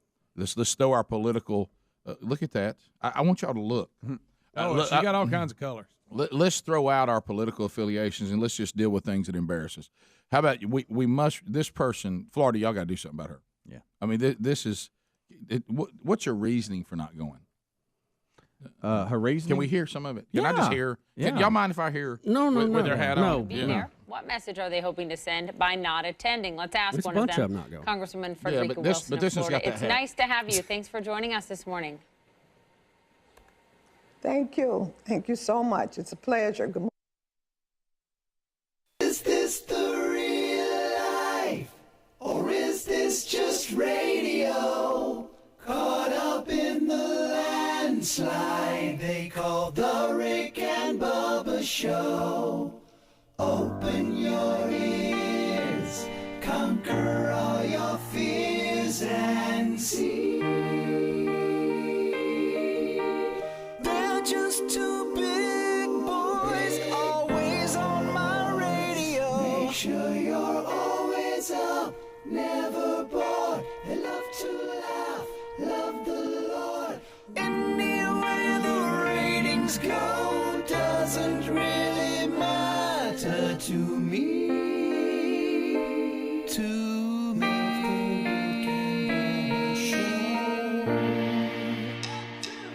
7 minutes past the hour of the Rick and Bubba Show from the No Name Studio on the bleeding edge of technology.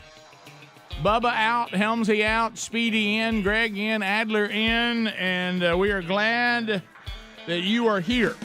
Coming up today, Wednesday Bible Study is back live on the YouTube channel at noon Central, 1 o'clock Eastern. Continuing to walk through the book of Genesis today, Genesis 24. It'll be archived soon after to the YouTube and podcast channels for your consumption on your own time, if that works better for you. And that'll be happening today on the program. Couple of stories that are out there. Do you remember the movie Saving Private Ryan? Everybody remember that? Oh, yeah. Yeah. The movie Saving Private Ryan, it was a great movie, difficult movie to watch at times, but for a redeeming reason. But anyway, if you remember, Tom Hanks' character had this handshake that he would do, which was supposed to signify the trauma of war that he had to see, and so many people he'd see die and all this, and you find out. I mean, I guess I'm not doing a spoiler alert, am I, on Saving Private Ryan at this point? I believe I think you're good. Hey, man, you always tell us about the movie. So it's if you haven't seen it, he's a school teacher, and you find out that he really lived a pretty normal life before being, in this position in a world war, and it shows the trauma at times. I see the scene in my mind of him getting a drink out of his canteen. Remember, his hand was shaking. Well, they're saying now that he's got the Elvis movie coming out. Is it this weekend? Is that when that's coming out? Is it this? So. Let me see here. Hold on. Where he puts on a fat suit and plays Colonel Tom Parker. Mm-hmm. It is a biopic on Elvis. And he's out promoting this movie, and this is showing us something. I'm showing the 23rd, Rick, next week from Thursday. All right, next weekend. So anyway, they're saying that he appears unable to control his shaking right hand while holding a microphone, and talking about the new Elvis movie. He's 65 now,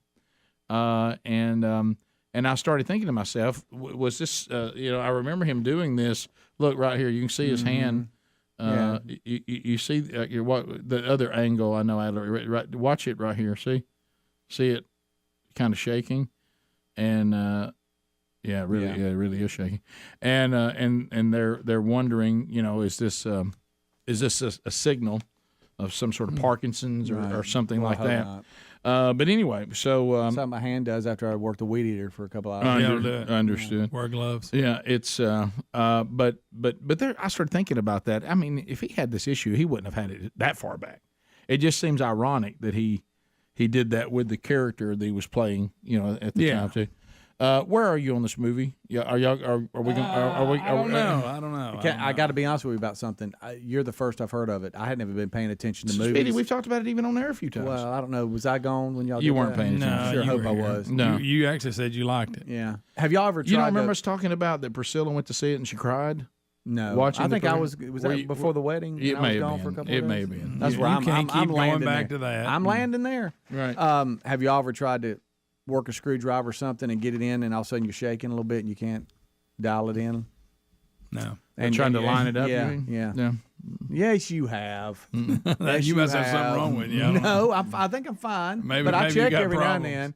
I don't know what it was. Maybe I had too much caffeine that day. Yeah, I but never had. Was that day you were off? Yeah.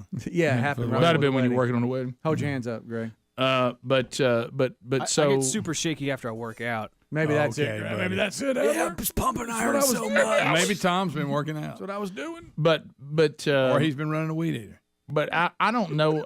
It's almost like I know the guy they've got to play Elvis. I saw in the trailer. It's like he. So Tom's not Elvis? No, Tom's. no, he's Tom not. Hanks is Colonel Tom Parker, and I don't think you're going to be okay with the fat suit. He looks very odd as his character. But I was. I think it's going to bother you. Can't quit. I wasn't here. If so, I need help because I don't remember anything. Okay, have about you this. seen? Well, there's an Elvis movie coming out. Have you seen Tom what? Hanks has got a lot to do with it. Is he directing it and starring in it? I don't Probably. know. And he's Elvis. TV4. And it's young Elvis. So have you? Didn't know this. But have you seen? That's what we need to know. The Elvis movie. Have you seen him as Tom Parker? No, I don't know As what the you're talking Colonel? about. No. It's going to be troubling. And Adler Okay. probably will find a picture here shortly. I don't know. They're out there. But I think the guy they got to play Elvis moves like him, and I think even maybe sounds like him. But he does the way he looks. He doesn't look like him. He's not cool enough looking. Yeah. I hate to say it like that, Yeah, but that's you don't how have to I look feel. just like him, but there's something about this. He looks like a 12-year-old. What are you talking about, baby?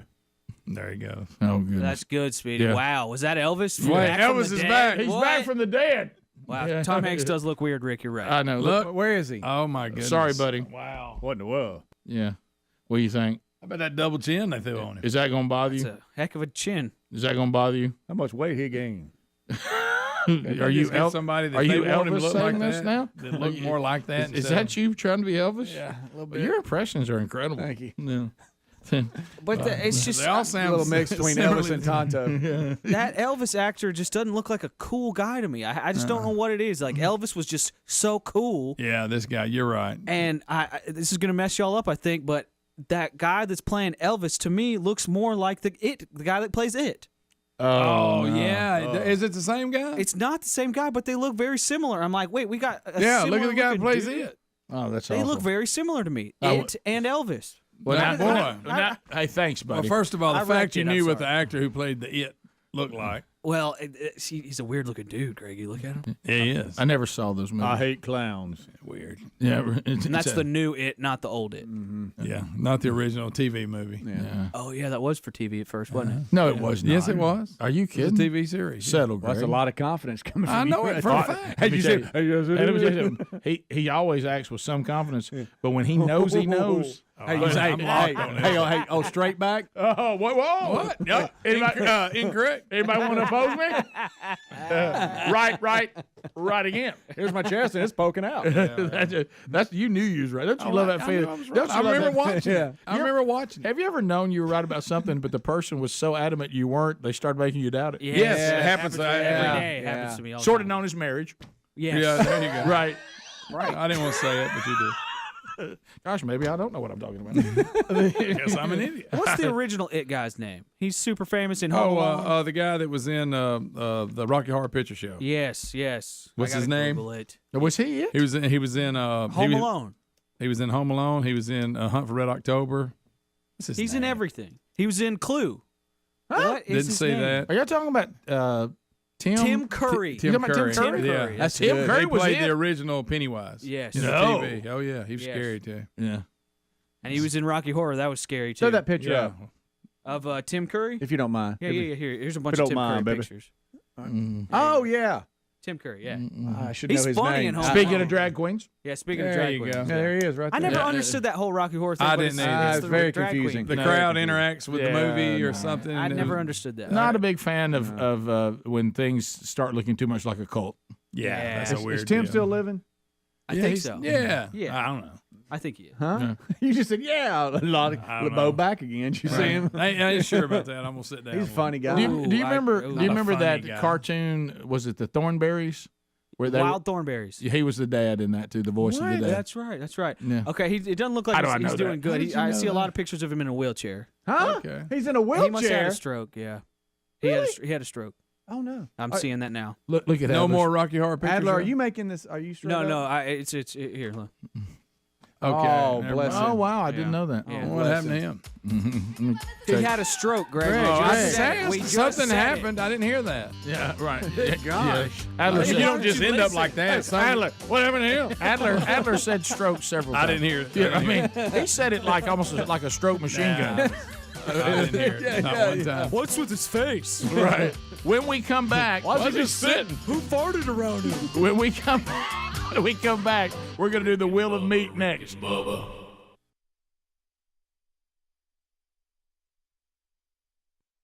Good morning. So you're not going tomorrow night.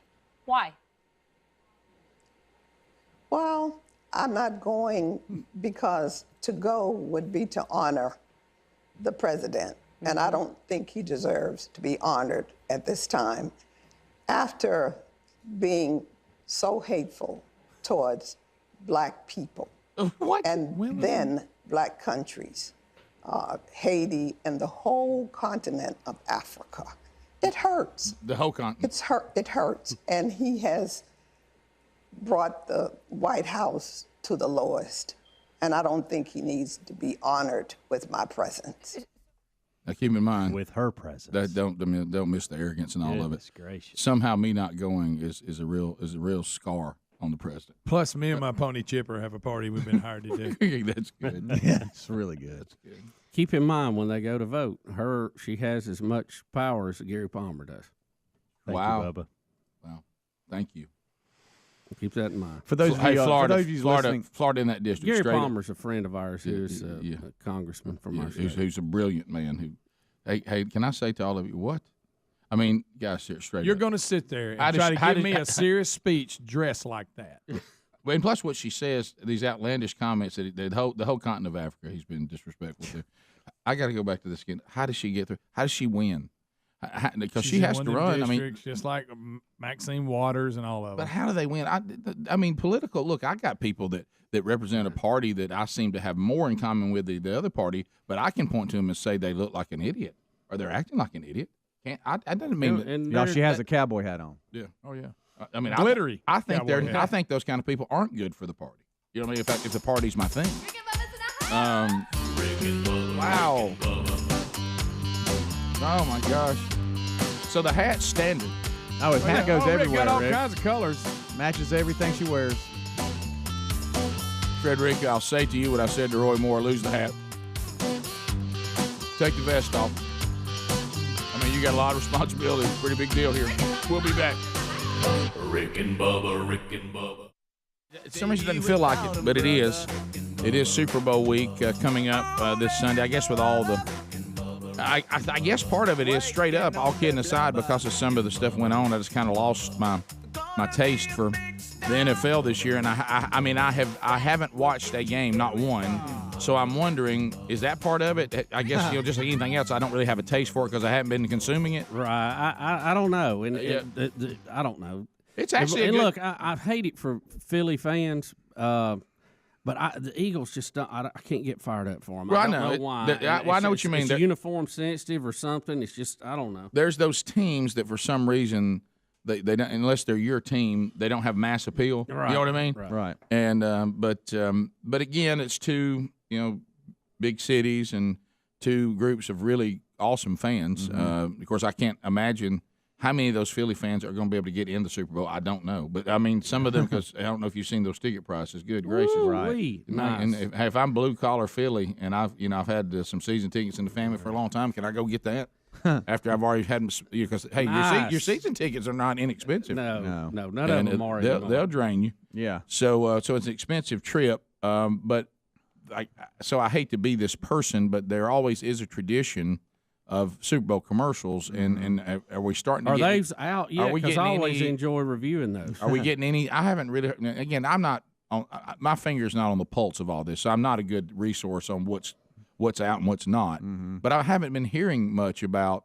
Check out our pre-look at a commercial, and some people like to wait and not see them beforehand. I'm not in that camp. I want to see them whenever they're available. It doesn't matter to me. It also helps me during the Super Bowl to not feel so bad when I go to the bathroom. Yeah, well, see, that's the thing. If I see one and I like it, I'm going to want to see it again. I mean, and I've seen your product. And it's done its job. And I do.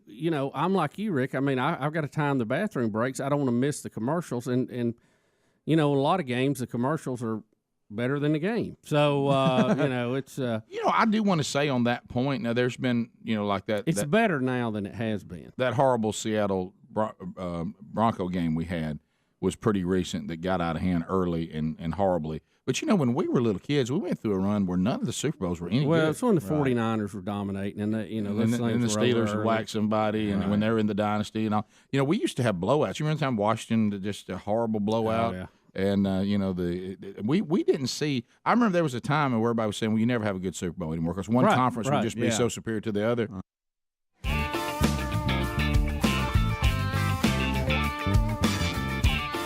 We're back. It is 21 minutes past the hour, and as promoted, Wheel of Meat. The wheel of meat keeps on turning. Ooh, if I don't win today, then tomorrow. Let's go, Wheel of Meat. Wheel of meat. It's got me yearning. Let's go. Whoa. And come on, give it a try. it is the wonderful Wheel of Meat. Brought to you by our friends at harryanddavid.com. Also, 1-800-Flowers.com on that magical wheel. Providing background music to Rock and Roll City. They're here ready to go. We got them. Also on the wheel today, Moultrie's got a Delta-based camera. Court Buddy is on the wheel.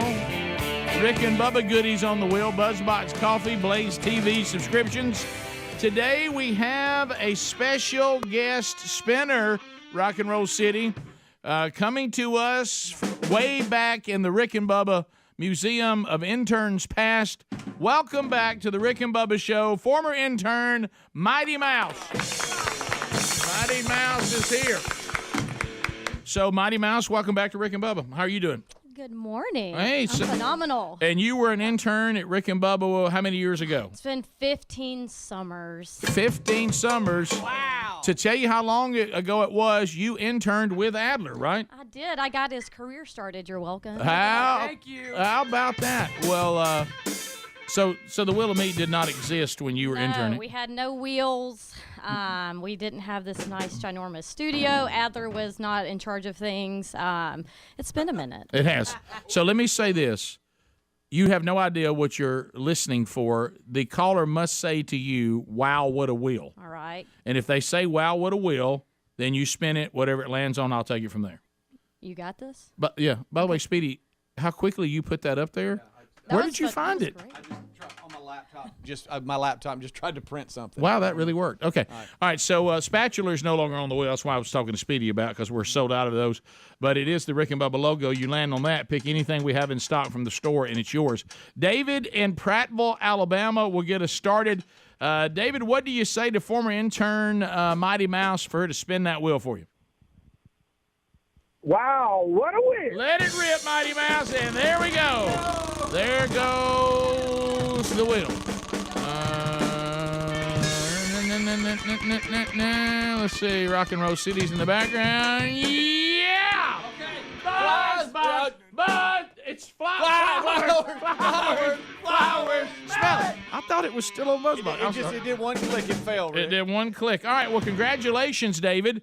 You've won yourself either 24 multicolored roses, 24 red roses, or a vibrant summer lily bouquet. Which one would you prefer from 1-800-Flowers? Say it again. 2 red roses. You want 24 red. Got it. It's handled, and I thank you so much for listening to the Rick and Bubba Show. Do you need him on hold, Speedy? If you don't mind. Yes. All right, putting you on hold, David. There he goes. All right, let's go to Jeremy Jeremy is in Auburn, Alabama. What do you say to Mighty Mouse?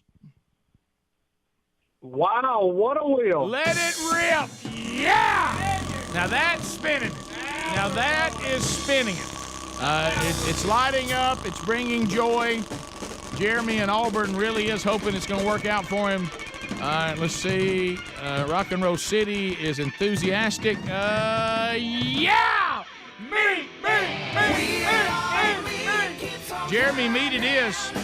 You have gotten a $50 gift card from our friends at harryanddavid.com, and they'll send that to you. Go there for their world-famous delicious cuts of meat and have them shipped right to your door, and you can enjoy them.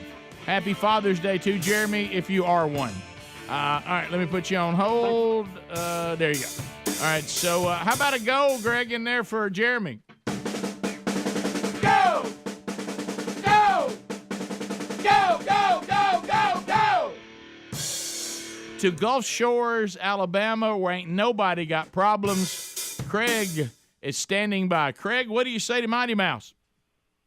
Wow, what a wheel. Let it rip. Reverse spin for Sunny 105 at Gulf Shores. And a pretty good spin. Thought it was going to take Speedy's mouth off. All right, here we go. Which might have really messed up his brilliant Elvis impersonation. All right, here we go. Craig.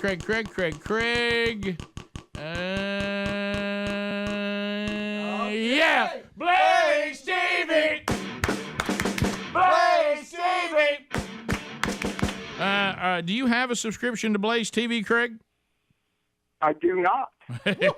Yeah, you do now. Well, you got one now, baby. Yeah. Not only this great programming here, which is award winning, you get all the other great programming that is Blaze TV. So let me put you on hold, and we'll get you that information. Okay.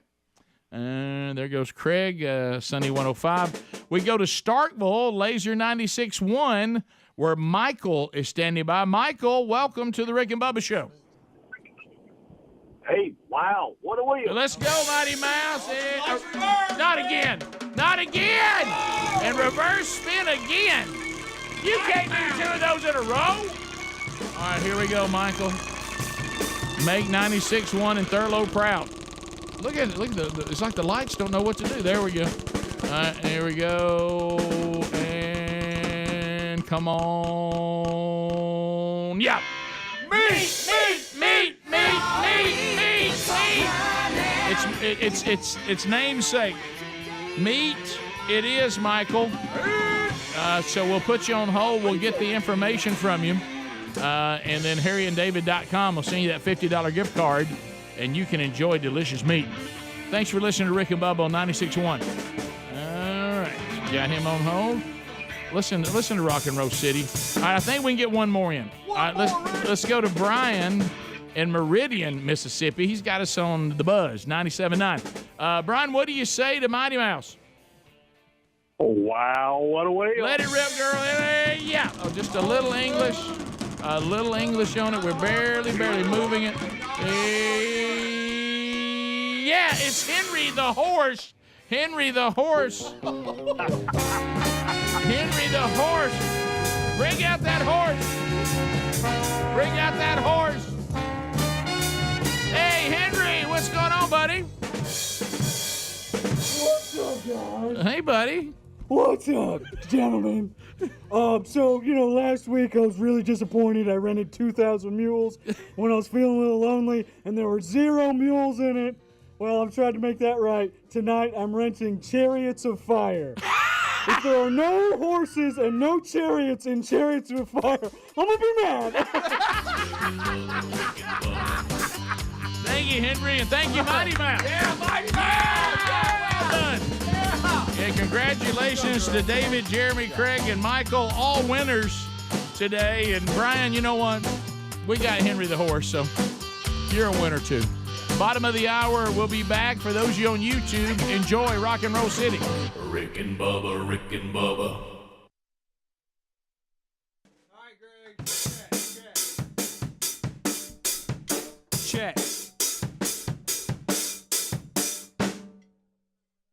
Check. Hey, okay, yeah, we're good. headphones aren't working, but we're okay, right? Oh, wait. Wait. I hear crackling, but I hear no sound. Well, looks like we're going to have to fly. Oh, yeah. Thanks. All right, here. Oh, there we go. Now we're rocking, I think. Okay, here we go, Greg. We're just going to have to fly blind here, buddy. I can't hear. Can you hear? No. I hope we still sound good. All right, go for it.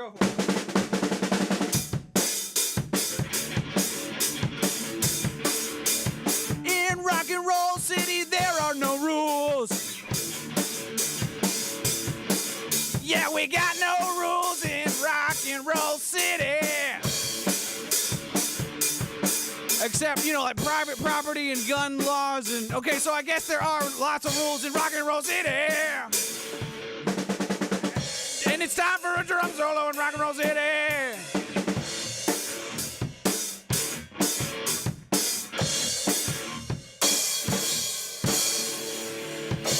Welcome to the city, rock and roll city, where there are no rules. Except a few laws about we can have guns and stuff.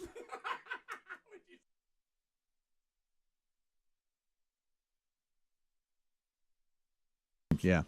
I've had a couple exceptions, but not every many. now and then somebody beats the Patriots, but not much. Yeah. Well, Madden 2018 has ran a simulation game, and they're predicting the Patriots to win 24-20. Now, before you make fun of that, they have been right 10 out of the last 14 seasons. But it comes down, according to Madden 2018, it comes down to one last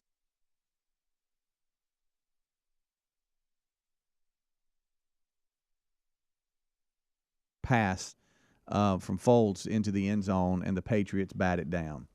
But that is the let me come out of that real quick, Adler, if you don't mind, and then I'm going to go to let's see here. Here is the actual audio of the last play of the game, according to Madden NFL 18. So now here come the Philadelphia Eagles. Quarterback Nick Foles. One final shot. The ball is up. And it's knocked away.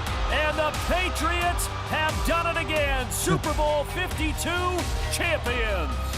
So it has them winning 24-20. What if all of a sudden we looked up and the game went just like that? And we heard they've been pretty close got to one, it, right? Yeah. Well, yeah, what if the actual play happened? 10 out of the last 14 throws to the seasons. end zone. It's batted down. We would be like, what? Wait a minute. Do you think the Patriots sometimes let teams get ahead just so they can make a comeback? Right. That's when they wake up. Yeah, probably so.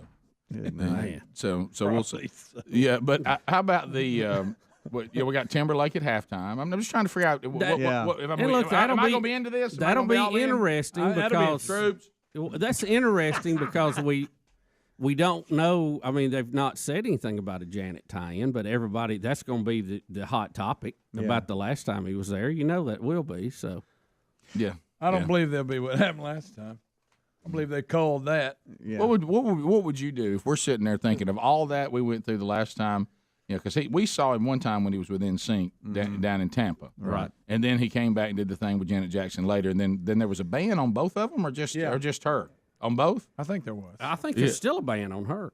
Well, there's not one on him because he's playing. Right. You know what I mean? But I mean, but did he get banned too? There'll be anticipation, and at some point, if he pauses and like somebody walks on, I mean, even if she's not going to be there, I would fake it. I would have somebody walk out dressed in the black cat outfit, and you think it may be her because everybody's thinking that. They are. Well, what if we were sitting there and I saw Janet about a month ago. She still got it. I mean, she can still put the show on. What she wants to flash? Is she good to go? Is that what you're saying? No, I'm not saying that, but I think there'll be a lot of anticipation and questions about if she will be there. There's two Janets. Right. There's the I'm on tour Janet, and there's the I'm hanging out Janet. There's two completely different Janets. The on tour Janet is back. I don't know if you've seen the I'm hanging out Janet. But what I'm saying is, what if all of this everybody was thinking, they were like, no way, and there was nothing. Nobody walked out, and all of a sudden he just dropped his pants right there on the stage. Rick, just something. He said, "Hey, look at that." You're just like, oh my gosh, I can't believe it. Or the stadium, or the stage opens up, and Janet comes out from underneath the stage and goes, "Here I am." Well, they're not going to do that. I'm just saying. Well, if we're dreaming, you got him dropping his pants. Well, I'm just saying that stuff up. All of that would be unexpected. I'm just talking about that when you would think, well, nothing happened. You know what I mean? Yeah. Nobody came out. I said, what the? So I don't know. And with this, I know this thing now. I don't know. Everybody starts. Everybody's just a bunch of copycats. Yeah. Nobody really has an original thought anymore. But do you think now that don't they all now feel the pressure that when they're performing, other people that are famous are supposed to come they out do that every periodically throughout different songs? Yeah. It's past the hour. The Rick and Bubba Show. Thanks for being with us today. Really, really fired up, and it's in there on my desk right now. Fieldofgreens.com. And, we were all talking about this, and, we were even discussing, sometimes we have a limited diet because we eat things we like. And then you realize, well, if the diet is not, doesn't have any variety to it, it could be you're missing some very, very important food groups, or at least not consuming them at the rate that your body would prefer. It's been suggested that we need 6 cups of fruit and veggies a day, but I'd like to really honestly, how many of us pull that off? Not a lot. But fieldofgreens.com can help because this is, a delicious food supplement that's going to be powered with a full spectrum of those essential vegetables and fruits, plus a science-backed herbs and prebiotics. I'm new to prebiotics. I knew probiotics. I didn't know about prebiotics. But I'm excited about it. It's made here in America, 100%, and it helps you stay healthy. It's organic. It's gluten-free. It's vegan. It works really fast, and it's going to give you more energy. You're going to feel healthier. You'll operate more sharply. Your skin's going to look better too, because this is providing what we all know the body needs, but sometimes we just don't pull that off with our own diet. So get your Field of Greens right now. Fieldofgreens.com. Use the promo code Bubba. Save 15% off your first order, then 10% off all future orders. There's other products out there that make similar claims, but Field of Greens is the real deal. Really, really. It's simply superior to what else is out there. Does such a great job. Fieldofgreens.com. Use the promo code Bubba. Save 15%, or their link is right there at rickandbubba.com. You'll find that under the sponsors button. All right, some other things that we need to touch on. Unfortunately, the drag queen thing continues. Oh, wow. I was not familiar with this. Somebody said, now I know that some of the denominations of the Christian church are all having their own issues out there.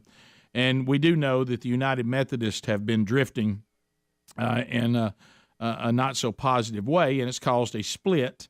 And this certainly did not help. I'll tell you one thing I noticed. It was kind of cool, and I really have noticed this because of the split.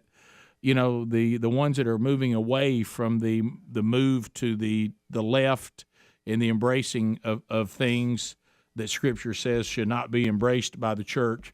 And changing God's standard of gender and marriage and all this. Those that have drifted back to say we're going to be biblically sound, I've seen a number of United Methodist churches signing up for the man church recently. Really? I mean, almost like a little influx of it. So I think that's positive. But listen to this. This is the kind of stuff that caused the split. I was not familiar with Isaac Simmons, but apparently Isaac Simmons, and we did confirm this. I had an emailer say, did we see that the United Methodist, I think that was a Freudian slip on my part, buddy. The United Methodist, and they put in quotes, preacher or pastor, and I think we should put it in quotes, and they say I use that term very loosely. Isaac Simmons got in the pulpit dressed in drag. He is openly gay and regularly preaches in drag as his female persona. You're not going to believe this, Miss Pentecost. So this is the fact that you have a persona. Yeah, this is the progressive United Methodist Church that caused the split. And I guess my question is, because Mrs. Pentecost, I know there's other things with the progressive fill in the blank, the woke pastors out there that are trying to infiltrate.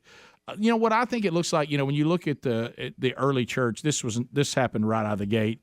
You had all sorts of you had bad theology and things trying to creep into the church, and you go to the 1 John where the Gnostics have come in with they're talking about, well, Jesus really, if he was 100% man, there's no way he was sinless, and don't worry about your sin, that's just part of the flesh. And John comes in reminding them of he heard the teachings of Jesus, that's incorrect.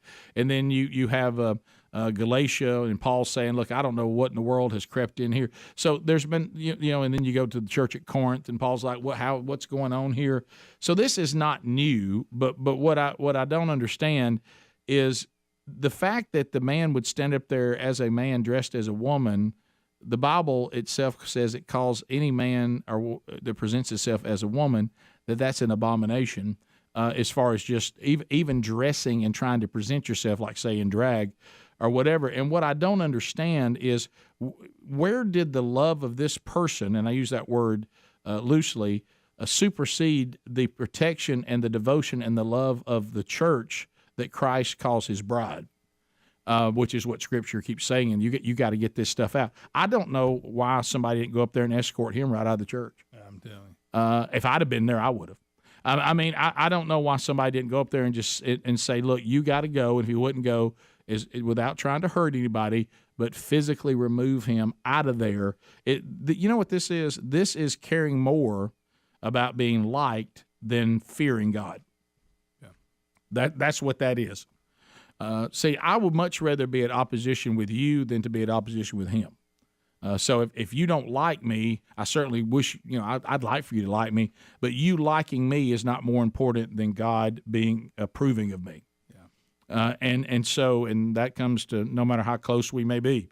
I can't believe that any congregation anywhere allowed this garbage to go on.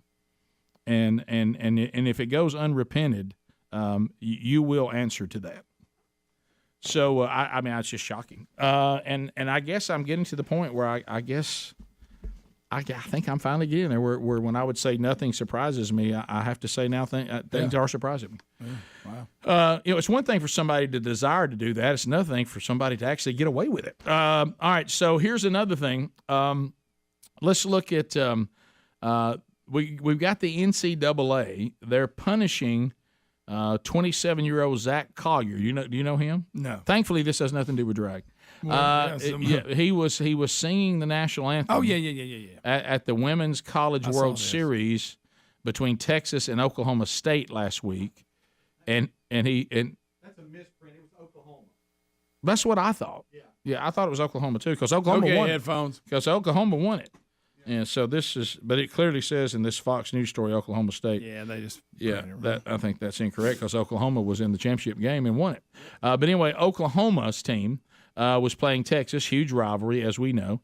And the young man, Zach Collier, singing the national anthem, flashed the horns down gesture, I guess because he's up there, he's for Oklahoma. Yeah. And the association, NCAA, has deemed his action to be unsportsmanlike and offensive, and they have cut the mic for Collier. I guess he was supposed to sing at the men's as well. Yeah, he was.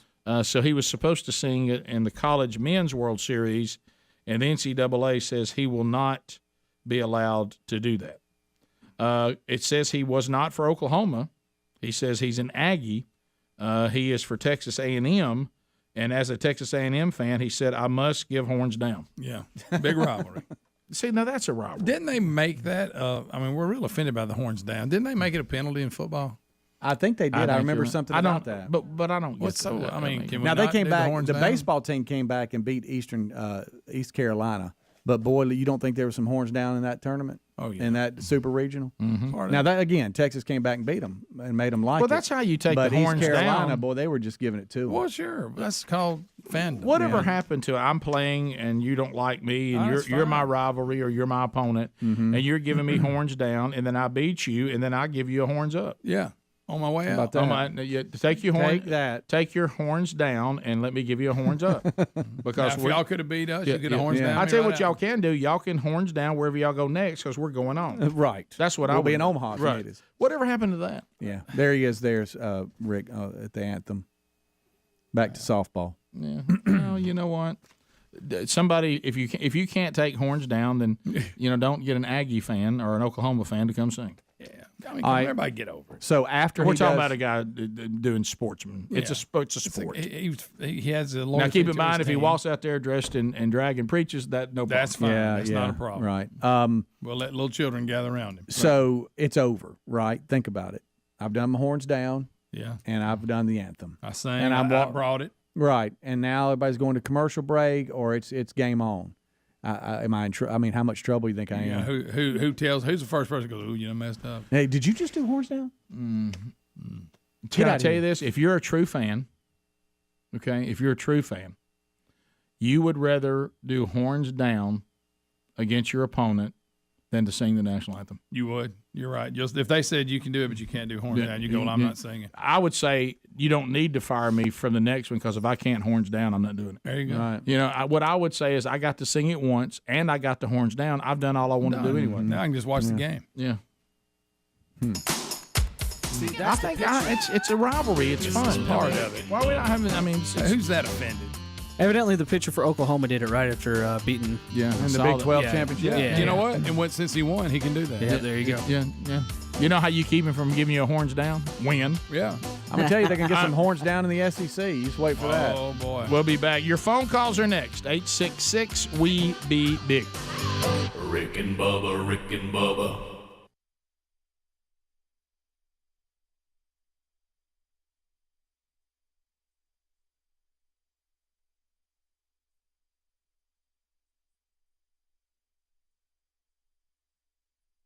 Is he going to feel the pressure? Tradition. Is he going to feel the pressure? Who's it going to be, I wonder? Because that's going to happen. Yeah, by the way, enough with Slash. We've seen Slash play. We've seen him. You know, he comes out and plays the guitar with every single person that comes out. Yeah. But, and Rick, we've seen Lenny Kravitz, too. Yes. We've seen him enough. We have. Sorry, Bubba, but we have. You can't see enough Lenny Kravitz. Well, I knew that was coming. Yeah. Well, I mean, since there's no Rick James. Right. I like Lenny. Who died in prison, I think. Probably so. Mm-hmm. I don't want to. Wasn't he in prison? I think he just died. Okay, but he got out of prison and died? Oh, was he in prison? Rick Ross was the one in prison. You don't remember being in prison? I don't know. Rick. Am I making that up? I think Rick James was in prison at one time. I think he was. Yeah. Now that I think back, but I think the fact he never he headlined a Super Bowl show is we all missed out. But he died. Well, Bubba, the environment we're living in now, Rick James missed his window. Did you hear me? Rick James songs and lyrics, he missed his window. Yes. You know what I mean? He cannot get out there and play with Me Too or Time Is Up. You know what I mean? Rick, not a big Me Too, Time Is Up guy. No, not his lyrics are not friendly to that. No. Now, in the past, Helmsy and Greg have both hated the leaked Super Bowl commercials. Now, Helmsy says he's embracing it this year. Yeah, fired up. I want to watch every one of them. Yeah. I have a number of Super Bowl 52 TV commercials here. You're going to see Marvel's Black Panther with Lexus. You're going to have, of course, the Budweiser. You're going to have Alexa losing her voice in an Amazon commercial. I have a number of them here. It's just up to y'all if you want to see. Yeah, well, see, the Black Panther one's just going to be a movie trailer, so we don't need to see that. But I want to see something that has the potential to be funny. M&M's got Danny DeVito. What's that? In one. M&M's. M&M's, yeah.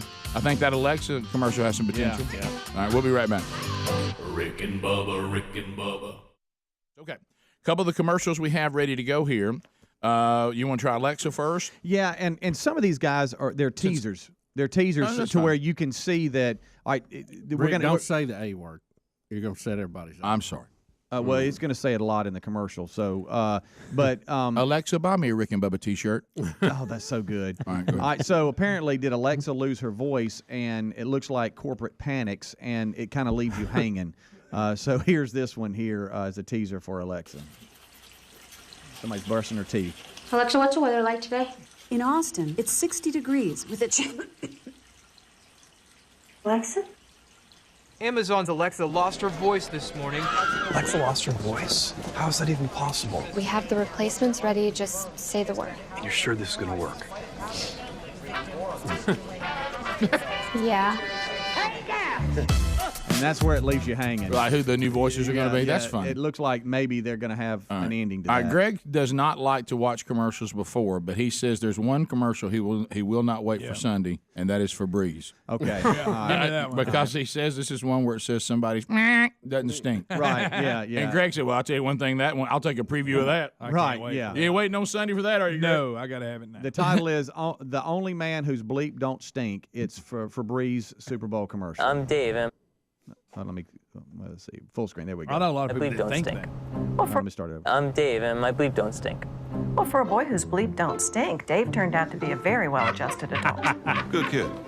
Bleep don't stink. Well, we first noticed it at his first birthday. Nothing. I miss Dave. My friend, her son's a lawyer, but my son, his bleep don't stink, so. That's better than being a lawyer. Better being a lawyer. Huh.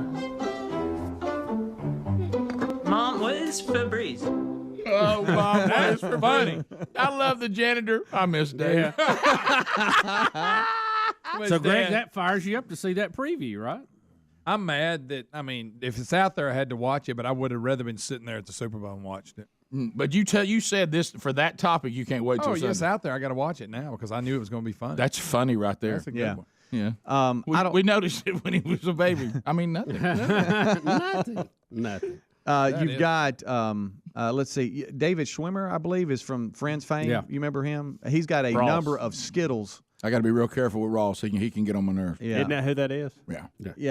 He is going to He have can a get number on of your Skittles nerves. commercials come out, and they've sent out a bunch of teasers, little quick, teasers as to some of the Skittles I commercials. got to tell you, Febreze is the walking You'd dog probably right like now. to know if this is a scene from the upcoming Skittles Super Bowl ad, but I can't tell you because they're only showing it to one single person. I'll tell you. Shut up! Nobody asked you! Exclusive the rainbow. Taste the rainbow.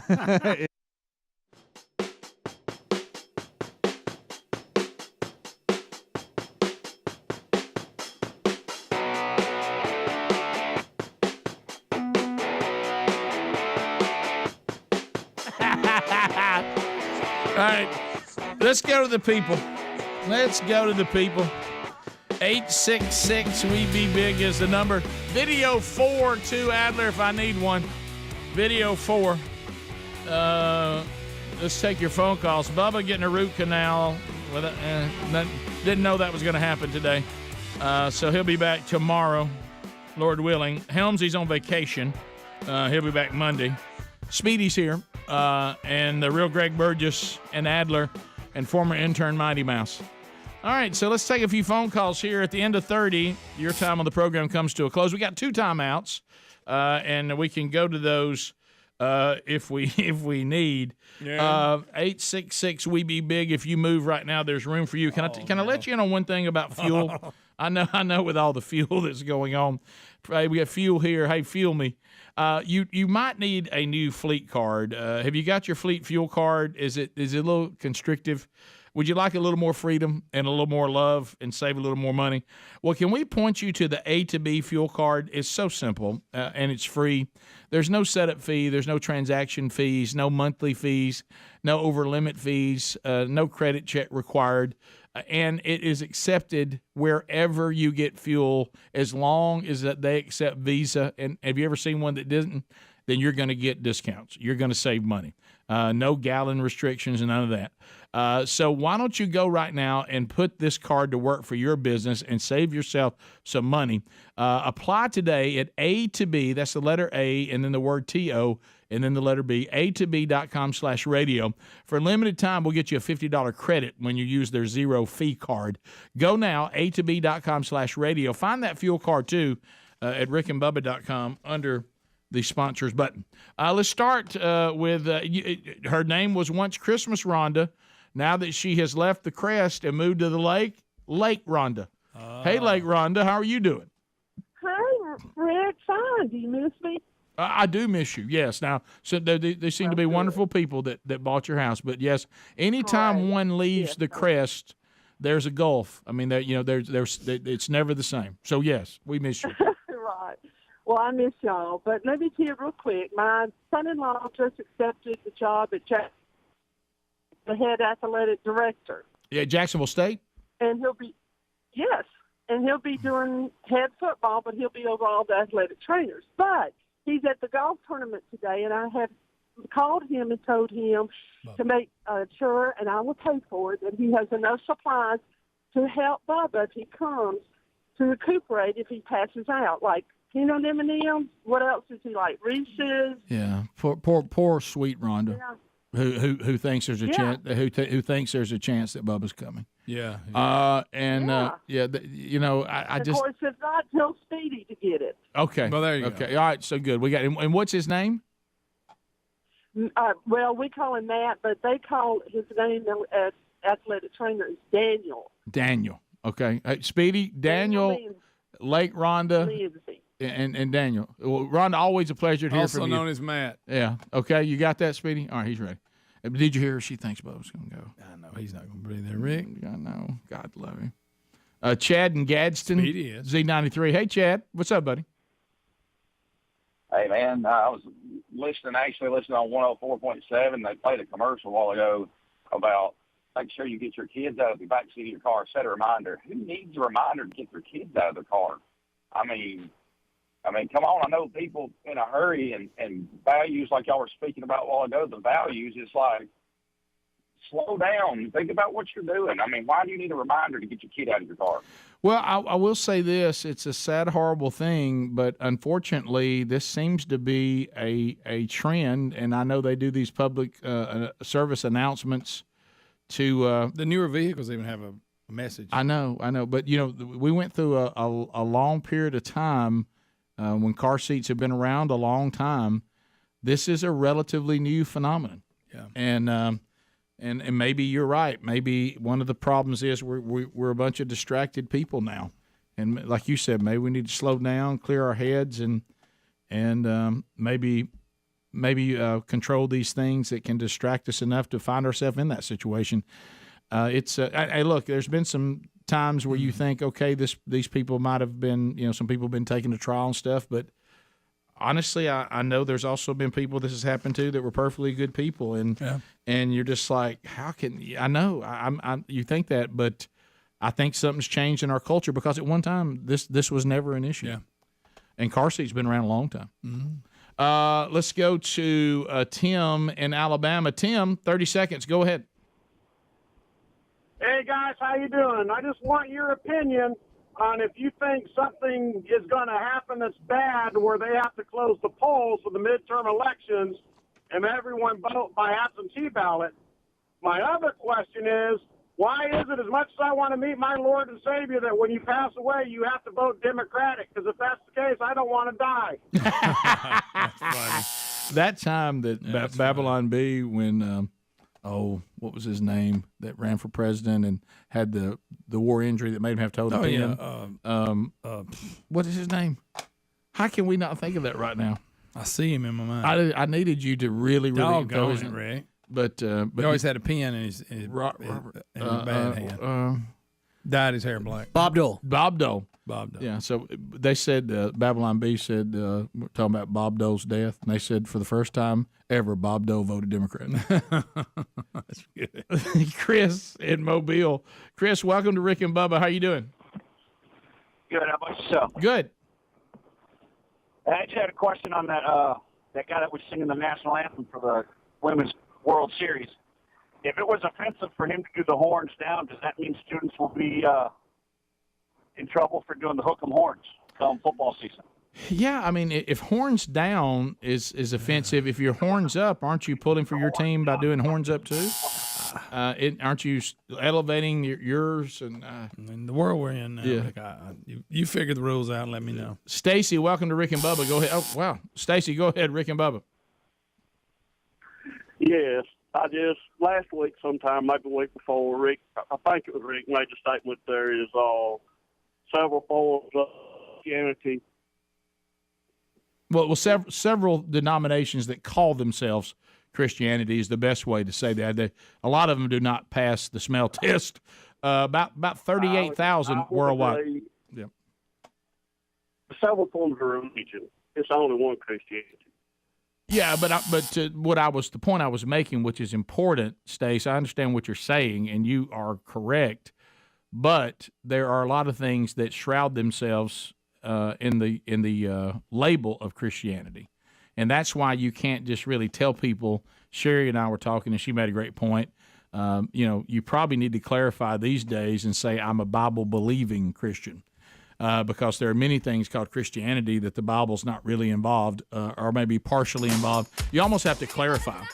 And if you look in Scripture, Dallas Willard made this point. We've talked about it many times. There's no one in the New Testament that is called a Christian that wasn't already vetted out as a disciple of Jesus. And I think we call things Christian now without ever determining whether they're disciples of Jesus, and we've paid a price for that. Top of the hour. Rick and Bubba, Rick and Bubba. Hey, thanks for watching Rick and Bubba live on YouTube. We're here live at 5 with a kickoff hour, bright and early, Monday through Friday. Don't forget to subscribe and click the bell for notifications on our YouTube channel. And catch a commercial-free Best of Hour on Blaze TV every day. Rick and Bubba, it's must-see TV. Or radio. Well, yeah. Rick and Bubba.